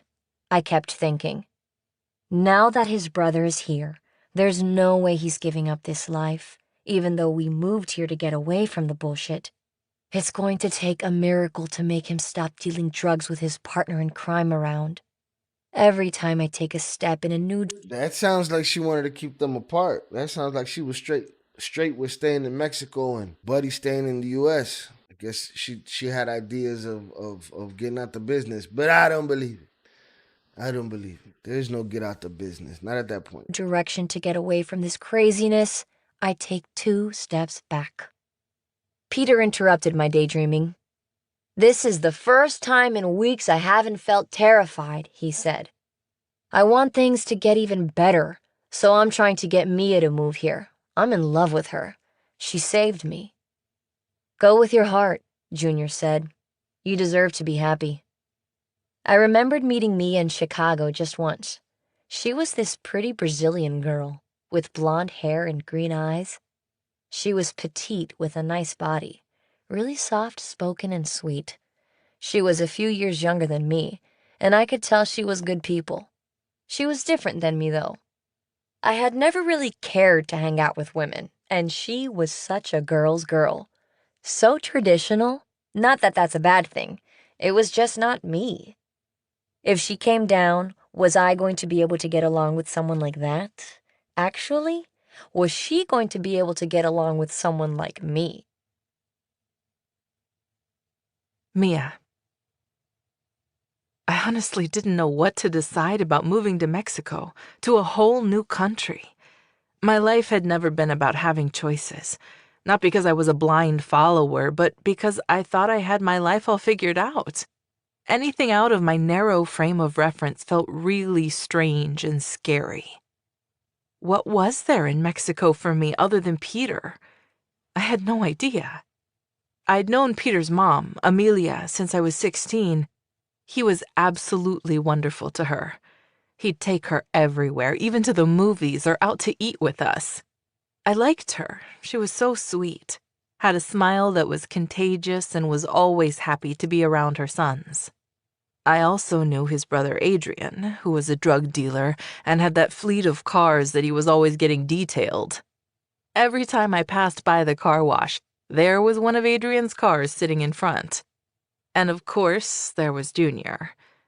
I hardly knew Junior's girlfriend, though. We'd met once, and all I remember was that she was loud, with lots of diamond jewelry and this crazy body. She was pretty, but she looked like she was from a music video. I remember thinking, this girl has seen a lot. I could just imagine them reading each other's part in the book, like, "Bitch, what are you talking about?" You know what I'm saying? Like, they sound extremely different. I moved down there and started spending time with her. Was she going to leave me in the dust? My grandma Lola was really sick at the time, in and out of the hospital. She was my mom's mom, who'd taken care of me as a baby when Mom was working and my biological dad bailed. I was her first grandchild, and I'd always been her everything. When I was a baby, I had huge green eyes, so she nicknamed me Corujinha, which means baby owl in Portuguese. She loved to play bingo, listen to Julio Iglesias, and eat rice and beans every day. Not a day went by that she didn't tell me, "You're too skinny. Eat, eat, eat." I loved touching her soft, wrinkly hands, and I loved that she was never embarrassed to speak English, even though she had an accent so thick most people couldn't understand her. I can't leave her, I kept telling myself. I love her too much. But when Peter called a few days later to ask me what I wanted to do, the first thing out of my mouth was yes. I didn't even hesitate. I think that's part of being young. You don't think things through before you act. And believe me, while I might have let questions enter my mind, I didn't seriously consider them. I just jumped. My parents were so skeptical. That's a nice way to put it. They were in complete disbelief. "His family owns a bunch of real estate down there," I told him, "and they're going to develop homes in gated communities." Salah. "That family is bad news," Dad said. "They aren't anymore," I pleaded. "People change, Dad." Mom didn't believe me. "2 weeks ago, I was practically spoon-feeding you because he left you, and now you're moving to Mexico with him?" My dad didn't say much after that. He just looked depressed. What's he gonna say? His dream had always been for me to live next door to them when I got married, and he'd even talked about building an extension onto their house for me. Moving to Mexico had sure as hell never figured into that plan. But they came around, finally. I suppose they just trusted me, thinking that I must know what was best for me, since I'd never really gotten it wrong before. "Call us every chance you get," they said when I started packing up. "And if you change your mind, just come back home." I went to see my grandma in the hospital the night before I left. She wasn't looking so good. Skinny, with circles under her eyes and a sense of resignation, maybe defeat, that I'd never seen come from a strong lady like her. It broke my heart. "Grandma," I said, "I'm going to Mexico tomorrow, but I'll be back to see you soon." "Have a nice time," she said, and reached for me with her wrinkly hand. "I never go to Mexico, but I always want to." "Oh, Grandma," I said through tears. "Don't worry, I'm going to take you there. Don't worry, Grandma." I never saw her again. I got on a flight the next day, And 4 days later, I got a call that she'd passed away. My grandma never made it out of the hospital, much less to Mexico. Olivia. When Peter came to San Juan, we were together all the time because I was always with Junior.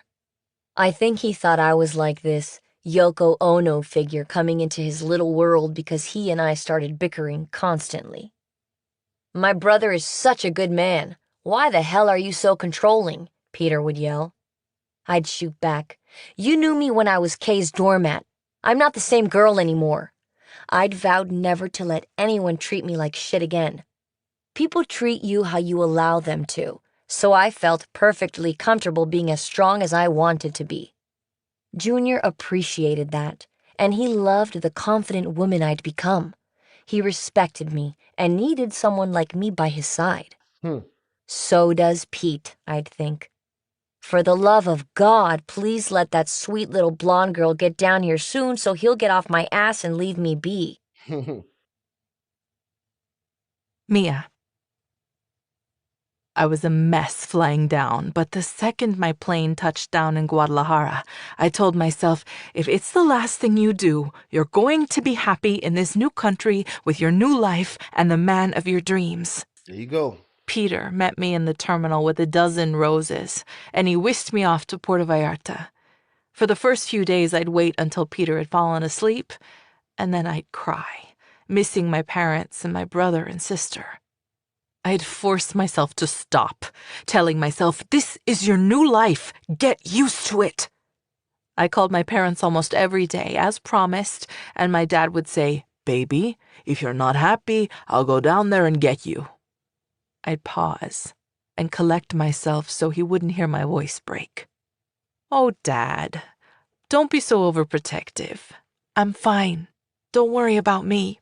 Liar. I didn't feel like it, though.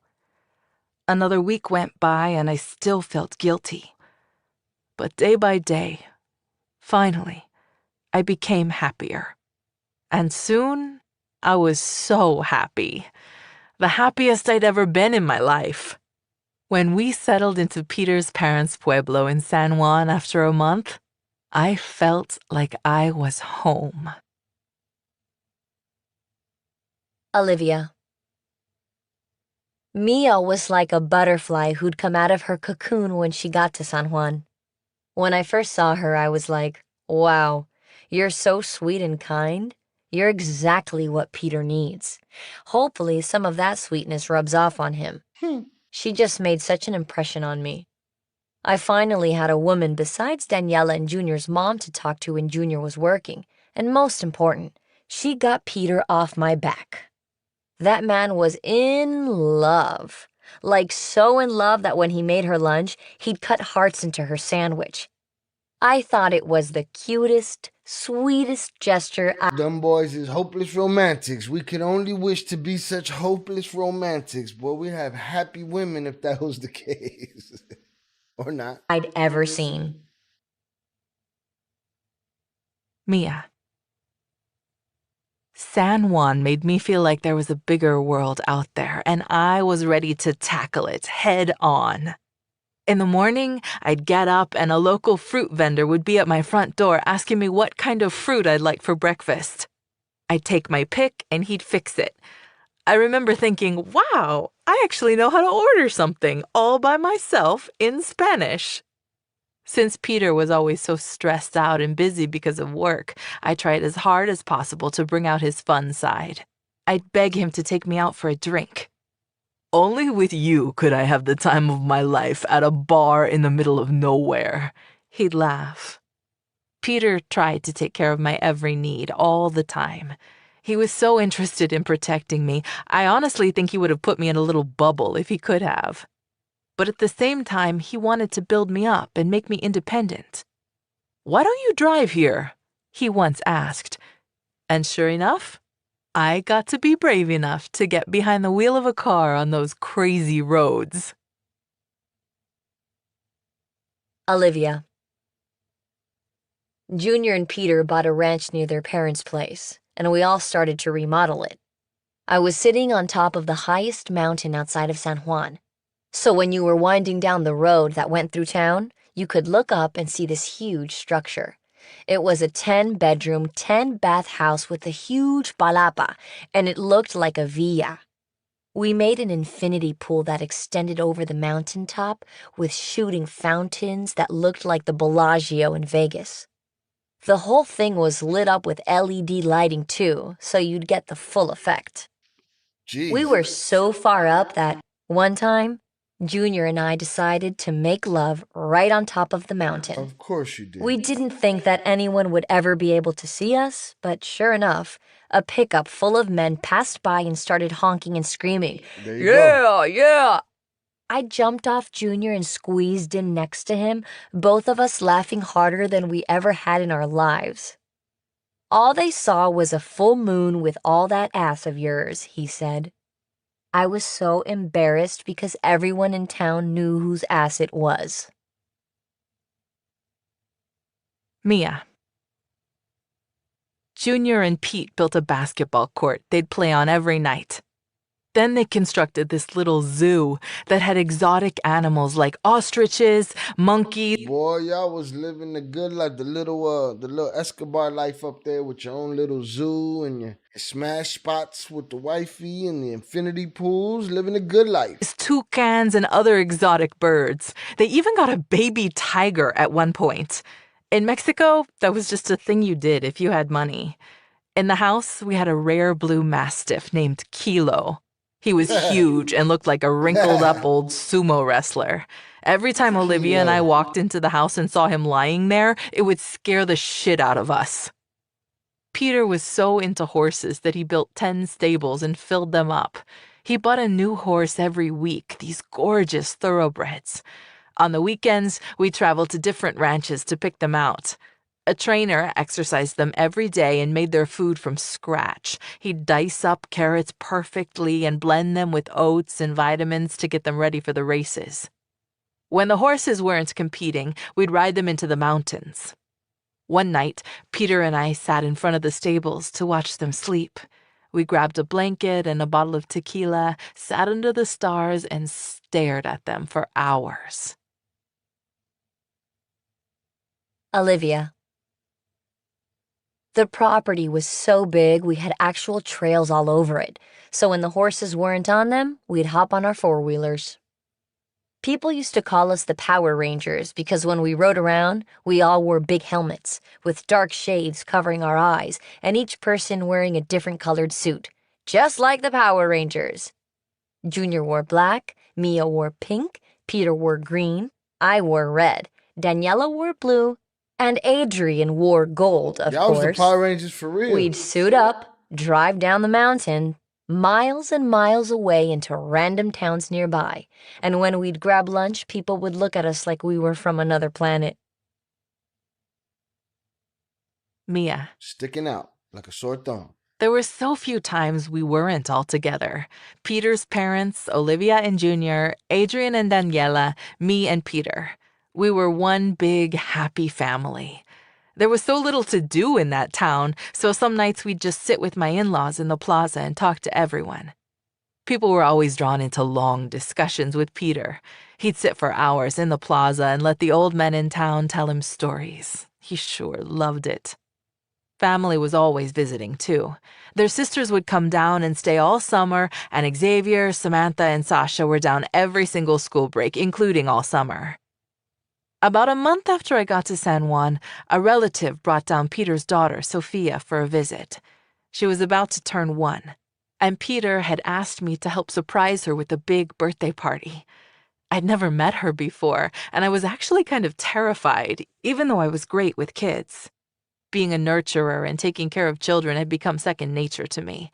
Still, I remember thinking, I've really got to prove myself here.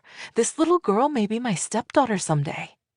I wanted everything to be perfect, so I got her dress custom made and mapped out every little detail weeks in advance. I might as well have been planning a wedding for all the stress I felt. When we picked her up, I thought she was just a perfect little girl. I smiled at her, hugged her, and said, "It's nice to meet you." She just stared at me and then snuggled into her papa's arms. She came down every few months after that, and I'd drop everything for her. We'd do finger paints while Peter worked, or I'd let her toddle out to see the horses.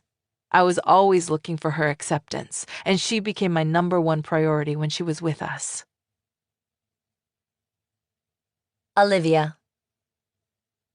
Outside our four walls, it was a different world. San Juan wasn't exactly the most prosperous place I'd ever been. Most people in Junior's dad's generation had helped their parents farm sugarcane and guayaba, but a water table shortage in the 80s and 90s caused farmers to replace these crops with agave, which brought in less money.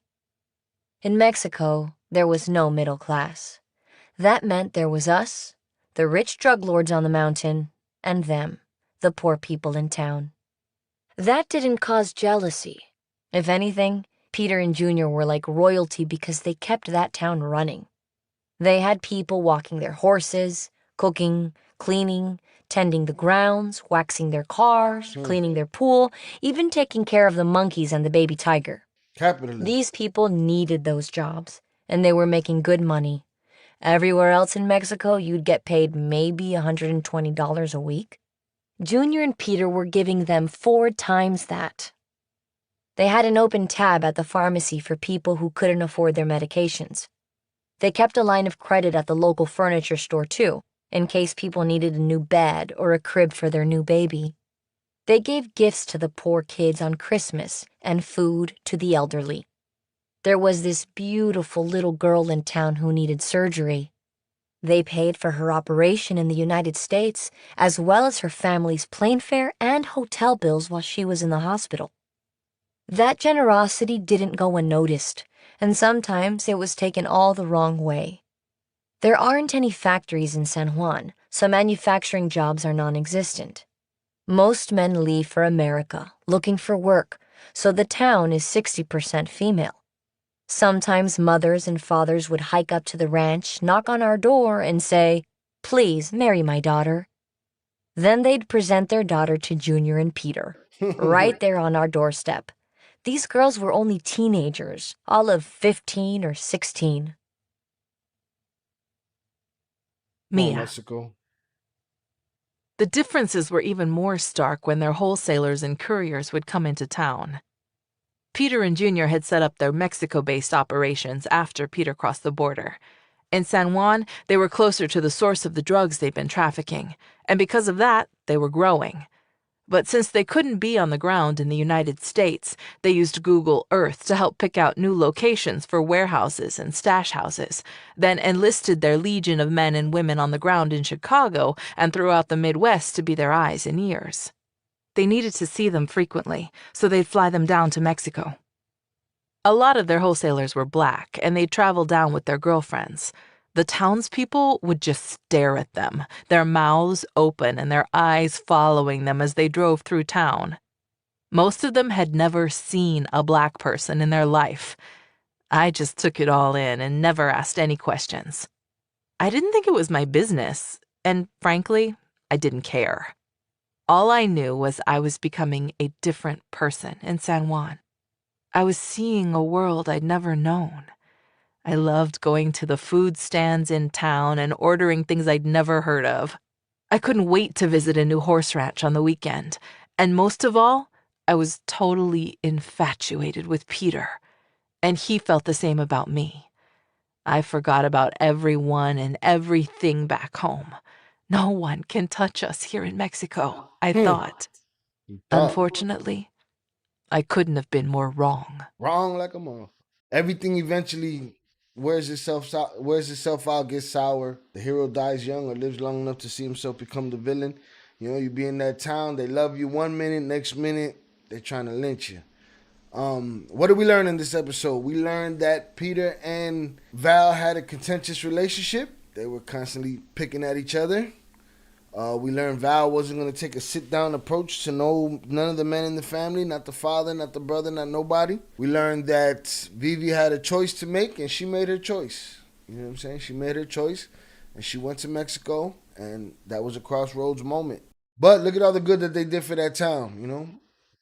That's dope shit. Like, the dope shit is having the line of credit open for people who need furniture, or having an open account at the pharmacy for people that need medication. If you got it, why not?